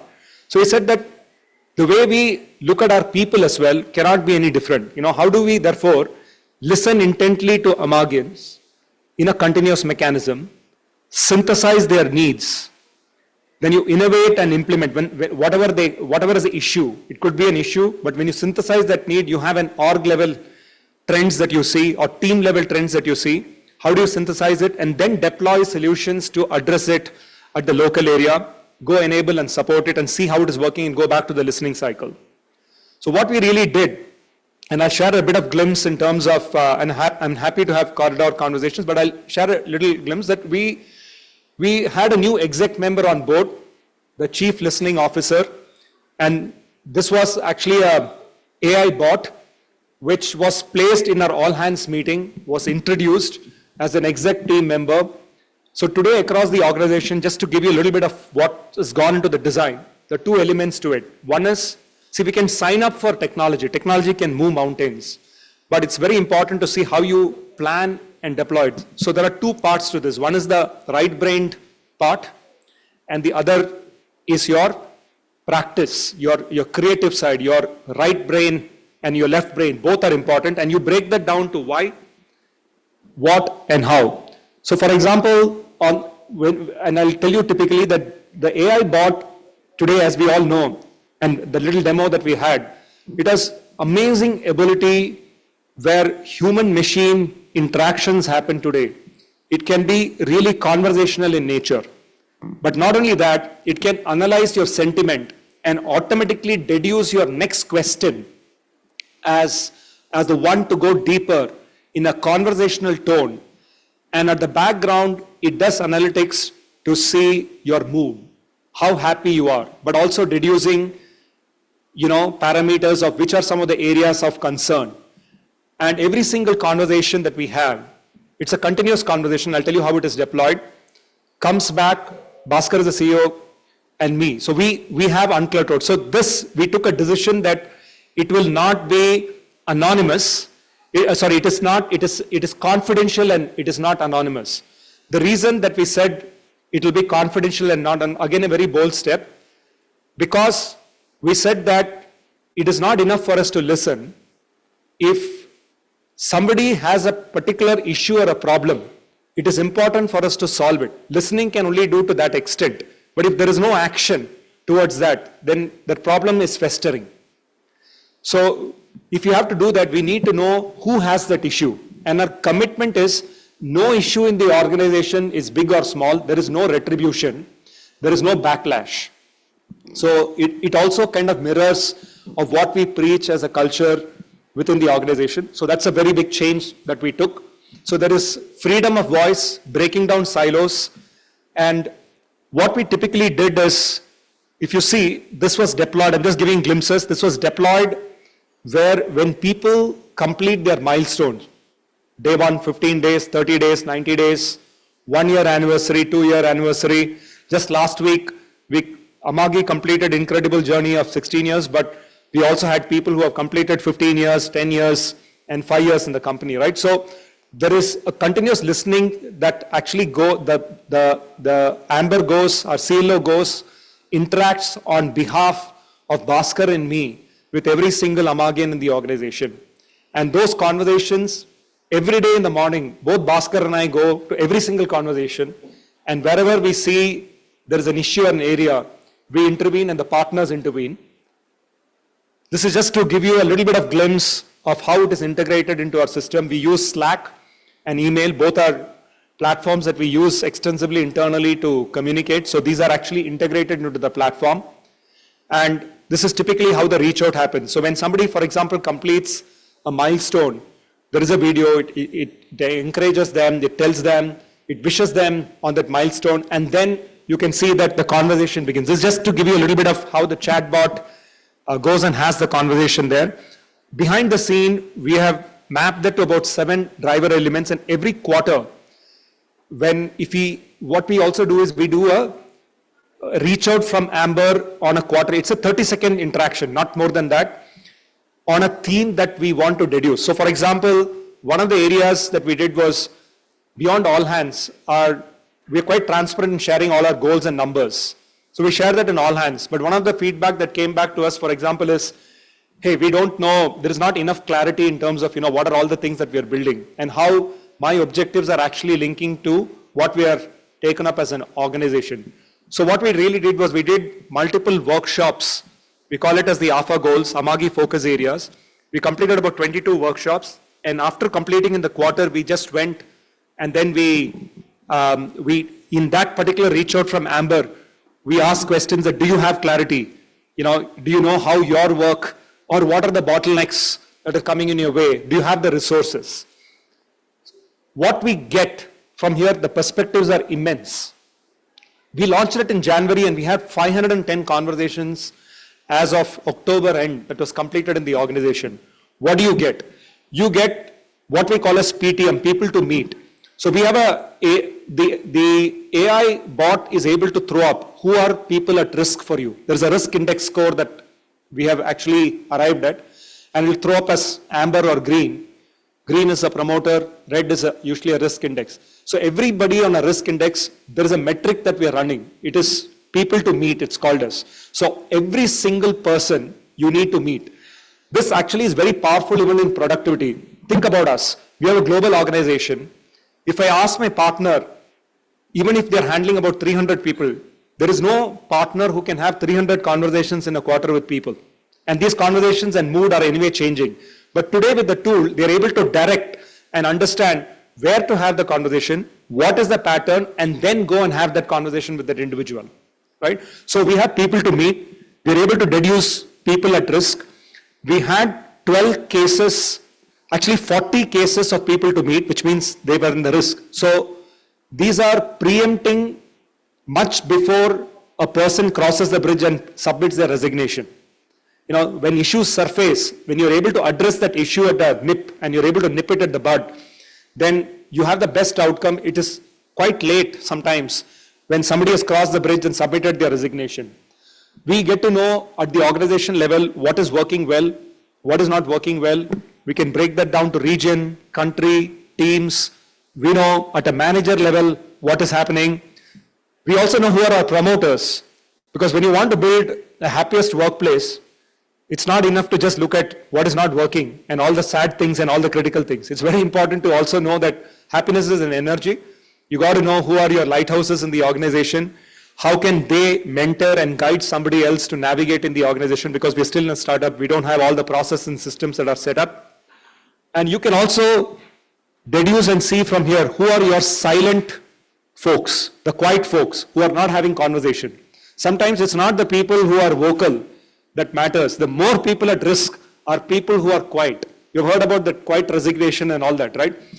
You're able to reduce that and then see, okay, you classify talent as your high potential, your critical talent, your solid state. Then you also know there are issues. There are people who have developmental areas and they are not necessarily going to be in a happy state. But if they are high potential and critical people and they are quiet, it should bother you, and you should not delay for more than even 24 hours in not having that interaction with that individual. Plus, you will have an insight about what is not working with them ahead of that conversation, so you can actually go into that conversation meaningfully. And we have an SLA. Every single people to meet, you have to close within 15 days. What does closure mean? It doesn't mean a happy answer for that person. Step one is to listen. Sometimes you have to coach the individual. Sometimes there's an issue between the individual and the manager, for example, and then you do an intervention. You make a commitment, but you have to go to the system and then you have to close that. It's like a emotional ticketing system that we have set up, but to ensure that every voice is heard and resolved, and there's a resolution that comes from us, and that's a metric that we track. I'm just sharing with you the dashboard in an as-is way that we have. So for example, you can see if you say you want to be the happiest workplace in the world, you have to have a system that measures then happiness. So that's called as our mood score. Then, of course, we track our ENPS. It's a scale of 10, and we take 9 and 10 as the promoter score. Up to 6 is a detractor score. The other is passive. And we have engagement. That engagement is a tried matrix of 3 things. 7 drivers are there, but largely they are between your work, your management chain, and the people that you work with, and the environment that you work with, and the culture that you work with. So those are the scores that we have, and you can see here typically that we have about 48 PTM cases since January that we discovered, 40 cases that were solved. 15 days is our time. We are averaging about 21 days, a little more than 15 days. We have room to improve there, but yet I know from industry standard that this is still not bad, but we are striving hard to bring it within that 15 odd days. So for us, it is very important that in our industry of media tech, every single person here is a person who can walk away with 3 to 4 jobs in their hand. If they are going to stay with you, they are only going to stay with you because they are heard, they are valued, and the belief systems are all aligning to what we say, what we preach, and what we do. The day we mess that, we know very clearly that we'll probably have an exodus of people. So when you scale, sometimes it's a challenge, therefore. It's a scary place. So with this, we are able to also, we have seen that vulnerability, for example, in fact, one of our Amagi way is be vulnerable, be you. That's one of our values. So we celebrate vulnerability. It's okay in our place to say, I don't know. It's okay in our place to say, I don't know how to do this. I messed this up. It is fine. No, you're not going to get crucified here when you say you messed up something. It is very important to I feel that vulnerability builds authenticity and it helps to build culture.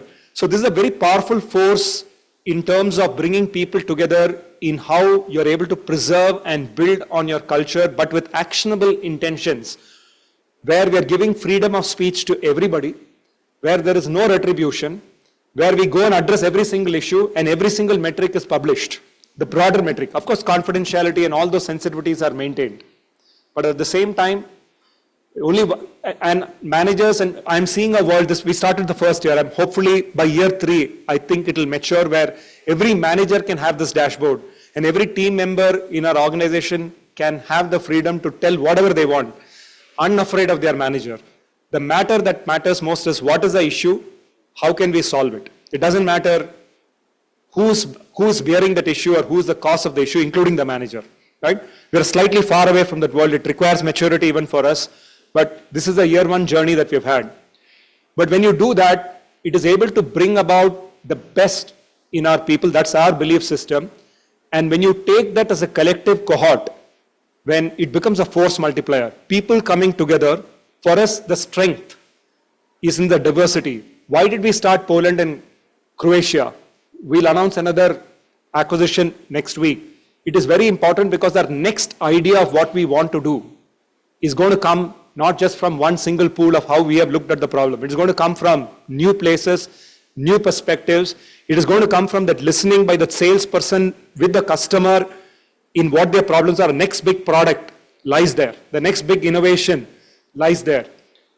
In a very humbling way, just sharing the stats with you, right? The last Olympics was live cast to the world by Amagi. 17 hours, 17 days of the largest event in the largest stage with completely on cloud, because these are all traditionally done using hardware, completely on the cloud with low latency, with a 10-channel Dolby Atmos, and we didn't have a glitch those 17 days, we were crossing our fingers. But that's the power of what, culture can do to bring, and this was not done, this is done by a huge cohort of global teams working together with a single mission, with a single purpose. Right? It's also humbling that if you look at just this last year, most of the coveted places in the tech and product, we were recognized. The biggest, I think, is the Emmy Awards. I'm sure many of you know the Emmy Awards. The Emmy Awards is considered like the Oscars for tech. And this is the second consecutive year that Amagians won the Emmy Award for their work in innovation. So that's a little story, but we also have that whole perspective on Panchatantra, right? And what I want to leave some thoughts with you. I think the first thing is deep listening is very, very important. Culture, I think, is built with very, very deep understanding of what is the issue, what are the contexts. Every place, every team has their own fabric. It's very, very important, first of all, before we start anything, to build a very, very deep understanding. You remember the problem statements and aspiration. When you start writing down and deducing it, and you start listening very intently, what to solve for, your answer first comes from that listening. So very important. For me, for example, this is a big feedback area. From my long many years, I'm a very excitable person. I get feedback from home mostly. Your wife, your daughter, they all give you feedback on your listening ability. I'm very conscious about it. Right? I can only tell you I've only improved. I'm a better version of myself. And as long as I'm humbled, but I'm still a long way to go from my own listening ability. But I have other people in my team who are better listeners, and I bank on them. And usually, I'm at fault, but together as a team, we cover up for some of the gaps I have as an individual, as a person. Right? But listening is a very important area. And when used in learning, in context, your ability to use listening and to make real impact in your business problems or in more complex areas like culture building that has to sustain a long-term future, it has a huge role to play in learning. The second definitely is, listening alone, like I said, is not enough. How do you really bring that into actionable? And when you do both and you do that with empathy, listening is a very beautiful thing, because the first thing it does when you listen authentically is it builds empathy, which is the foundation to build trust, right? So just the act of listening to any human being is a foundation to building trust. So we are able to build then trust and relationships in the organization. So similarly here, when we do learning interventions, I think how you take the feedback loop matters. When we say, for example, I gave the session, give me the feedback right there. Or you want to listen to what could the session do differently? What perspectives I could have shared? Then you need to intend. You're not trying to listen for an intended outcome that you want. Your way of how you want to solve things are going to come from you actually humbly going and listening and saying what could be done better. Right? Last, I think it's very important that technology and design thinking, we've used both of this. It has tremendous power to move mountains for us. For us, with the AI capabilities, not only we are inducing that into the product, to the earlier conversation here, if you want to build, this is the world that we are getting into. You have to build an organization which is an AI embracing ready culture. So your culture also has to use tenets and elements in a structured way where you're able to make this bold experiments and show people that, this is the way, let's test it out. Let's see, let's learn from each other, right? Last but not the least, I said that I think the biggest strength for us is the vulnerability. In learning especially, if we can teach courage in the organization, we can teach authenticity in the organization, it's a very, very powerful force in what you can discover and the deep connections you can actually make and some of the best creative thinking and impact that you can create.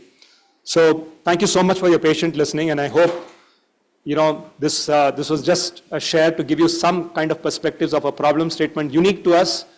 But the matter for me to share with you is, how you approach it, what are some of the lessons we learned, whereas we are still in the journey. But for today, I leave these thoughts with you. Thank you. Thank you, Mr. Prasad, for that. If you're all there, anybody in South Bangalore, you can come and visit our office. It's a non-air conditioned office, except for the meeting rooms. Every single material in the office is made from recycled materials. We call it home. I can assure you one of the best filter coffees will also be there. So you're all welcome. If you're ever in South Bangalore, you can see a slightly hatkasa, sort of flashy office. It's a very grounded office. You'll probably think it's your home, but you're welcome to visit us. Superb. I think we were sold when you mentioned filter coffee. We'll definitely have a visit. Thank you so much. One more time, a bigger applause to Mr. Prasad being in the house. And now moving forward, we're going to do this quick so that we can catch up with time. We are running a little behind schedule. Up next is impact of skills on everything hire to retire. Yet another interesting topic. And to talk to us about this, we have with us Assistant Vice President, Human Resources at Biocon Biologics. We have Mr. Vikash Maheshwari in the house with a huge cheer. Let's have him on stage. Come on, everybody, put your hands together. Over to Mr. Vikash. Right. Hope I'm audible at the end. I don't know if this is working. Yeah. All right. Cool. So I had a 30 minutes keynote, which I think I'll convert to a TED Talk format and do a 10-15 minutes, because I've been told that I'm the only one standing between you guys and the awards. Is that right? Oh, one more. Oh man, all the best. All right. It's pretty late in the evening.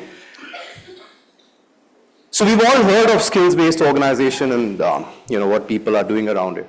Normally when I do these keynotes, and some of my friends who were here in this room, they finally decided that we're not going to sit. They've left. But I'm seeing very new faces, so it's a good thing to know. So you may not have heard of these keynotes that I've done before. But my intent is always very simple, that I don't want to show you or tell you something that you find on Google or ChatGPT or Meta or any of these. Okay, so what you will see during the course of the presentation, once I have the presenter, are things which I would say are lessons from my mistakes, things that I've gone wrong with, and also certain things that I'm doing a POC on. So trust me, a lot of this is stuff that you can actually go back, take it back to your organization, speak to your CHRO, and tell him or her that this is stuff that you've created or you've strategized, and you'll get all brownie points and a great increment next year is my commitment to you. All right, so, okay, a quick show of hands. How many of you have actually heard of skills-based organizations? One, awesome, awesome. And how many of you have actually started working on skills within the organization? Oh, lovely, awesome. And anybody who's like dying to talk, can you just give me a quick, like 30 seconds preview on what you're doing on the skill side? Anybody? It'll just kind of, get you guys interacting and, yeah, please go ahead, sir. People in my team have been asked to have PM skills and PM certifications, right? But what I'm looking there is I say, hey, can this person really be N?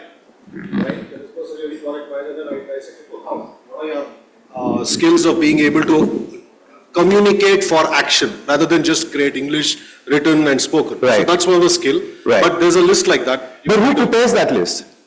Myself. Correct. And I know, thank you so much for this. I know a lot of us have started hearing about skills and a lot of organizations are working towards skills. IKEA, for example, they've done a fantastic job on skills. But a lot of this is still inward looking. And correct me if I'm wrong. I mean, we sit and we make. So there's nothing different to what we were doing, let's say, decades back, where HR used to sit and we used to write things like competency maps. Remember? And we used to have a lot of function, but as Sir said, that, you move beyond behavioral and you're trying to get into the core function of it. Well, how many of you are using, okay, I don't like using the word AI. Okay, I think currently is the world's most abused term. Okay, with no sense and whatsoever. We just throw it everywhere. But how many of you are using technology to scrape skills? A quick show of hands. There. See, now the hands go down. And this is what I'm trying to establish as the first thing that you should take back. If you're looking at skills inward, as in you're asking people inside, okay, then what should this project manager be doing in terms of skills? You will not get the right output. Okay. So very broadly, I have a lot of slides, but I'm going to skip all of them because all of this was my 30-minute keynote. But you are most welcome to reach out to me and ask me more details of how do you do it. But there is technology available using which you give it for the same example. You tell that technology, I want to scrape skills for a project manager who's working in whatever is the industry, let's say product, okay, and who's got 10 years of experience. But I want to benchmark this project manager with an Amazon based out of the US, not India. You have tech like that available. The minute you feed in that information, which we call the comparator basket, what do you get? You get things like what skills are needed from a functional, behavioral, techno-functional, the whole list. What proficiency level do you need the skill at? PL 1, 2, 3, 4. But I think this PL business, we in L&D have kind of forgotten how to do it. We're all the same fraternity. I'm blaming myself as much. We just go and label it PL 1, 2, 3, 4. Not enough. You have to have English around it. You have to describe what does a skill mean and therefore what does a PL1 skill mean, PL2 mean, PL3 mean and PL4 mean. You can visualize this like a tree. So if you were to learn accounting and you buy a book on accounting, okay, then there are chapters inside it. Maybe chapter 1 to 10 is your PL1, chapter 11 to 20 is your PL2. So describe all of that. So you get that at the click of a button. Then you also get that which is the world's most consumed learning program or per skill, per proficiency level, sitting on what platform, paid and unpaid, both. So if your organization has lots of money, go ahead and subscribe. If you don't, start using the open source programs. And then you also get a dollar value per skill. And I don't know how many of you have heard of this use case. The Law of Organization and Mercer, I believe, is doing a lot of work on this. They're saying that is a job about skills? If the answer is yes, then the pay should be as per skills, pay per skill. Right? So your compensation structures are getting revised. So there's a lot of work happening here. If you've done this, then obviously the next things to do is assess and do all of that. Now I know a lot of you are aware of the use cases of skills for learning. Alright? It's straightforward. I got the skill map, I assessed all the people, I started passing judgments, good, bad, ugly, and I started throwing them into training programs. This is a straightforward use case. But I think there's something more. Okay, and I think if you do skills properly, it has an impact on everything hire to retire. That one chart there actually shows you the list of questions that you can answer if you have the right skill data. I'll give you one example, which I have not created an illustration of. Performance management is our favorite time of the year, right? We love doing it, all of us as HR. So what do? We basically have, ratings and all of that, so I call it the judge and jury approach. There is a judge, there is a jury, and we start passing out verdicts, right? And we say that good, bad, ugly. Isn't that what we do? Right? And then we start thinking promotions. And how promotions decided? Pretty much we look at tenure. How many years has this person spent in the company? Then we look at the 9-box ratings. And then we start saying, is this a flight risk? How important is this person to the organization? If I don't promote, this person is going to bugger off. Right? Let's be real. These are the real conversations that happen. But there's one data that we don't look at, or we just believe in gut, which is to say that if I promote this person to this role, is this person having the skills to perform in this role? And is that by data or is that by gut? All right, so skills-based organization gives you data to show you that yes, this person can actually be performing in this role and performing well. All right, so those are the kind of answers that we answer if you do a skills-based organization properly. As I said, I'm timing myself, so I'm going to be very quick on this. This pretty much is the illustration to say that everything hire to retire. I don't know how many of you have thought about this, but even things like ESG, right? I mean, I'm sure a lot of organizations are chasing the UN SDG goals, you're working towards ESG, etc. Skills has a very strong use case for ESG. Skills has a very strong use case for strategy, organization strategy. It also has a very strong use case for performance. Okay, and I'm going to show you a few, and then start from the basics, very basic. It impacts your JD. A lot of people who leave organizations or who are not happy after they join a company, they would have told you, guys, you told me something in the job description or something else when the recruitment happened. But when I came, I realized this is something else that I'm doing. People have that challenge, okay, because they think that you were not very clear or you're not able to articulate very well. Would it not be great if you could possibly put on a job description not just the roles and responsibilities, but also the skills that you expect the person to carry and the KPIs that you expect the person to deliver on, all right? So what you see there is pretty much a simple illustration to say that you've got skills, you've got jobs and responsibilities which are mapped to the skills. So these skills are not standalone. Every role or responsibility has a map to a skill. Because if you actually think about it, if you have to perform a certain role, a task, you need a certain skill. So is that mapping done in your organization? If yes, you can put it there. And then of course, things like what KPIs are expected to be delivered on. But this is one of my favorite. We are moving, and the industry is moving, people at least who have adopted skills, they are moving towards mapping KPI and skills. KPIs as in your goals, okay, or OKRs, whatever, MBO, OKR, BSc, whatever you're using. But there is a method to map those KPIs to skills. If you're able to do that, all right, imagine the power that you unleash in the organization. Okay, just think about it. The minute you have a KPI to skill map, all right, a KPI for me is not working well. In other words, I'm not able to perform well on a particular KPI. Now, we always believe performance is a skill and a will issue, right? Assuming there is will. Because if there's no will, then nothing else matters. Assuming that the will is intact, okay, then possibly it's a skill issue. Maybe the person needs some learning, coaching, development. But you can go micro. Rather than putting a person through a 3-day manager development or LDP or EDP or whatever of those, you can go micro and say that only this part of that particular curriculum is needed because that is the kind of mapping that you've done to the skill. But that's not all. If you are a leader in the organization, and let's suppose you are planning to go IPO in the next 2 years, let's say, I'm sure you have plans in the next 4 or 5 years you want to go IPO. And you lay out that to go IPO, these are the 10 tasks that I need to do, all right? And these are my measure of success, which are, let's say, KPIs. And now you know that for each of these tasks, these are the skills that you need. Now, all you have to do is find out those skill champions in the organization, that who are those people who are actually high on that skill, bring them together, create a cohort, and put them into a project called IPO readiness.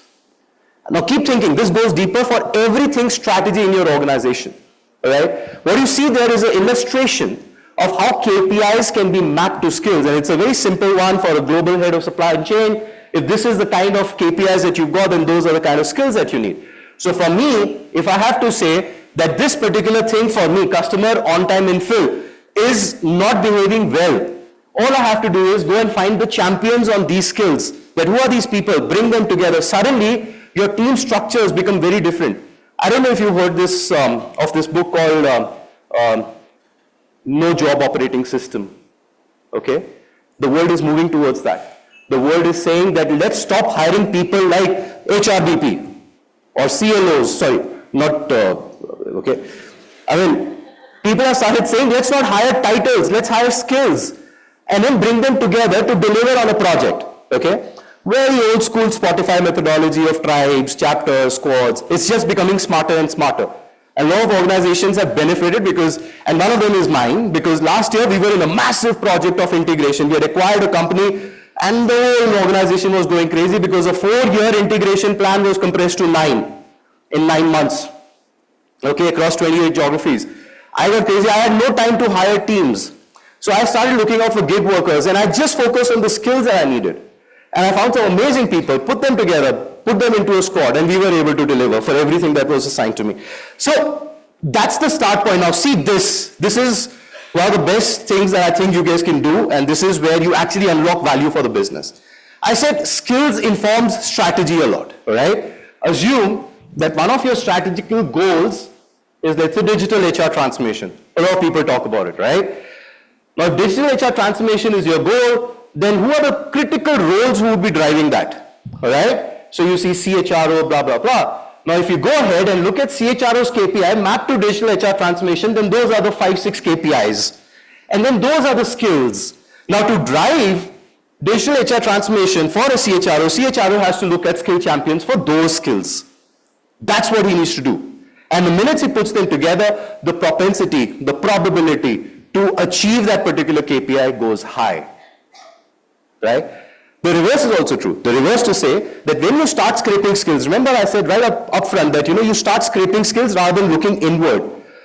We did this exercise. We looked at some of our competitors because that's how comparator baskets are made. I said, okay, I want to look at global supply chain head, and I want to look at some of the largest global supply chain players like Amazon and Flipkart in India and the others who do massive work on supply chain. Yeah, and I got certain skills which we did not know of.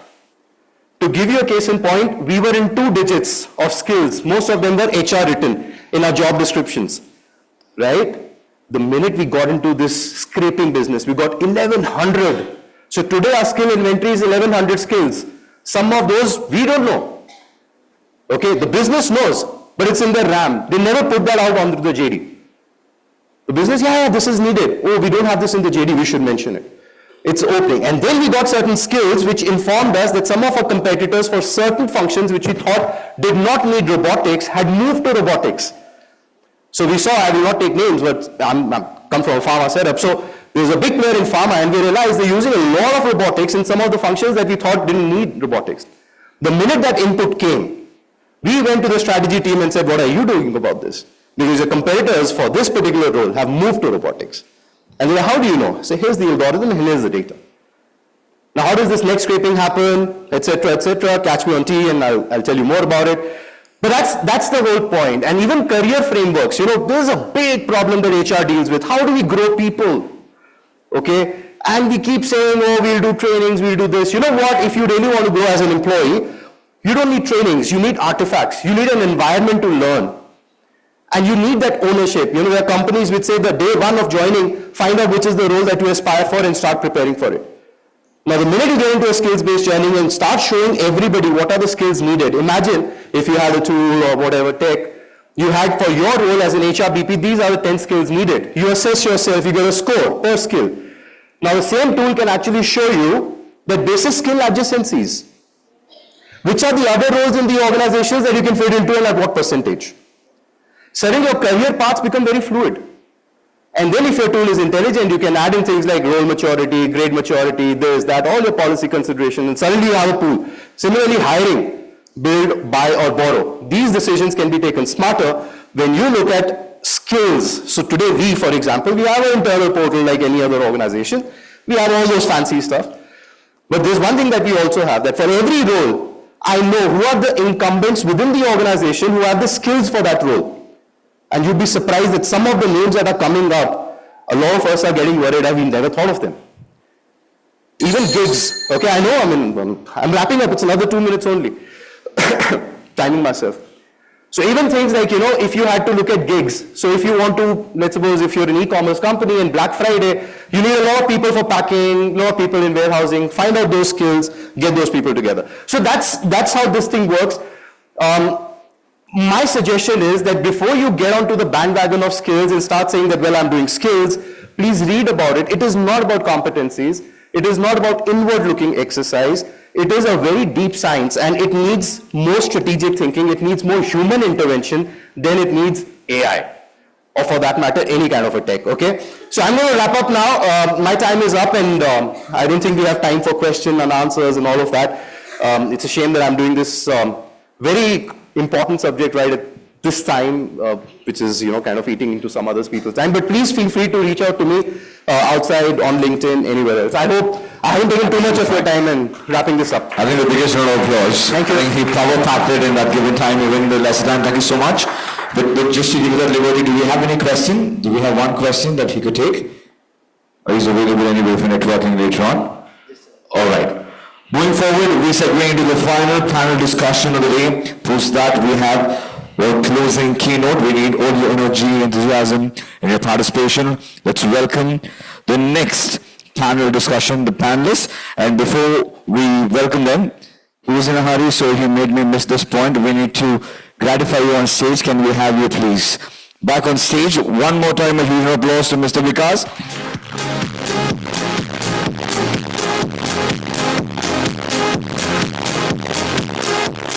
Thank you so much.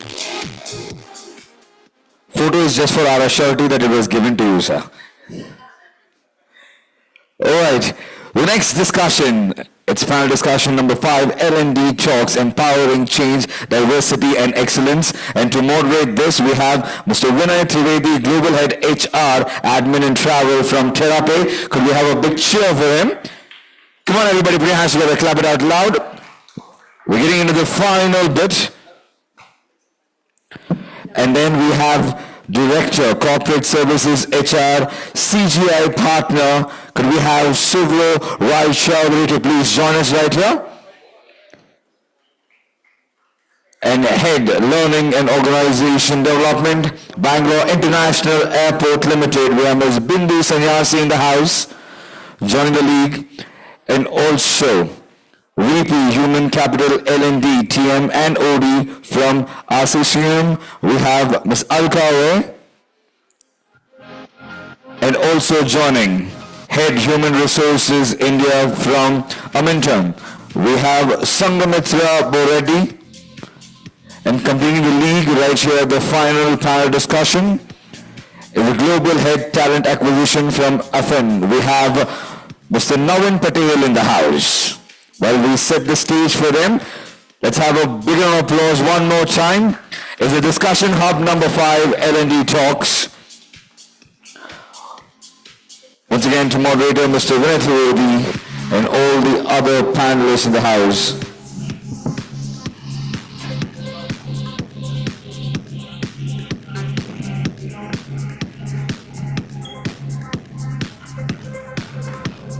Let's welcome Mr. Suvro Rai Chaudhary, Ms. Bindu Sanyasi, Ms. Alkarai, and Sangamitra Boreddy in the house, and Mr. Navin Patel. Over to Mr. Vinay, all yours. Thank you. So I think we have about 30 minutes for this panel discussion, but let me tell you, ladies and gentlemen, if you're not out of this venue at 5, there is no point getting out on MG Road at 6 or 6:30 or 7.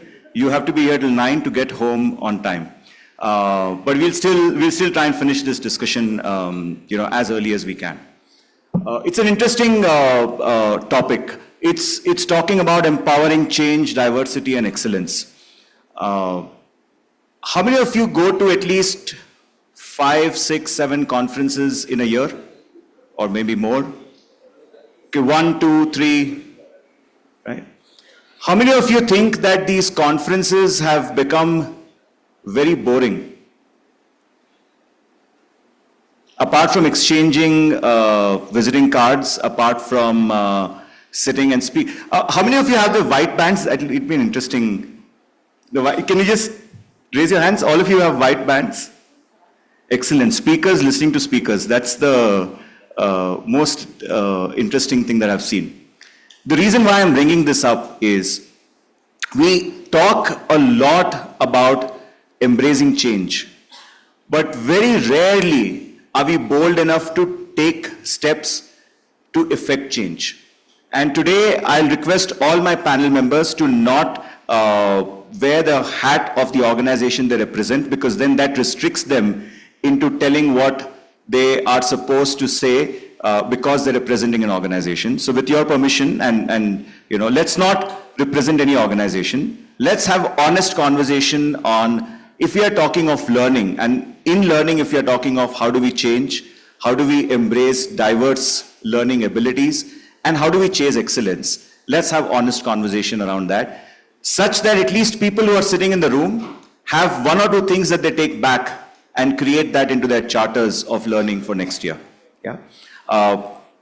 Is that fair to the audience as well?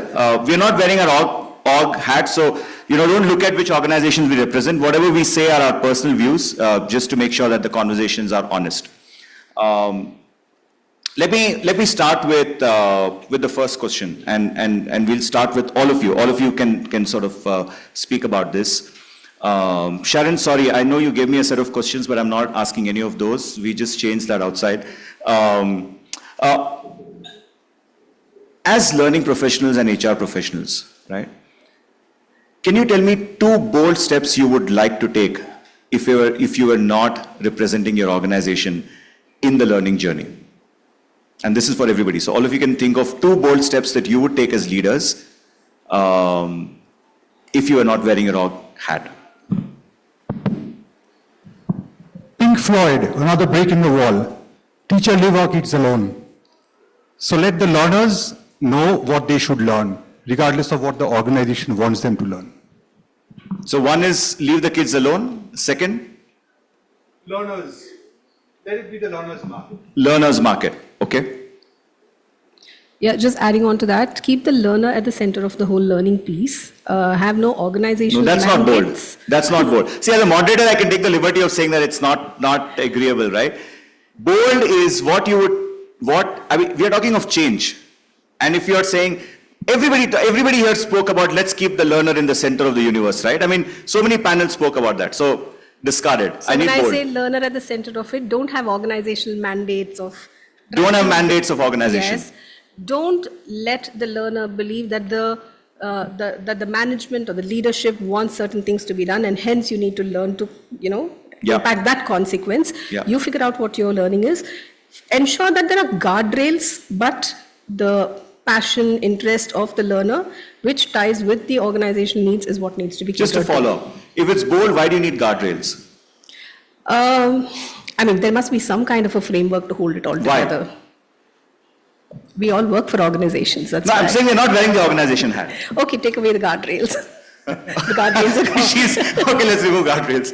No, the reason why I'm asking this is, we are often so entangled in trying, and of course, we have an obligation to the organization that we are working, and obviously we have to do what organization requires from time to time, no doubt about it. And that could be for, say, 50-60% of learning agenda. Upskilling, reskilling, getting them job ready, getting them career path ready, etc., etc. But even if you're able to give 40% of freedom to the learners to say, do whatever that you want to do, what's your view on that? It's a good thing, because at the end of the day, you have a happy employee, which means productivity is going to get affected in a positive manner. So I think it's a good deal. Excellent. Thanks. What are the 2 bold things you're going to do? I would say only one, which is take more risks. Create an environment where you can take a lot more risk. Take more risks. And why do you think people are not taking risks? Well, the same thing that you said, which is organizations have guardrails. There's a certain limited agenda that you work with. And within that space, we all, I'm sure, try to make the most of it, right? But I think the one thing that a lot of organizations do, especially given that I know we used the term VUCA earlier, there's BANI, there's, whatever your choice of acronym poison is, I think the fact remains that everybody's a little skeptical just now. It's an environment where a lot of organizations are just waiting and watching. This is not the time when a lot of companies want to take a risk. And I think it reflects in business strategies, but it also reflects in how and what we want our people to learn, right? So at some point, I'm hoping that I hope that there will be more space to take risks. You take risks when you know that you have a safety net. That in turn will, ignite more curiosity, which means what you're learning and the type of learning you do, that also is impacted, right? So for me, I think more risk taking. Just to follow up. See, the good thing about moderating it is you can ask a lot of difficult questions, right? If you were to take one risk, give an example of a risk that you would take in your career as a learning leader or an HR leader.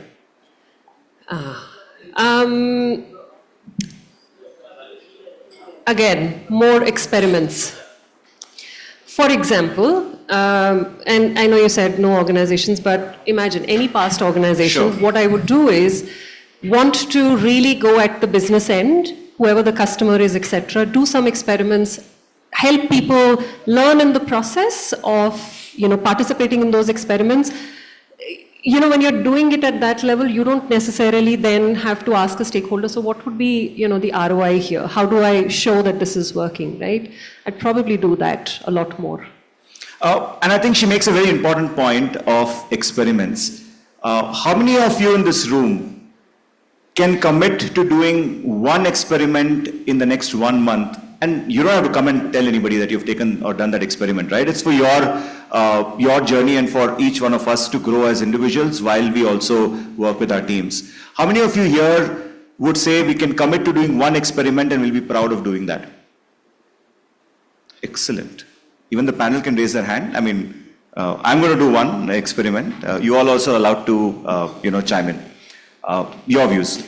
Sure. So coming to me, I'll just expand what Alka's mentioned about the risk taking. So we do have those inter-job postings, right, across companies. But what I see is none of them applying for the roles because they're not sure what these roles are, where the location is. I mean, everyone wants to be in a corporate office. Everyone wants to be in a very good fancy office, right?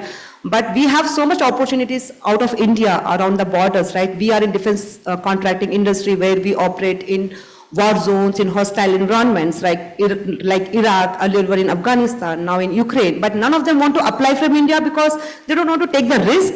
They have the skill set, they have the talent, so the onus is on the HR to kind of make sure their managers drive this into the team and they kind of apply within those roles. Probably, maybe one is they don't want to take the risk or they don't want to take that route. We just mentioned it's just for a year, you can come back with a lot of knowledge on ground when you learn, right? But that's where the risk taking is very less. For me, if you ask as a bold step, for me as an HR leader is to drive that across the industry where I'm operating.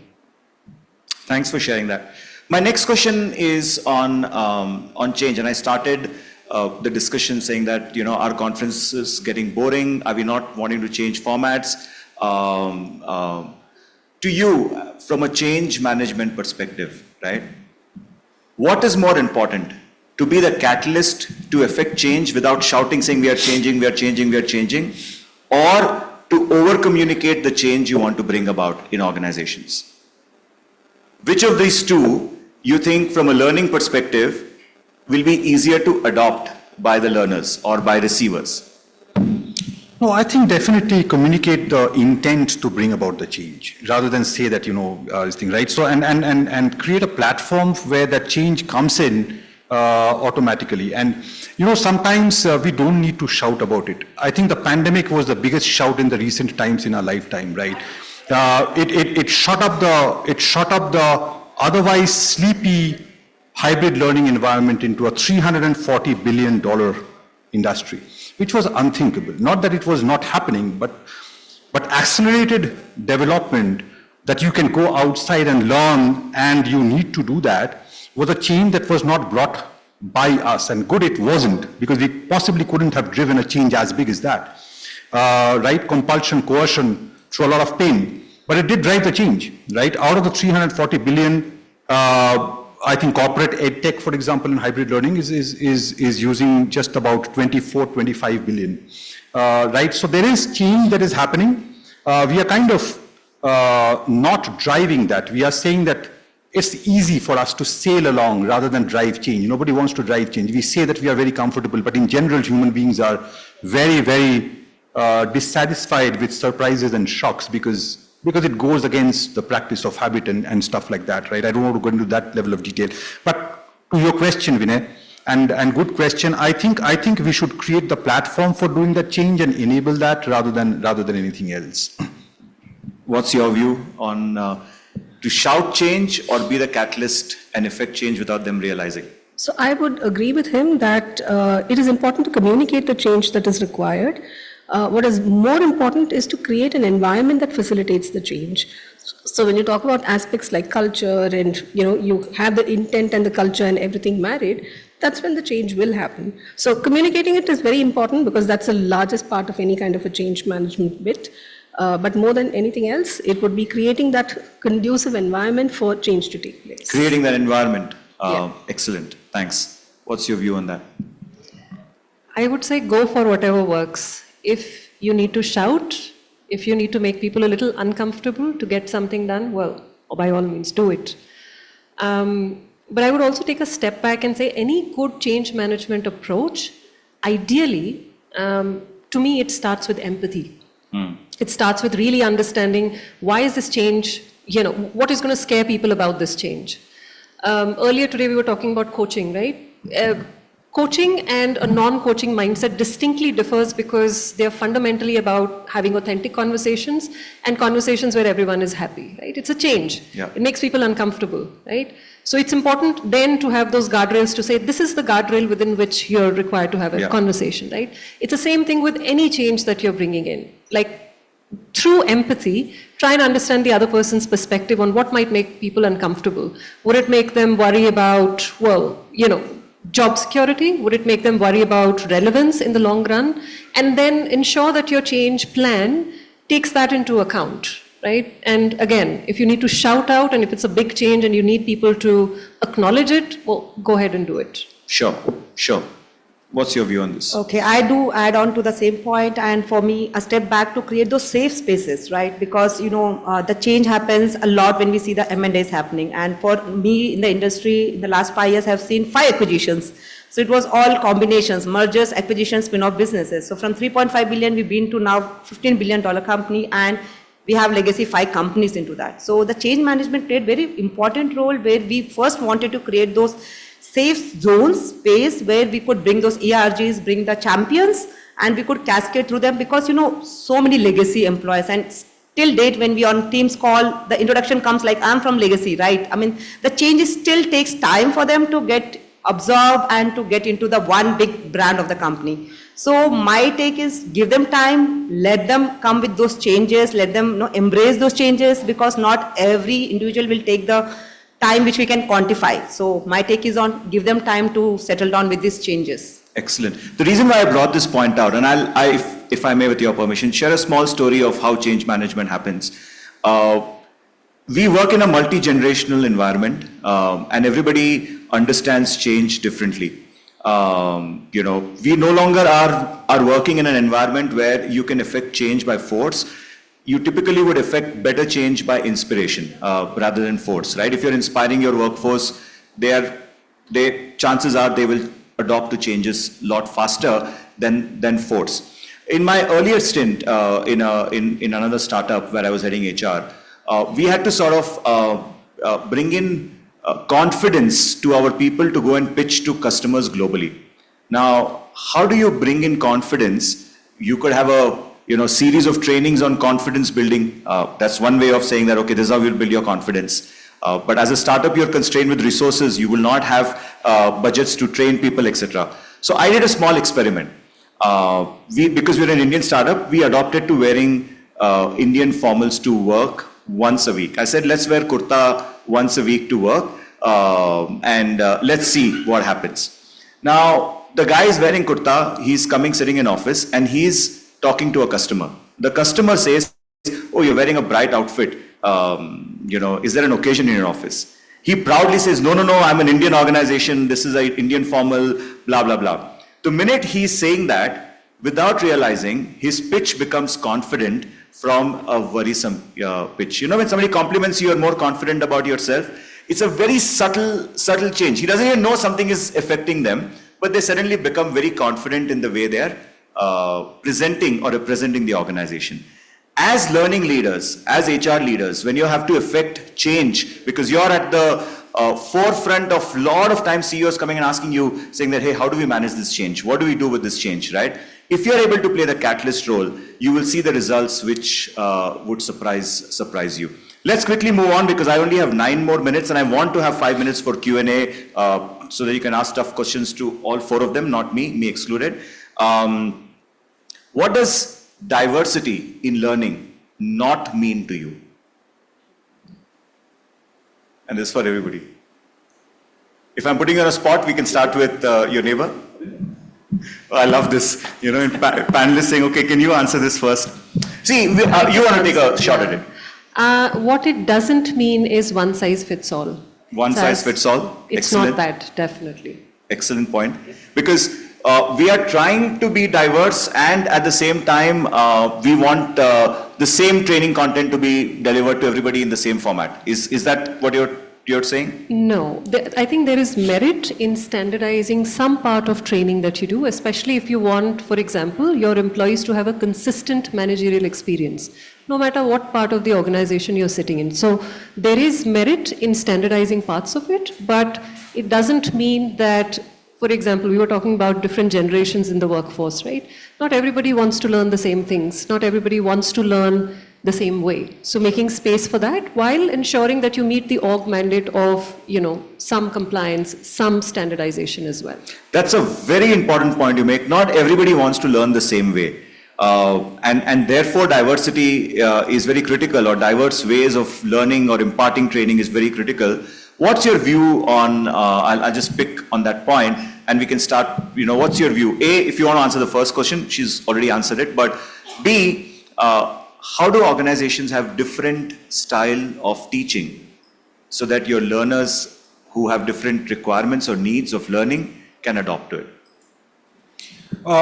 See, there are breathtaking examples. I don't want to get into that, but avant-garde examples and approaches in terms of training. But fundamentally, I think I personally would be very prone to getting into an organizational learning system which does not talk about learning mechanisms, learners, etc., etc. It typically targets itself on a much higher plane.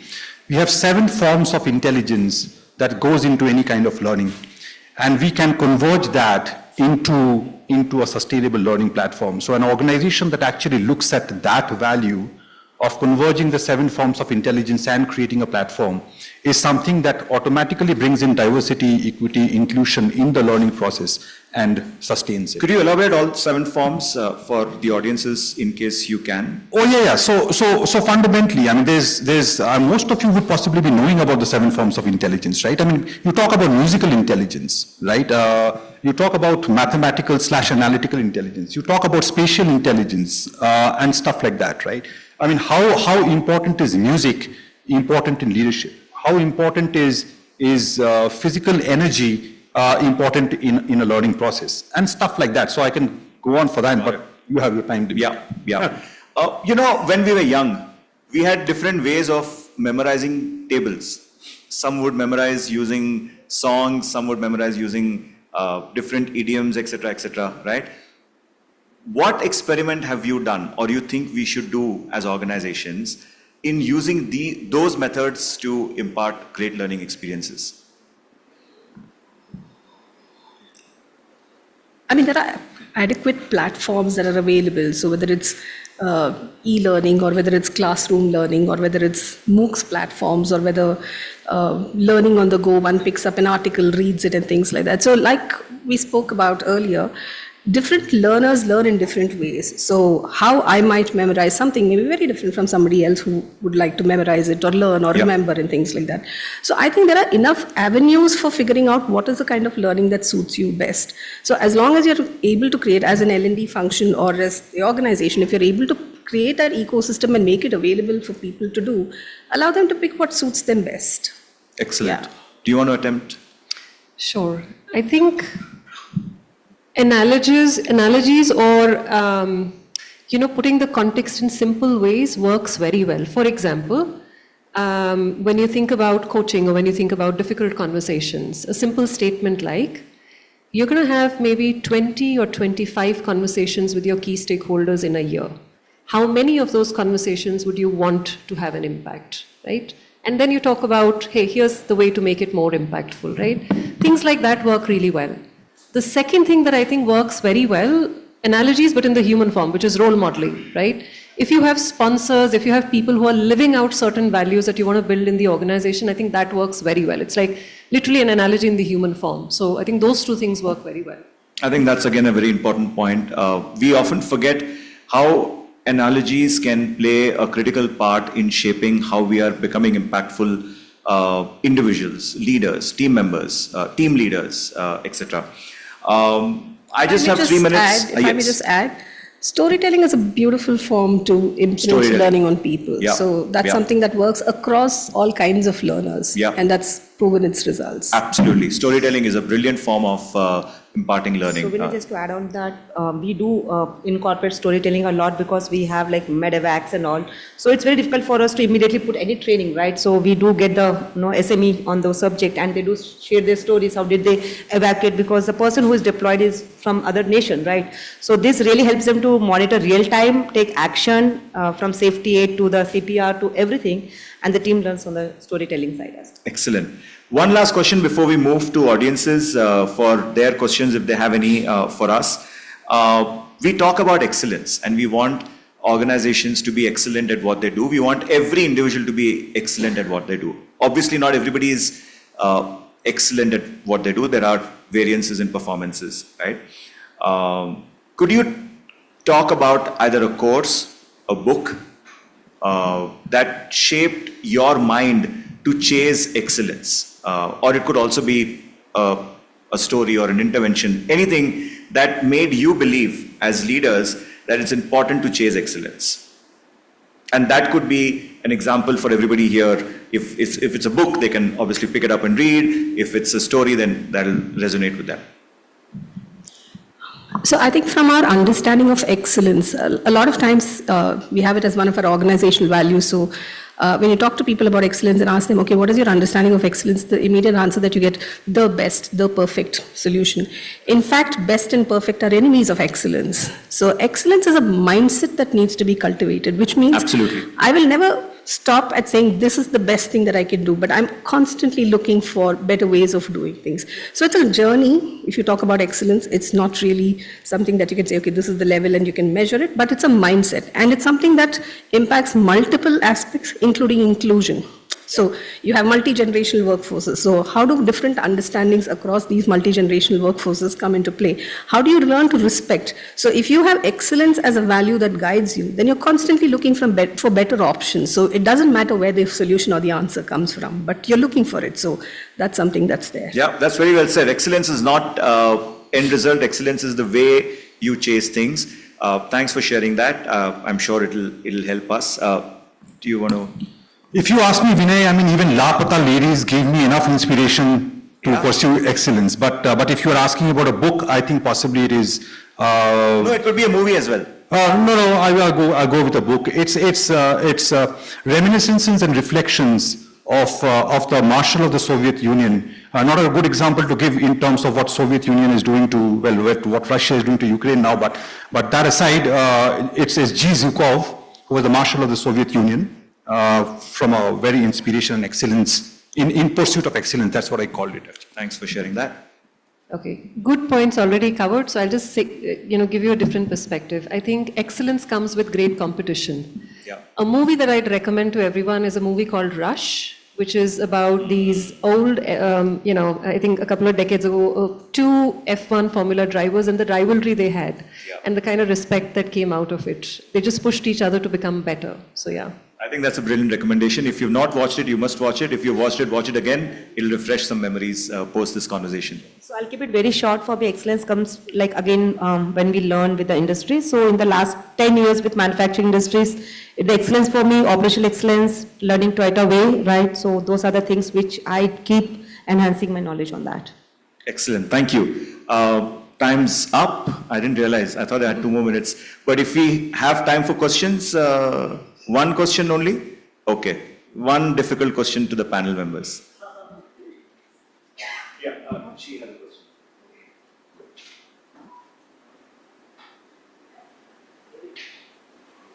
So, first of all, Vinay, I have to compliment you for the way you moderated. It was very refreshing. Thank you. Secondly, honestly, it's not a question, but something what Vinay kind of triggered me thinking. If there was one thing I wanted to change in learning and development, I want to do away with classroom teaching. I think it is not as effective. I think we have to go back to our Gurukul form of teaching. When you're actually at the place where you have to learn, you're close to where zero distance from what you actually have to do. So I think this is something that I would really, it got me thinking when I thought that I'll share it here, because classroom teaching, half the people are sleeping during classrooms, right? All of us have done it. I used to be notoriously a backbencher during classrooms, but yeah, I would ask questions just to make my teacher think that I'm awake. But, it's something that I thought I would share. But anybody, if you have any question for Vinay and this thing, please.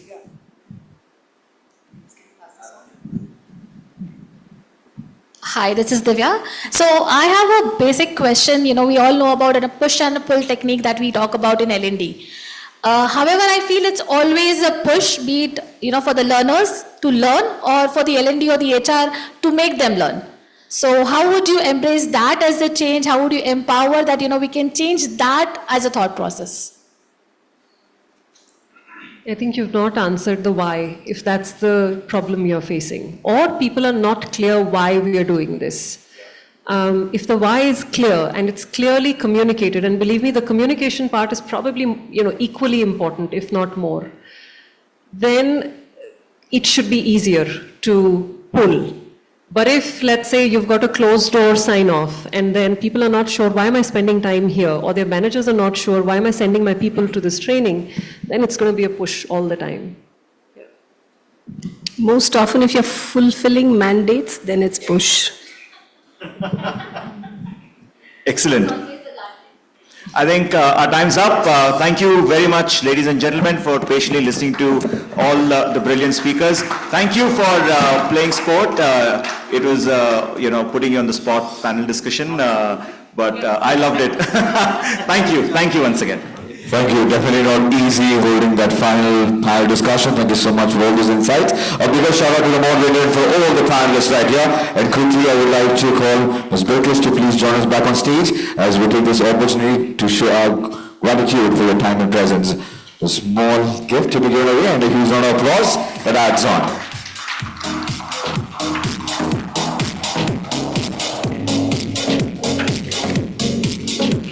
The great thing is that we are back on track, we are bang on time, and thanks to all the speakers and all the panelists for having us get back to the schedule, and thank you for all the participants who are with us as we head towards the closing keynote, Future of Work and Learning. It's an absolute pleasure and honor to invite this gentleman back on stage. If we could have Captain Dr. Pranav Prasoon Thakur, Chief People Officer, Trucker, to please join us back. While we clear the stage for him, let's welcome him for the closing keynote. A huge round of applause, please.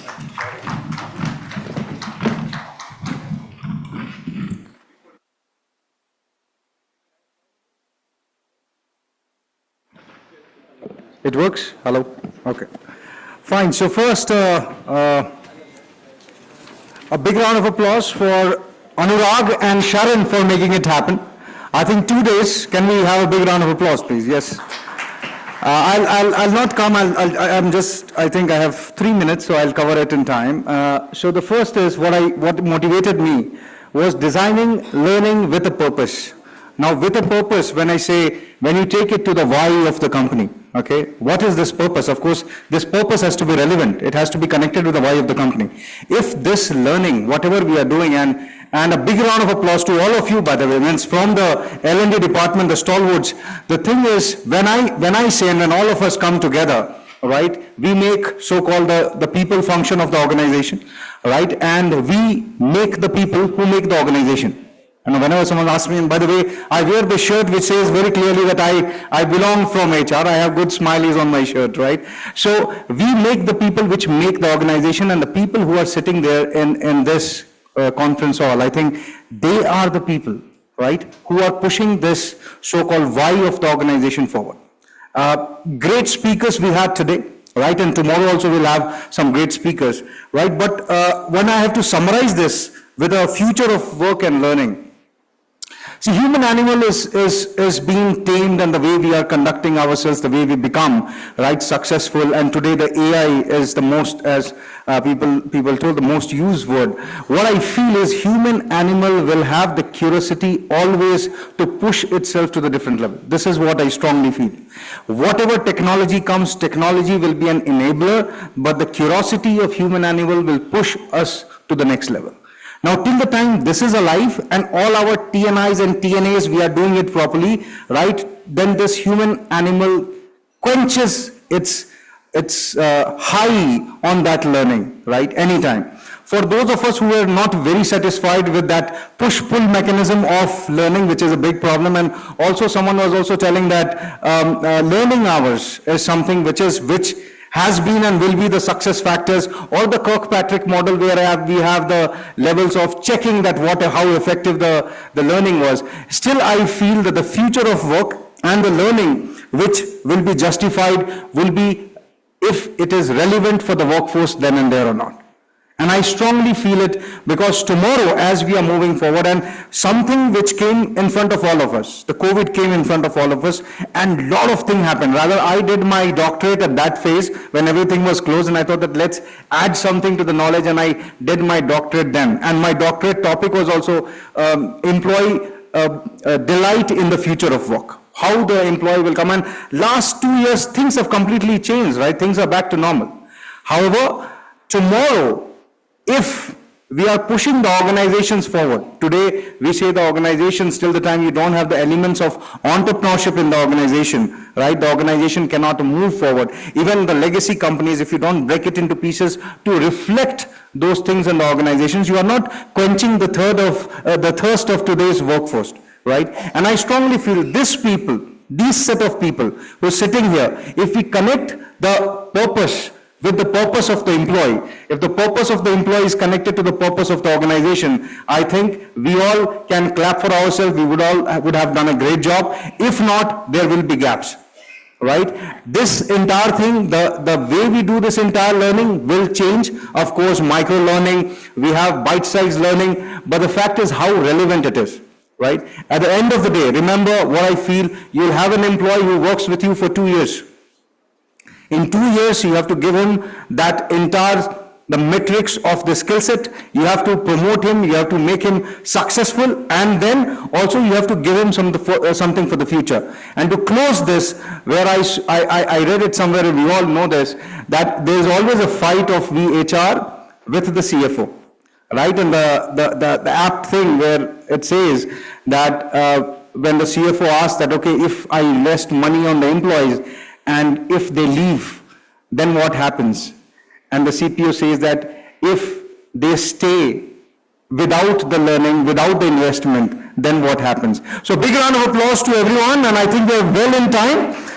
For those awardees, best wishes, and tomorrow is maybe a better day. Thank you. Thanks a lot for having me.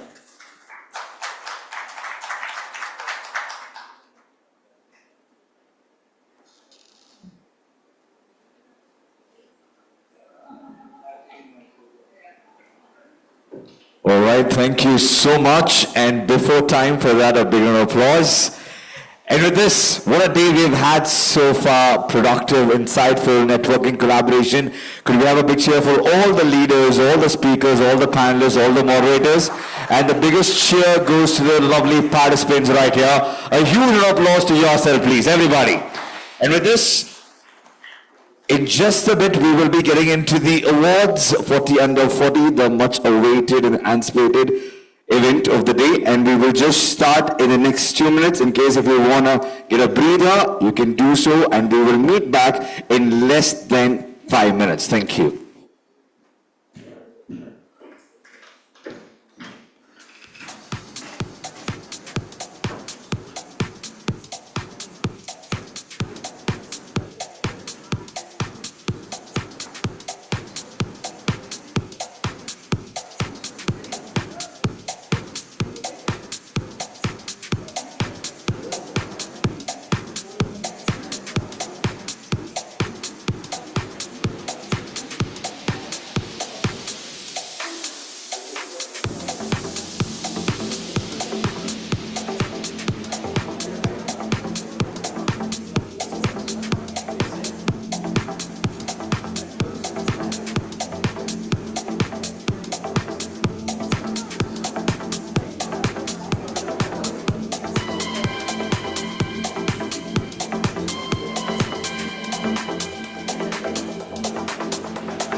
We're just a minute away, requesting all to settle down in case if you have your team members, colleagues, and other stakeholders outside, do let them know that we are about to begin. There's a big one. The BW HR 40 Under 40 Awards about to begin.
Ladies and gentlemen, good evening and welcome back. It's almost about time for us to segue into the awards night. How's the energy? Okay, let me ask you this question that's so relevant to us. How's the Josh? Except for 4? We need at least 40. It's 40 under 40. I know we had a very long day, but we'll make the most of what awaits us right here, right now. And we've got all the HR heads and leaders, and we're celebrating HR, the 40 under 40. And I know usually whenever you have the corporate gathering, your offsites, every time you're busy, you don't get to enjoy, correct? Because you're busy in organizing it and making sure everything is in place because you've got the super boss and you have to look cool and nice that everything is fantastic. So before we segue into 40 under 40, I just thought, this is your day, your moment, why not let's have some fun with something interesting coming up on the screen. Are you ready for that? This is where you say yes. Yes? Alright. It's the Festival of L&D, it's about learning and development, so I just thought, let me show you something from around the world and let's try to learn something new. It's a fun quiz, nothing more. I'm not going to make you do anything. We just play to win. And this time it is table versus table. Any table that makes the maximum noise gets to answer. So it's not an individual game anymore. So could I have some energy from the tables, please? Which is the most happening table? Which is the most happening table? The backbenchers gave up already. Alright, so let's see. So here's the deal, the old school way. When the question pops up, the table which makes the maximum noise, I walk to you and you get to answer. End of the day, end of this entire quiz, we see which table's got the maximum answer. So are we ready? Superb, let's hit it. Question number 1, please. Very interesting. What is the most popular tutorial that is searched on YouTube? How to dance, how to draw, how to make pie, how to kiss. Is that excitement or you know the answer? Alright, you got the answer. Okay, what is it? This is the classic case. Hit the buzzer, uske baad mein sochte hain. Alright, okay, they say it's the 4th option. I like the smile on the gentleman's face. He was blushing when the options were on. Anybody else beg to differ? Alright. How to dance. Okay, so it's between how to dance and how to kiss. Let's say 3, 2, 1, answer. You got the point right there. 1 point. Next question. Which Indian quiz show uses this logo? This is pretty easy. I go to this table right here. Which is it? Kaun Banega Crorepati. Alright. I gave an easy one so that we get maximum participation. Super. That's the right answer. 1 point right here. Clap for them. Let's move on quick. Next question, please. So now we get to the interesting bit. Around the world, let's learn something new.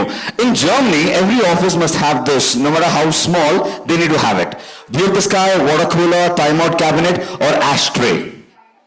Again, the drill is you need to make noise for me to give you a chance to answer. Alright, I go to that table. Yes, 3, 2, 1. Ashtray, very good. Wrong answer, but good try, ma'am. Just kidding. Let's give another table a chance. Alright, what do you say? Water cooler? Let's reveal the answer, please. We learned something with the sky. There we go. Next question. If you share this in Tennessee, you kind of break the law. A ride with a stranger, that is. Your toothbrush, Netflix password, or a local secret gem that you find there. What is it? Okay, that table. Let's go. Netflix password. Anybody else thinks otherwise? Well, if this was a rule in India, all of us will be getting tickets. Let's reveal the answer. Indeed, right there, 1 point.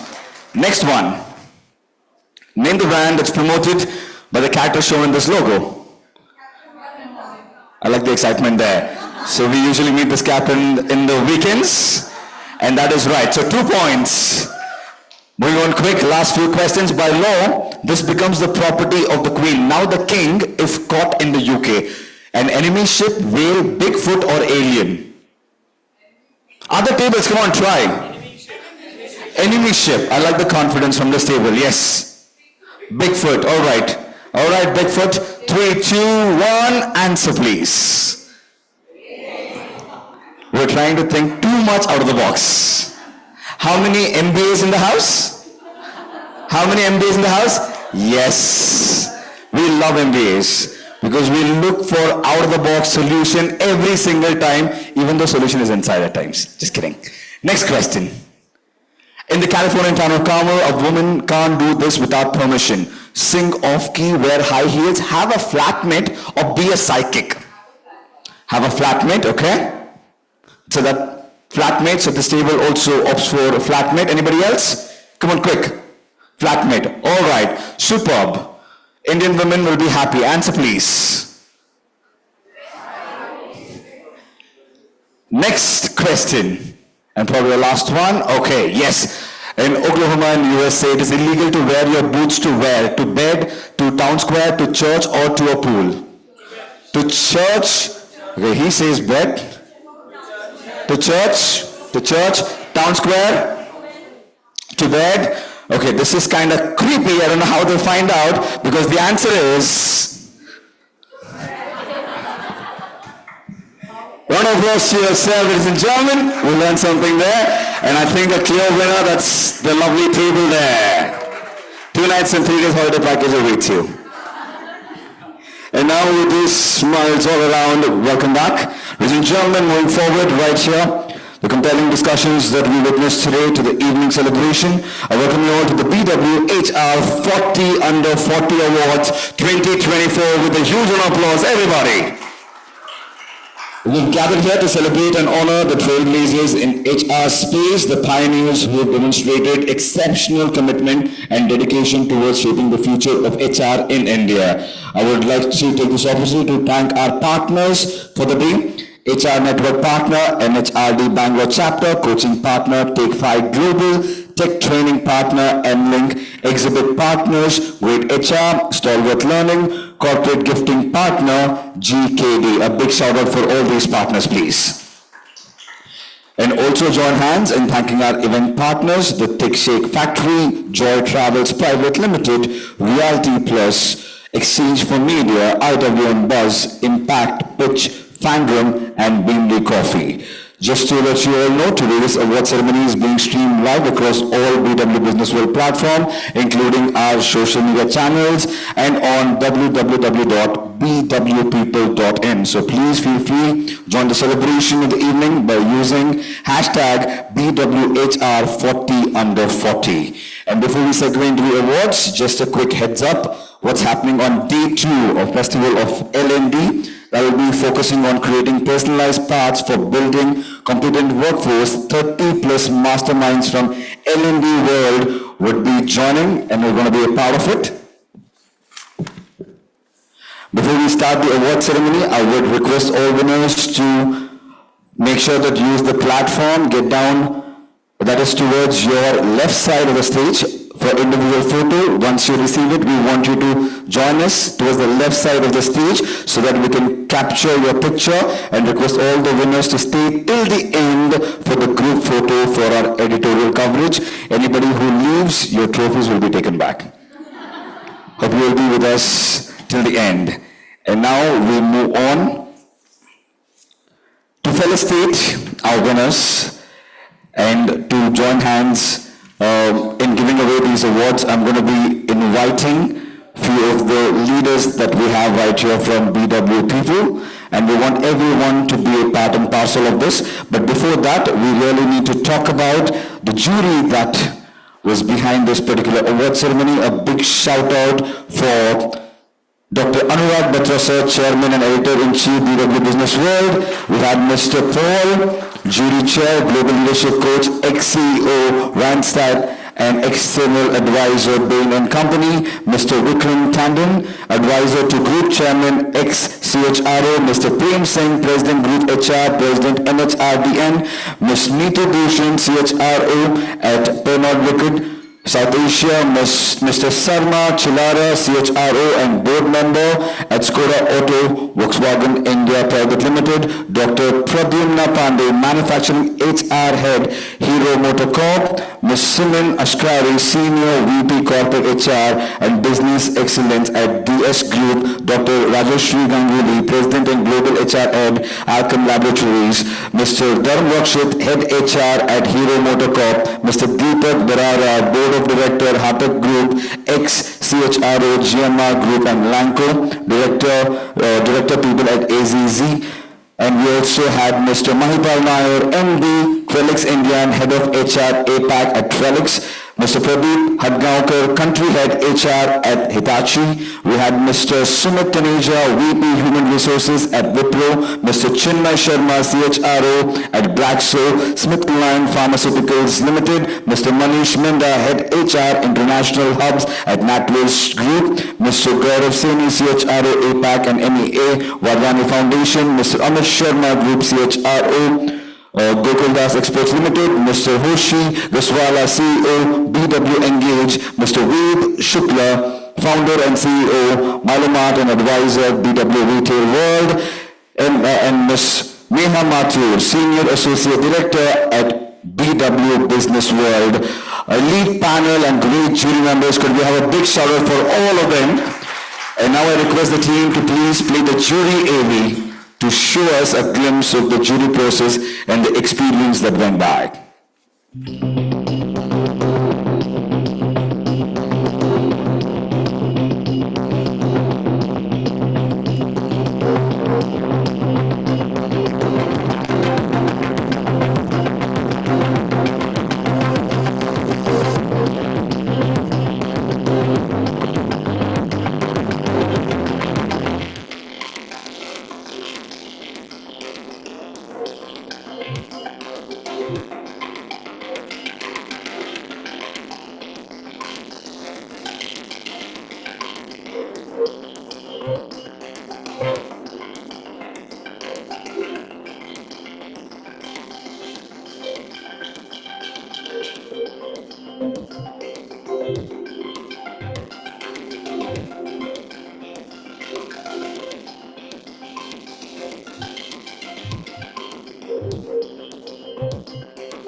Behind me, speaking of incredible India, is a photo from Ladakh. My pilgrimage every January is to Ladakh to coach ice hockey, donate equipment to the children, and volunteer in the community. I'm so looking forward to going again in January 2025. I had the wonderful opportunity to chair a jury of esteemed colleagues from across India, leaders in their own right, as we sat in front of more than 50 nominees, the top 40 under 40 nominees in HR. These are the leaders of the future, and each nominee presented their ideas. They also talked about their achievements. So it was a nice mix of what they've accomplished, but also what they plan to do in the future. And I must say a couple of reflections. I was very impressed by the level of confidence. It's not easy to sit in front of such a group of esteemed leaders as we had in our jury. But each of these future leaders took their 3 minutes and presented their achievements and their ideas with passion and in a concise, laser-sharp way, and that's quite remarkable. There was also a lot of diversity in the room, diversity of ideas, from engagement to improving issues around attrition, talent attraction, innovation, agility, and so on. So a real wide variety of stories in the room. And also, there was diversity in terms of gender. We had a significant number of remarkable women in the room, and many of those women were balancing what we call work-life integration. There's no such thing as work-life balance. It was really about how do you navigate through all the personal challenges in order to make a change in the organization. Finally, what I felt was, listening to these leaders, they're not just aiming to play the game, they're aiming to change the game. And here's the good news. The future is in very good hands. Congratulations, everyone. Wishing you all the best and looking forward to the event ahead. It was an absolute honor to be part of the BW People 40 Under 40 HR Awards of 2024 this afternoon. The entire event was very meticulously planned and the scoring sheet was really well done. The entire process was very transparent so that all the jury members were able to hear the nominee pitches and transparently score them. I was actually amazed by the quality of the nominees shortlisted. because each one of them really is a true HR leader, and we're going to have a great set of future HR leaders now. My heartfelt congratulations to all the nominees and to all the award winners, and also my gratitude to the BW People team for really having a very well executed event. All the best. It was a privilege to serve as a jury member for BW People 40 Under 40 HR Awards. I truly appreciate the robust and transparent process adopted. For all the participants, this is a platform which not only celebrates the achievements, but also it's an opportunity to learn and grow. My best wishes to everyone who participated and to all those deserving winners of this prestigious award. At the outset, I want to thank BW People for inviting me to be part of the jury for this prestigious award. As I gather, this is the 5th edition of BW 40 Under 40 HR Awards. A big thank you for all the nominees who've taken time to actually prepare their pitch and put their best foot forward and talk about various initiatives that they've been driving for their organizations. I really enjoyed listening to those elevated pitches and also really love the passion people have for their people. Would like to congratulate all the winners who emerged through this process as the 40 most powerful leaders in the HR function under 40. Good luck for the journey ahead. Thank you. I would like to extend my sincere gratitude to each one of you for participating in this jury session and sharing your remarkable achievements with our esteemed jury panel led by Mr. Paul. The quality of presentations were truly exceptional. I would like to highlight a significant observation here. Out of all the participants, around 70% participation is by the women HR leaders. This shows the gender diversity in the process. And this underscores the unwavering commitment and passion and the resilience by the women HR leaders who have successfully navigated the challenges and showcased their outstanding work here. I congratulate each one of you for the accomplishments and wish you continued success in your future endeavors. Lastly, I appreciate the BW team for their impeccable planning and execution of this session. Hi, look, there is a lot of courage needed to drive change in talent, culture, and leadership practices. And what I saw in all the contestants for this BW 40 Under 40 competition is that they all showed immense courage to drive change, influence leadership teams, and they showed a lot of grit and passion towards making it happen. So I'm extremely happy to be part of this process and was able to interact and meet some of these bright HR professionals and leaders under the category of 40 Under 40. So kudos to the Business World team who ensured that I got this exposure and was fortunate to be part of this assessment process. Wish Business World team all the best. It was really a great experience to be a jury member in the 5th BW People HR 40 Under 40 Awards. As a jury member, I met a cross-section of aspirants. I could hear their stories, how their career has grown over a period of time, and it was really engaging to hear them and their story. Wish them all the best and success ahead. The whole program was also very well orchestrated and coordinated by the BW team. And thanks to all the panel members who were with us. Indeed, it was a great experience to even know them. Thank you so much, Business World, for having me as a jury to assess the 40 Under 40.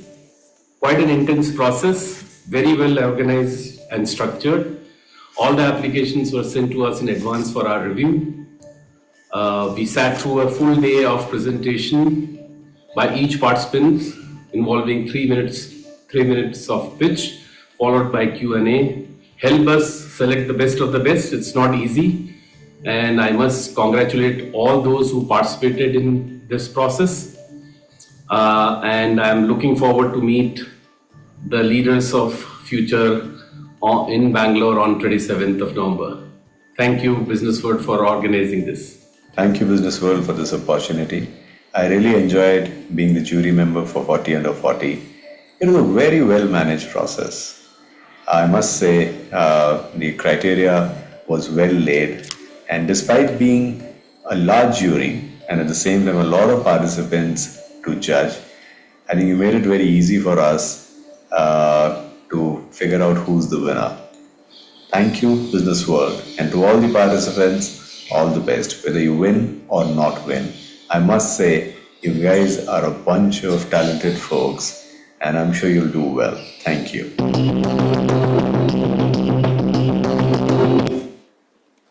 All right, a huge applause for all our jury members. And now, before we segue in, we would like to play the community audio visual. Could I request the team to please play the community AV? Post that, I would like to have the presence of Mr. Abdullah, our VP at BW People, to please be on standby. Quickly, could we have the AV of the community?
There we go, a sneak peek into the world of BW People, and to welcome us all and talk to us, we have Mr. Abdullah M., Vice President BW People, to join us on stage. Let's welcome him with a round of applause, everybody.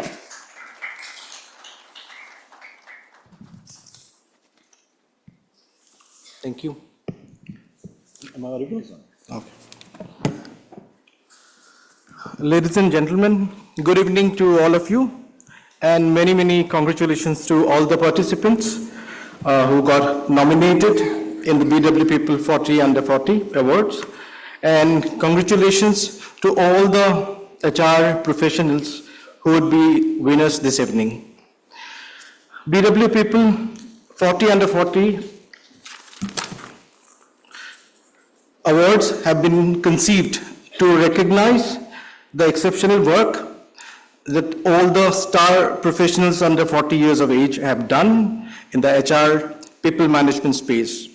The objective of these awards is to encourage the young professionals to be more enthusiastic about their work, be more innovative, competitive, and dive even deeper into the space with utmost integrity.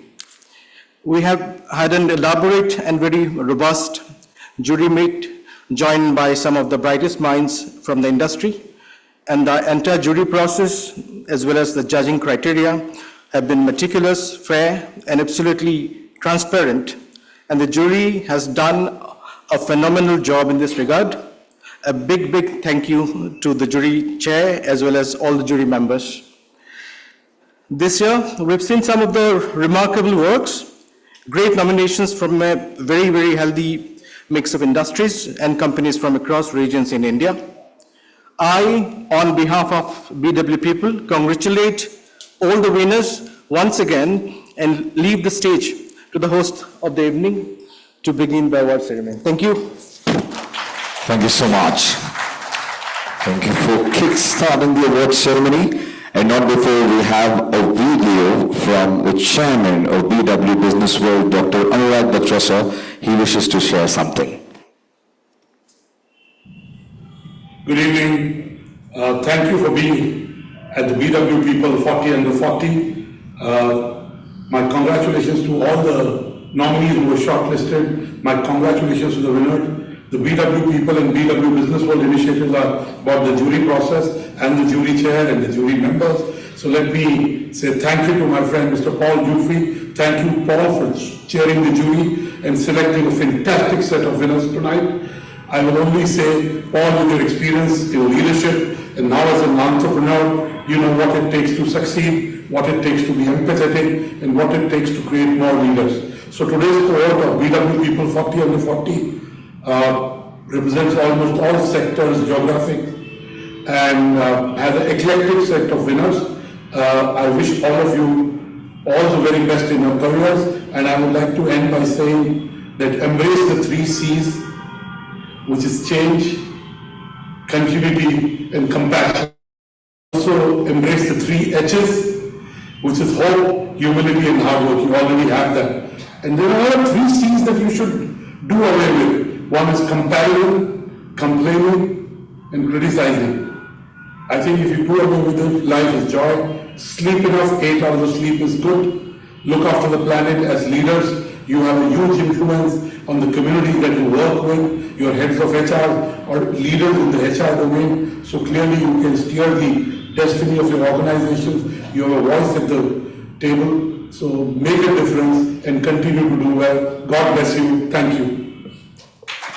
Thank you, and a big shout out to Dr. Anurag Batra sir, a visionary gentleman, and he always talks about the importance of 8 hours of sleep.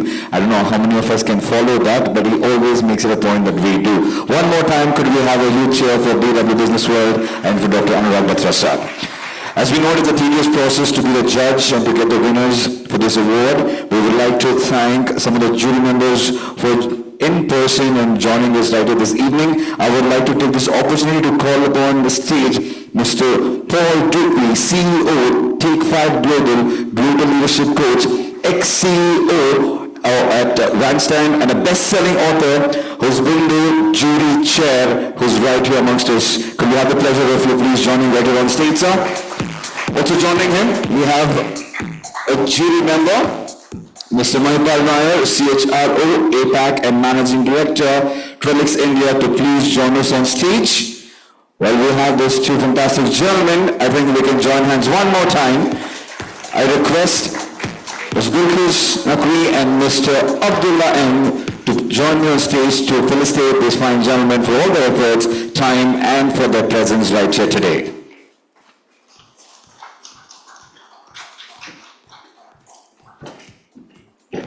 There's no better music than the sound of applause, and it really, really helps the evening to be started.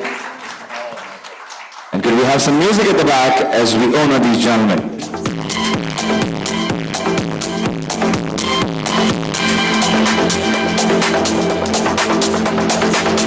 Thank you. And now we request the jury chair, Mr. Paul Dupee, to share a few words. If we could have you on yourself.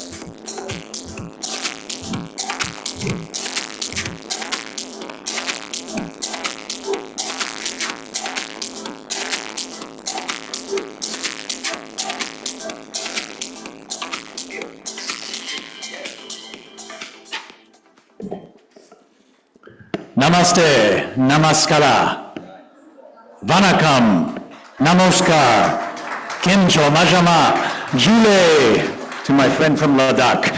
Greetings, everybody. It's so great to be back in incredible India. I think many of you know I'm based in Tokyo, but my heart is in India. After 4 amazing years here, thank you. 4 amazing, but 4 very difficult years, if you know the story of Randstad India. And as I reflect back on that journey, leading the turnaround of Randstad India and bringing it to where it is today, if I have to break it down to the people that were really important to me, on my left side, I had my CFO, who's now the current CEO of Randstad, Vishy. On my right side was my CHRO, Anjali. On my right side, I said, was my CHRO. It's very important to remember. And this is a message to the top 40 under 40. You are in a position now to make change, not just to play the game, but to change the game.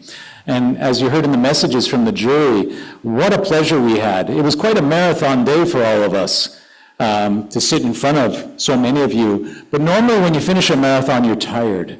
We were invigorated, we were energized. In fact, the jury agreed we were motivated and inspired. And I think we all agree that we left with new ideas ourselves and some learnings. So I want to thank, first of all, the jury. What an esteemed group of leaders. And even more importantly, the top 40 under 40. You are the future. You are the future. And you are pioneers, and that means you are going into unknown territory. And the good news is that you've already taken that important step. So congratulations again. We are cheering for you and looking forward to the road ahead. And I will say this once again, the future of India is in good hands. Thank you. Well, very good. Thank you so much. And Mr. Paul, you actually greeted all of us in most of the languages that we are familiar with. If you're a Bangalorean, we know all the languages, but I think you missed out one. You didn't greet us in Malayalam. You covered help me. So all you have to say is Sugumdanne. Sugumdani. Yeah. Sugumdanne. Sugumdane. Yeah, any Malayalis in the house? Anybody from Kerala? Yeah. Okay, that's super. We are lesser now because most of us are in Dubai. That's why we're lesser people. Otherwise, we used to be more. But I think we covered all of India now. Thank you so much. A huge cheer for the gentleman. And now it's time to reveal the winners of the 5th annual BW People HR 40 Under 40 Awards, and cannot start without a huge round of applause. Now we segment the awards, ladies and gentlemen.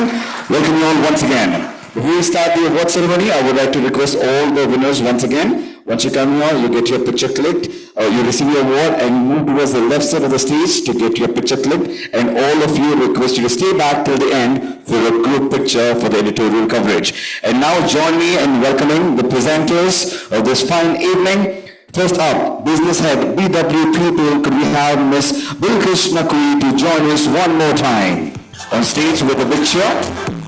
Joining her, Mr. Abdullah and Vice President, BW People, once again on stage. And also I'm going to trouble Mr. Paul to be a Global Leadership Coach and CEO, Take 5 Global, and also the jury chair to join in. And to complete the league, could we have Mr. Maipal Nair, CHRO, APAC and Managing Director, Trellix India, a jury member to join in.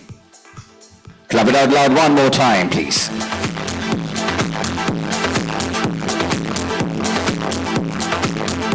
And now all eyes on the screen and get it ready. Bring in some energy. Let's applaud and celebrate every winner who joins us on stage. So are we ready? Are we ready? Well, ladies and gentlemen, right here, the first person to join the elite club of BW People Future Masters 2024. All eyes on the screen. Could we have the AV, please?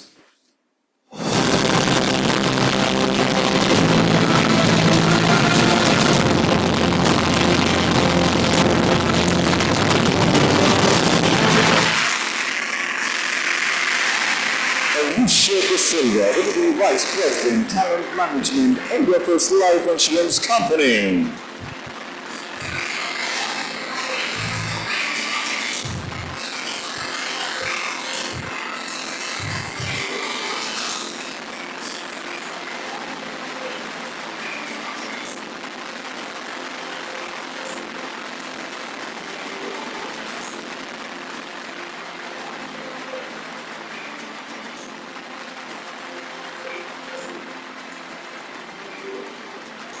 Yes, once the winner, you've received your award, we request you to go to the left side of the stage and get your individual picture clicked. Thank you. And now, the next person to join the elite club of BW People Future Masters 2024 is...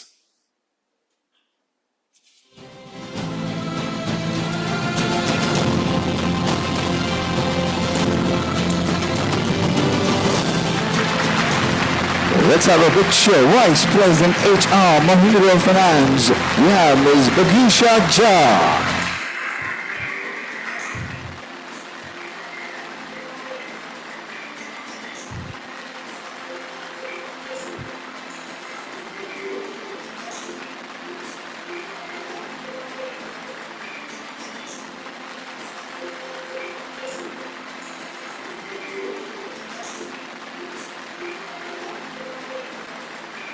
Congratulations, and let's also applaud and welcome the next winner to join the elite club of BW People Future Masters 2024. Let's have a look at it.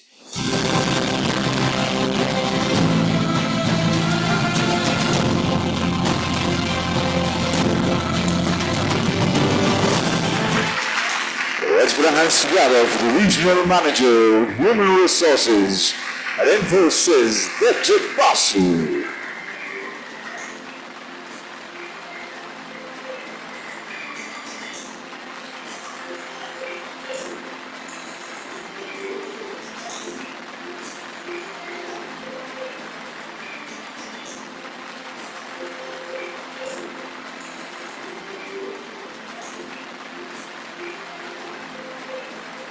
The next leader to join the elite club of the BW People Future Masters 2024. Let's have a look.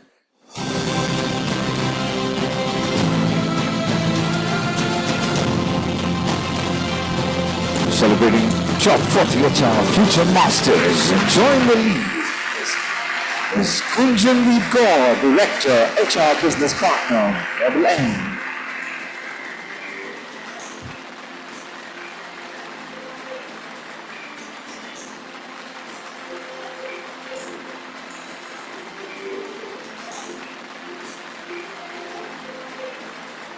Congratulations.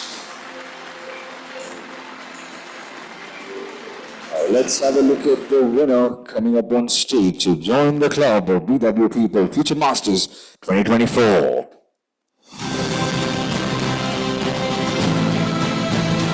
Right here at the 5th edition, celebrating top 40. Ms. Divya Sangani, Assistant Vice President, India First Life Insurance Company.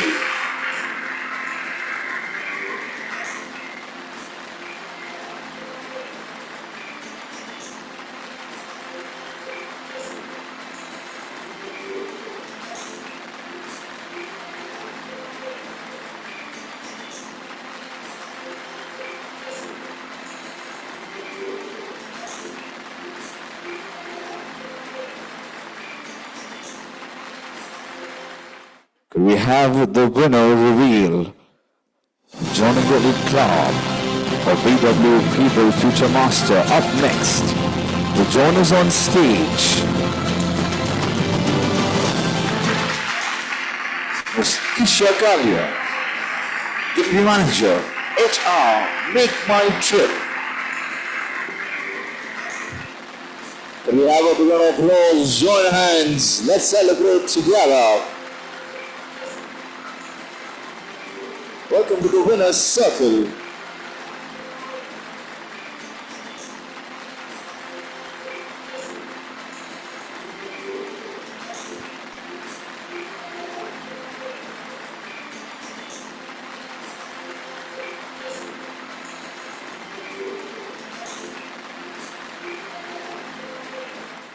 And quickly moving forward, the next person to join the elite club, Future Master.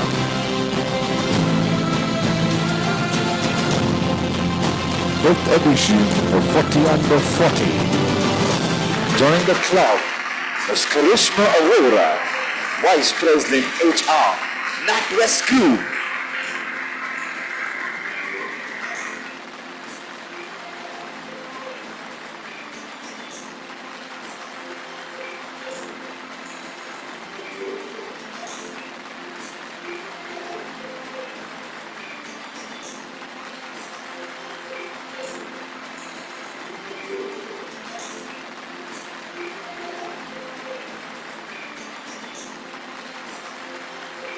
Thank you, congratulations. And moving forward, the next winner to join us, join the elite club of BW People Future Masters 2024.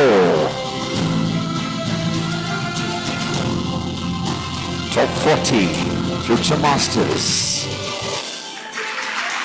Ms. Kaveri Chauhan, HR Leader, Domestic, North India at Kindred.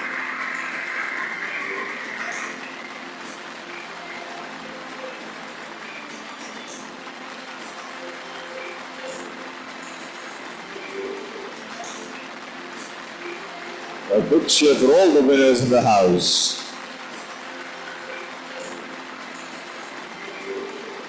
And up next, let's welcome the winner to join the elite club, BW People Future Master 2024. In the top 40 was Kriti Anand, Head Workforce Planning, Performance and Analytics, Future General India Insurance Company.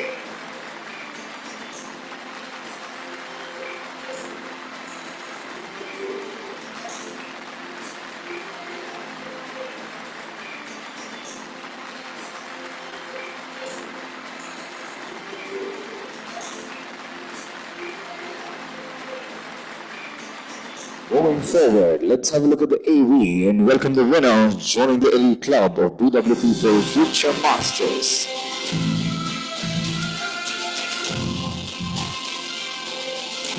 We're right here celebrating the top 40 HR. Ms. Monica Damicha, Associate Director, Human Resources, Make My Trip.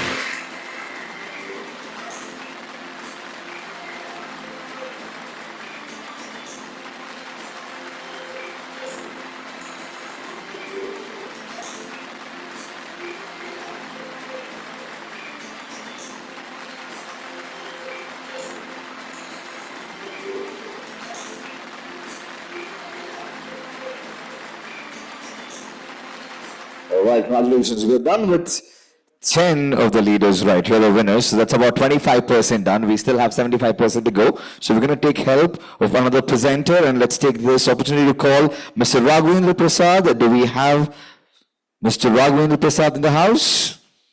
Could we have Mr. Nikhil S. Kutari, CEO, N-Link Managed Services Private Limited, to please join in and join the league of presenters? Can we welcome him with a round of applause, please?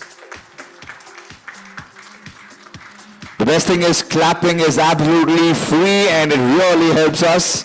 As I said in the morning, the most amazing natural boosters in our body. And now that we have the Fantastic Five, let's move on and have a look at the next winner joining the elite club of BW People Future Masters.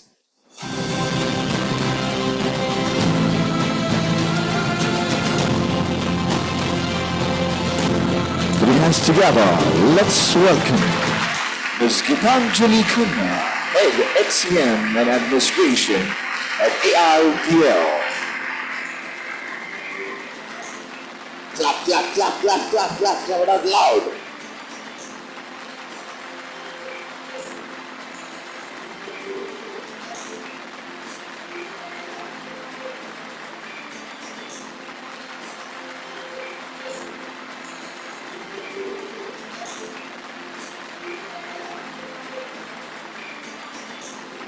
Thank you and congratulations, Ms. Gitanjali Kunna. Moving forward, let's witness the winner coming up and joining the elite club. Right here with the BW People, the Future Masters, the top 40 HR. Let's together, Mr. Manish Pandey, DGM HR, Jindal Steel and Power.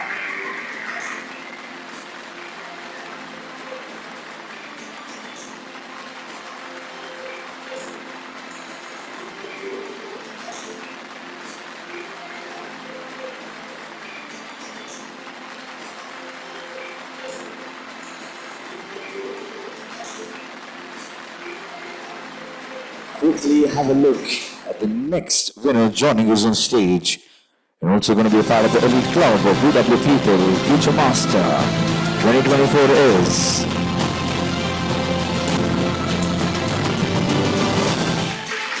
Rugang Agarwal, General Manager, HR, Reliance Consumer Products.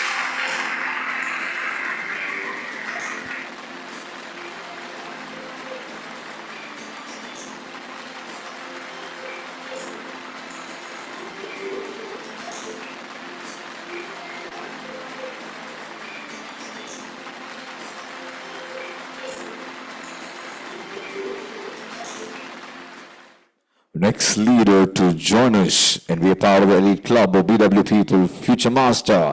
Let's have a look. AV, please.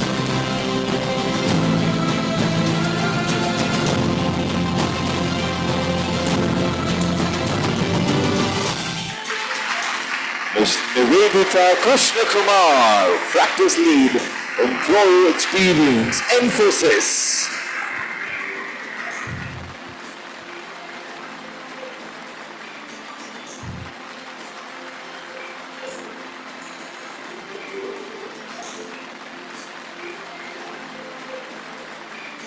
Very nice.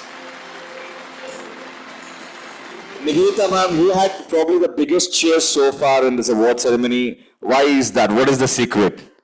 You've got your own clan and tribe there. That's fantastic. Superb. A big cheer one more time, and let's move on to the next. Yeah, now that you've got your fan following and tribe right here, why don't you share a few words, ma'am? Yes.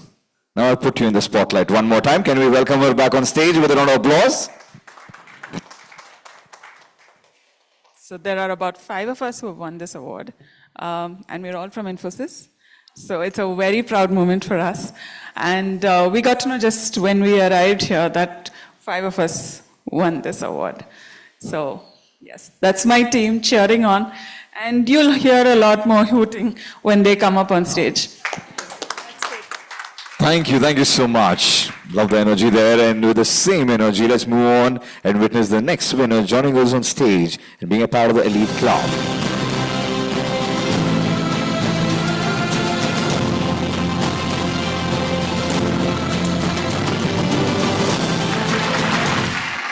Let's welcome Ms. Padmavati Subramanian, Senior Manager HR Infosys.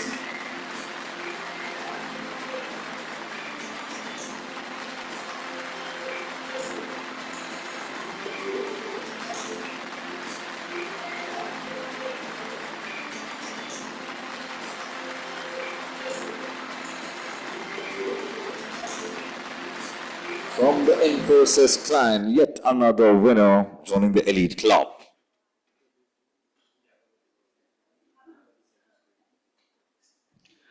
Congratulations, and now we move on. Let's have a look at the winner coming up on our screen, joining the club. The elite club of BW People, Future Master 2024. The next winner is Chakravarti, Senior Manager Human Resources at Make My Trip. It is Beverly Chakravarti. Use an applause for Bali. I was anyway going to cross-check. Mr. Bali Chakravarti in the house, Senior Manager Human Resources, Make My Trip.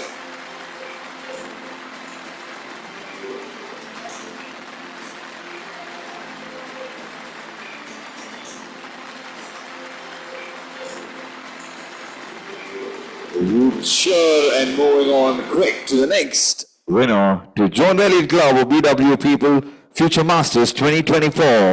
AV, please.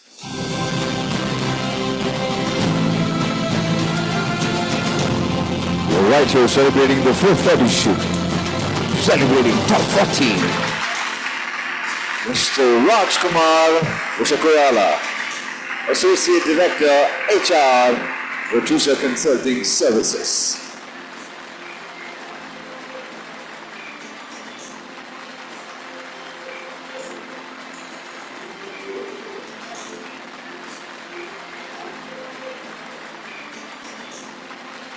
Joining the league of the top 40.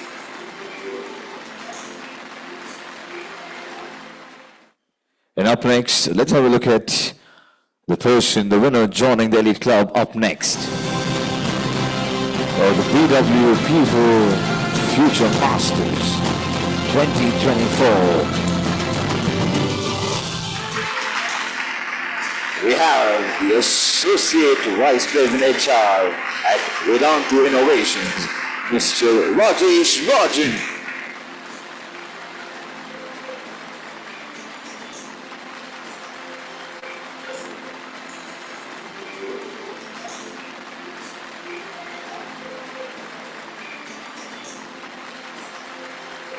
We have a picture, huge applause, let's keep it coming.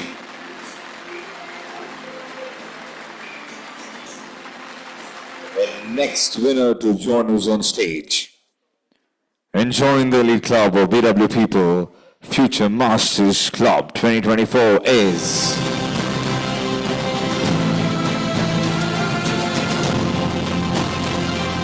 coming up on the screen.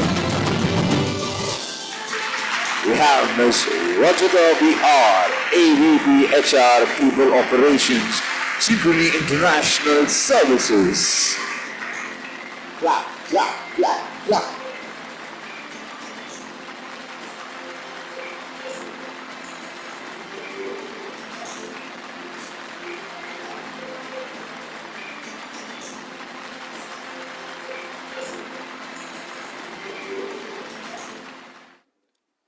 All right, well, the excitement continues.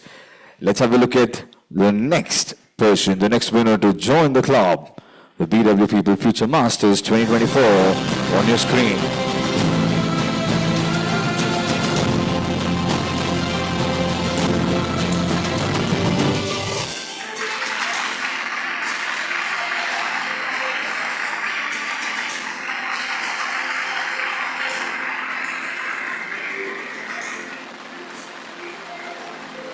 We have a picture for Rituparna Swain, GM Reward Solutions, Schneider Electric.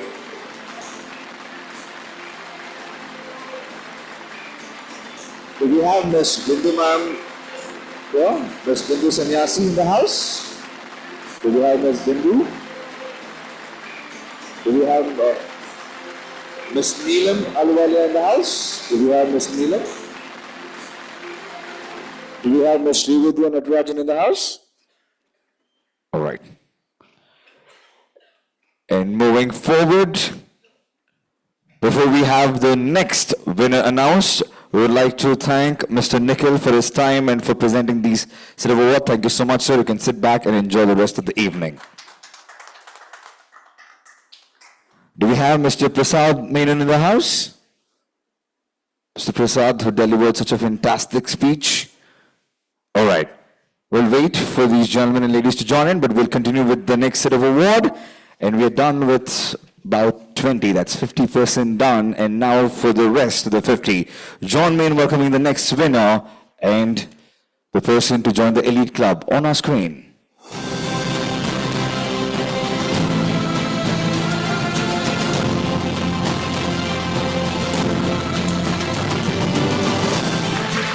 Ruchira Aaron Gopore, Lead Performance Systems and Analytics at Zydus Wellness.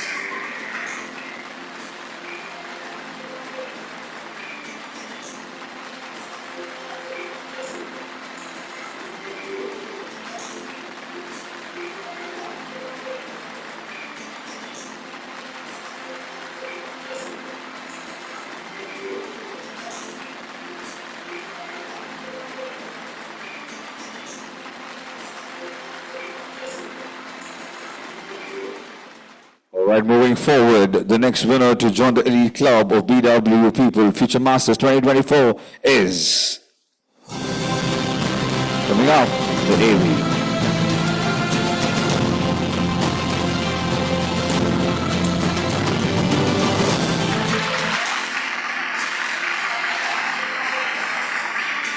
Let's welcome Ms. Soumya Taluja, Senior Manager, HR at Make My Trip. Looks like we have the same clan, the same number or more than Infosys, but we're not getting the energy from Make My Trip. We're busy making the videos there, but you can cheer as well.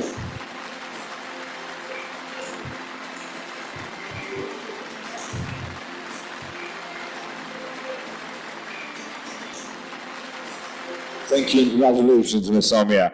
And now let's have a look at the winner coming up on the AV and joining the elite club, BW People Future Master in the top 40. We have Mr. Prashant Kumar Vaishnava, Chief Human Resources Officer, VGCB Vedanta Group.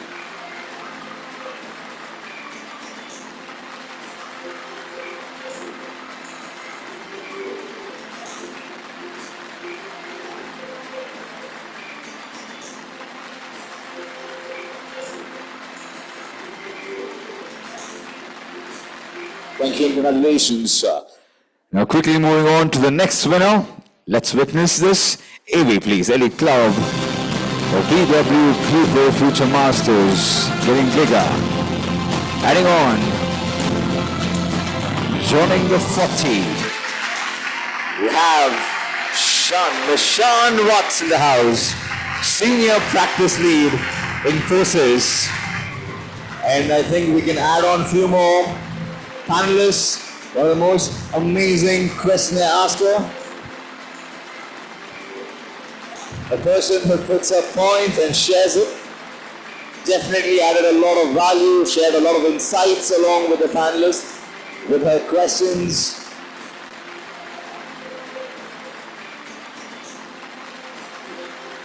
Thank you. Yes, definitely, ma'am. This was my first attempt, but my last chance to win this. Otherwise, I would have been in 50 under 50. But thank you so much. What a lovely evening. Thank you. So I was actually thinking you would say like 30 under 30. You look more that, ma'am. All right, moving on to the next club. Next winner to join the club. Let's have the AV, please.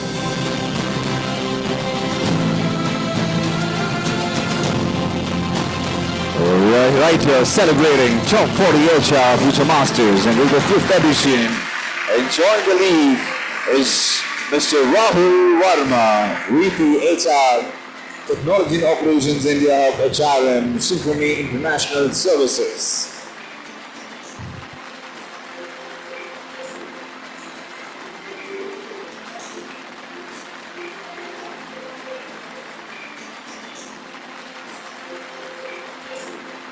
Do we have Mr. Pradeep Hadgaonkar in the house? Do we have Mr. Pradeep? All right. So while we celebrate this along with Mr. Rahul, let's take a look at the next winner to join the elite club of BW People Future Masters 2024.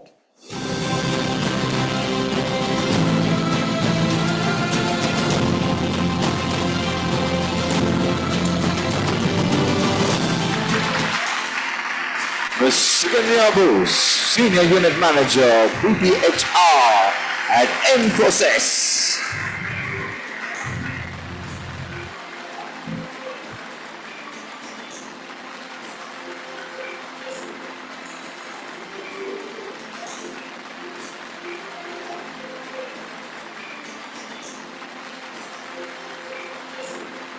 Thank you, congratulations, Mr. Sukanya. And moving forward, let's welcome the next winner onto the stage and the one to join the elite club.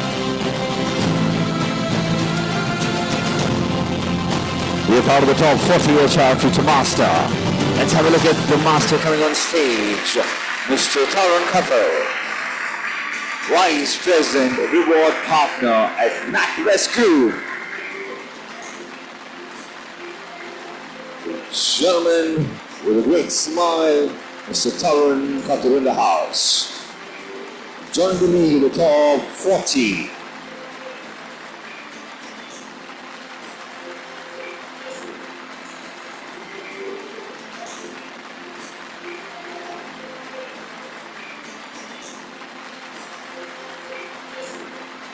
Congratulations, and we request you to stay back up. I know you have plans later part of the night, but for now we need a picture. Let's have a look at the AV and the winner coming up on the screen. Joining the elite club of BW People Future Masters.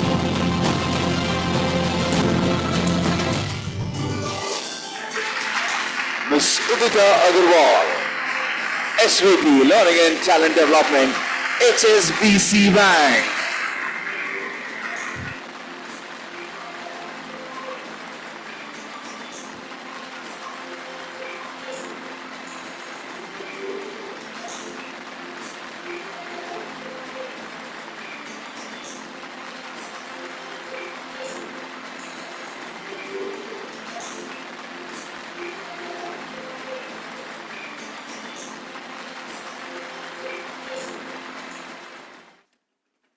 We're quickly moving forward, our AV, and welcome the member joining the elite club of BW People Future Masters 2024.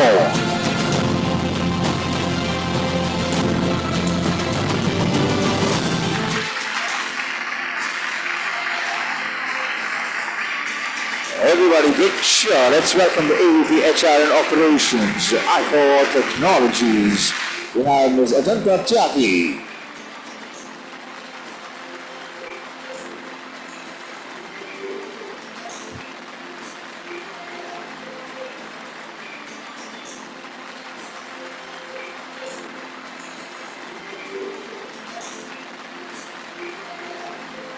Thank you. Congratulations. Moving on quick. Let's welcome the next member to join the elite club of BW People Future Masters 2024. 40 under 40, and we're celebrating the 5th edition. Celebrating the top 40 HR Future Master. Let's welcome the next master. We have Mr. Anjan Das, Vice President, Human Resource, Christian Care. A big cheer, let's join hands. We're in the last leg of this award ceremony. With Mr. Anjan Das being with us on stage, that marks 75% of the winners. And we're heading towards the final 10. Final 10 to complete the top 10. So could we have a big cheer for the next set of award winners who are going to join us on stage? Let's have the energy in the house. Come on everybody, one more time. We're done with the 30 in the top 40 and now heading towards the final set. And let's have a look at the AV and look at the member joining the elite club of BW People Future Masters 2024.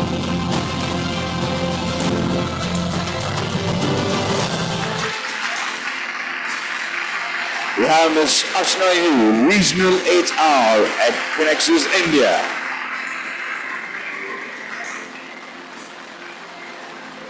A big cheer for Ms. Ashna Yu in the house. Another future master joining the elite club.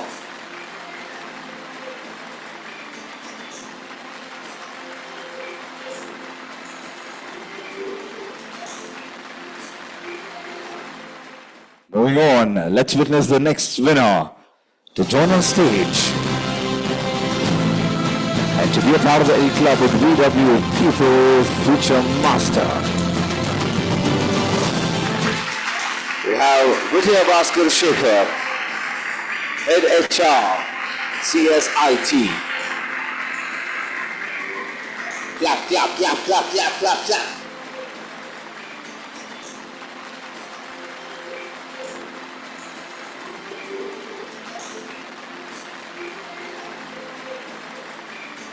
Congratulations, Mr. Vijay Bhaskar.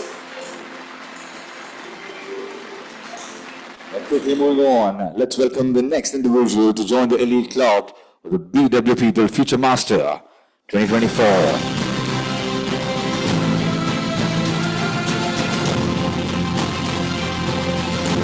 We're here celebrating the top 40. And up next to join the league, Ms. Rita Bajaj, People and Culture Associate Director. BW Rise. And let's also rise together and put our hands together one more time. Last few winners to complete the top 40.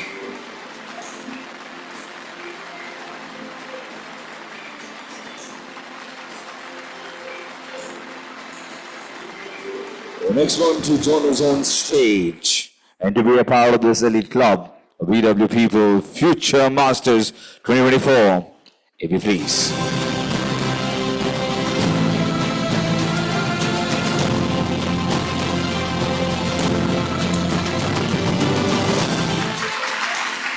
Let's have a big show for Senior Manager CND at Oracle India, Mr. Kumar Vinay. Clap, cheer, Mr. Kumar Vinay in the house.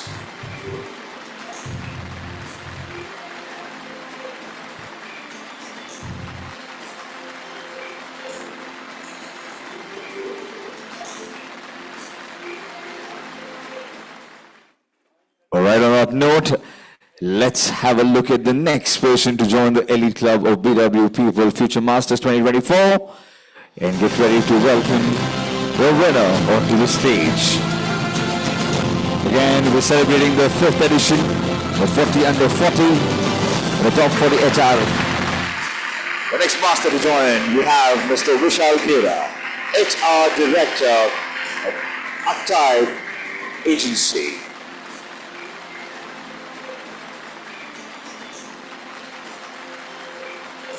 A big shout out, clap it out loud for Mr. Vishal Khera.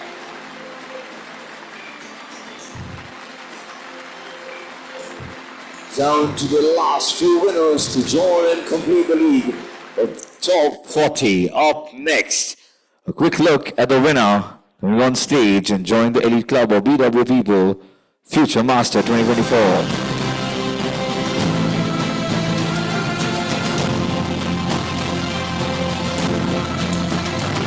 Celebrating the top 40. And we've got the head talent inside his wellness. We have Mr. Vishal Makhar in the house. Like the energy? Once again, Mr. Vishal. Inside his wellness.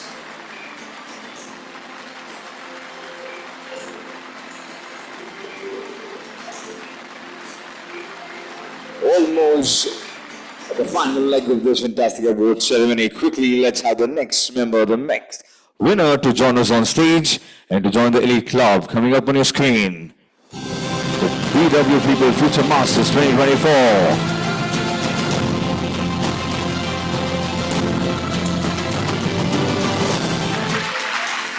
We have Ms. Deepthi Bhatak, Assistant General Manager, People and Culture at Aurora Life Sciences.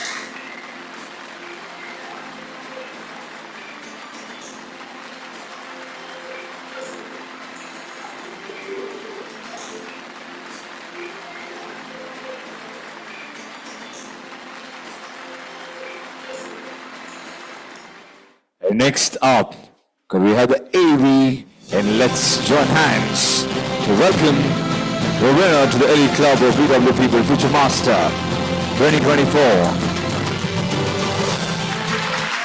A huge shout out from Ramson's Industries, Head HR Plant, Mr. Jitendra Kumar.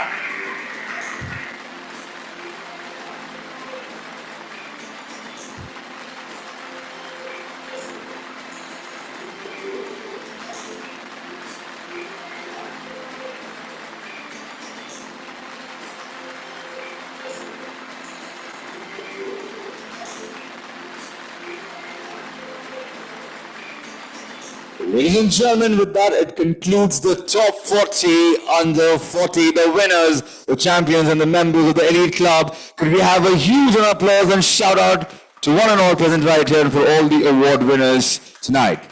And with this, we would like to thank the presentation party. Thank you, Mr. Powell, and the gentlemen. We request you to take your seat and just stay with us for the last few minutes. And also, we'd like to request Ms. Bilkis to join us back for a quick thanks and for a quick wrap-up of things. But before she joins me back on stage, what a day, what an evening that we've had and what a night we're going to segue into. Could we have all of you clap, tap, and cheer for yourself? And how many of you are here from morning? Super. Big round of applause to us. To all the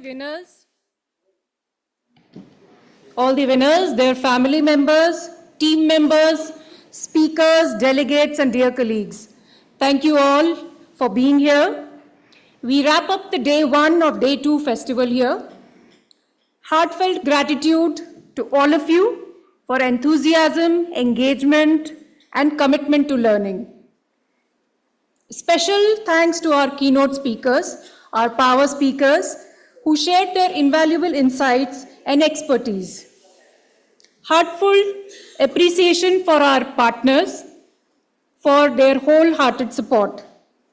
Congratulations, a very big congratulations to all the award recipients. Your dedication and innovative approaches in HR will set new benchmarks for excellence in the HR ecosystem. Thank you once again, all the colleagues, all the team members, everybody who's present here today. Be here tomorrow. It's day 2, better than today. More learning, more awards coming your way. Be there. Thank you so much. Good night. Enjoy the dinner. Thank you so much. Before we let you all get into the evening and the night, could I request everybody to put your hands up in the air and give me a thumbs up, just to symbolically end this day. And I want you to say cheers at the count of 3, 2, 1 for all the winners, all the leaders, all the participants right here. Could we have all of you for being a part of the 5th edition of this fantastic awards? A huge cheer. The most powerful people in any ceremony are the camera people. Never take panga with them. All right, once again, let's make this a lovely memory. At the count of 3 to 1, we say cheers loud and clear. 3, 2, 1. Cheers. 3, 2, 1. Cheers. Now, could anybody tell me why do we say cheers? Unless you've attended any of my previous session. All right. I'll do this quick. There's actually a technical reason. There's a lot of other reasons, but there's one technical reason why we say cheers. We have 5 sensory organs in our body: skin, eyes, nose, tongue, and ears. When you have a drink, you get to know whether it's warm or cold through skin, or when you touch it. You get to see it through your eyes, you get to smell it through your nose, you get to taste it through your tongue, but there was nothing for years to be a part of it. That's why they coined the word cheers. So the 5 sensory organs becomes a part of the celebration. So every small thing has a reason. There's always a reason to innovate. There's always a reason to collaborate, and there's always a reason to celebrate. On that note, one more time, could we have all the leaders in the house, all the winners, one more time, hands up in the air, and say cheers at the count of 3, 2, 1, say. Cheers. I'm just going to end the night before I call you for a group picture on one of the most important note of the entire day. That is, ladies and gentlemen, this is very serious, all eyes, all ears. All I want to say is, the name is RJ Amar Prabhu, and with all the leaders in the house, my dates are available for your future events. And can we quickly have all of you for a group picture? What a day it has been. Thank you so much for being a part of this. Let's capture this moment. Everybody onto the stage, please. And let's pump some music. The name is RJ Amar, and you can find me on LinkedIn. Love to stay connected. See you all on the other side. Cheers to the night, and have a great, great time.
Three, two, one, let's say.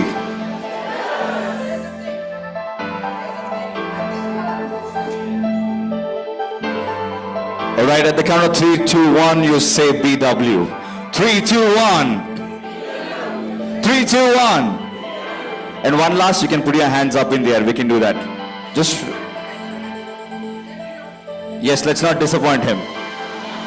5, 4, 3, 2, 1, go! Cheers! And thank you so much once again. This is BW People Festival of L&D Day 1. See you all at Day 2. Have a great night. And this is RJ Amar signing off. See you all on the other side.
All the winners, in case if you need a trophy cover, a box, it's available towards the left side of the stage. You can pick it up from the team. All the award winners, the trophy holders, in case if you need the trophy box, you can collect it from the left side of the stage. Thank you. Good night.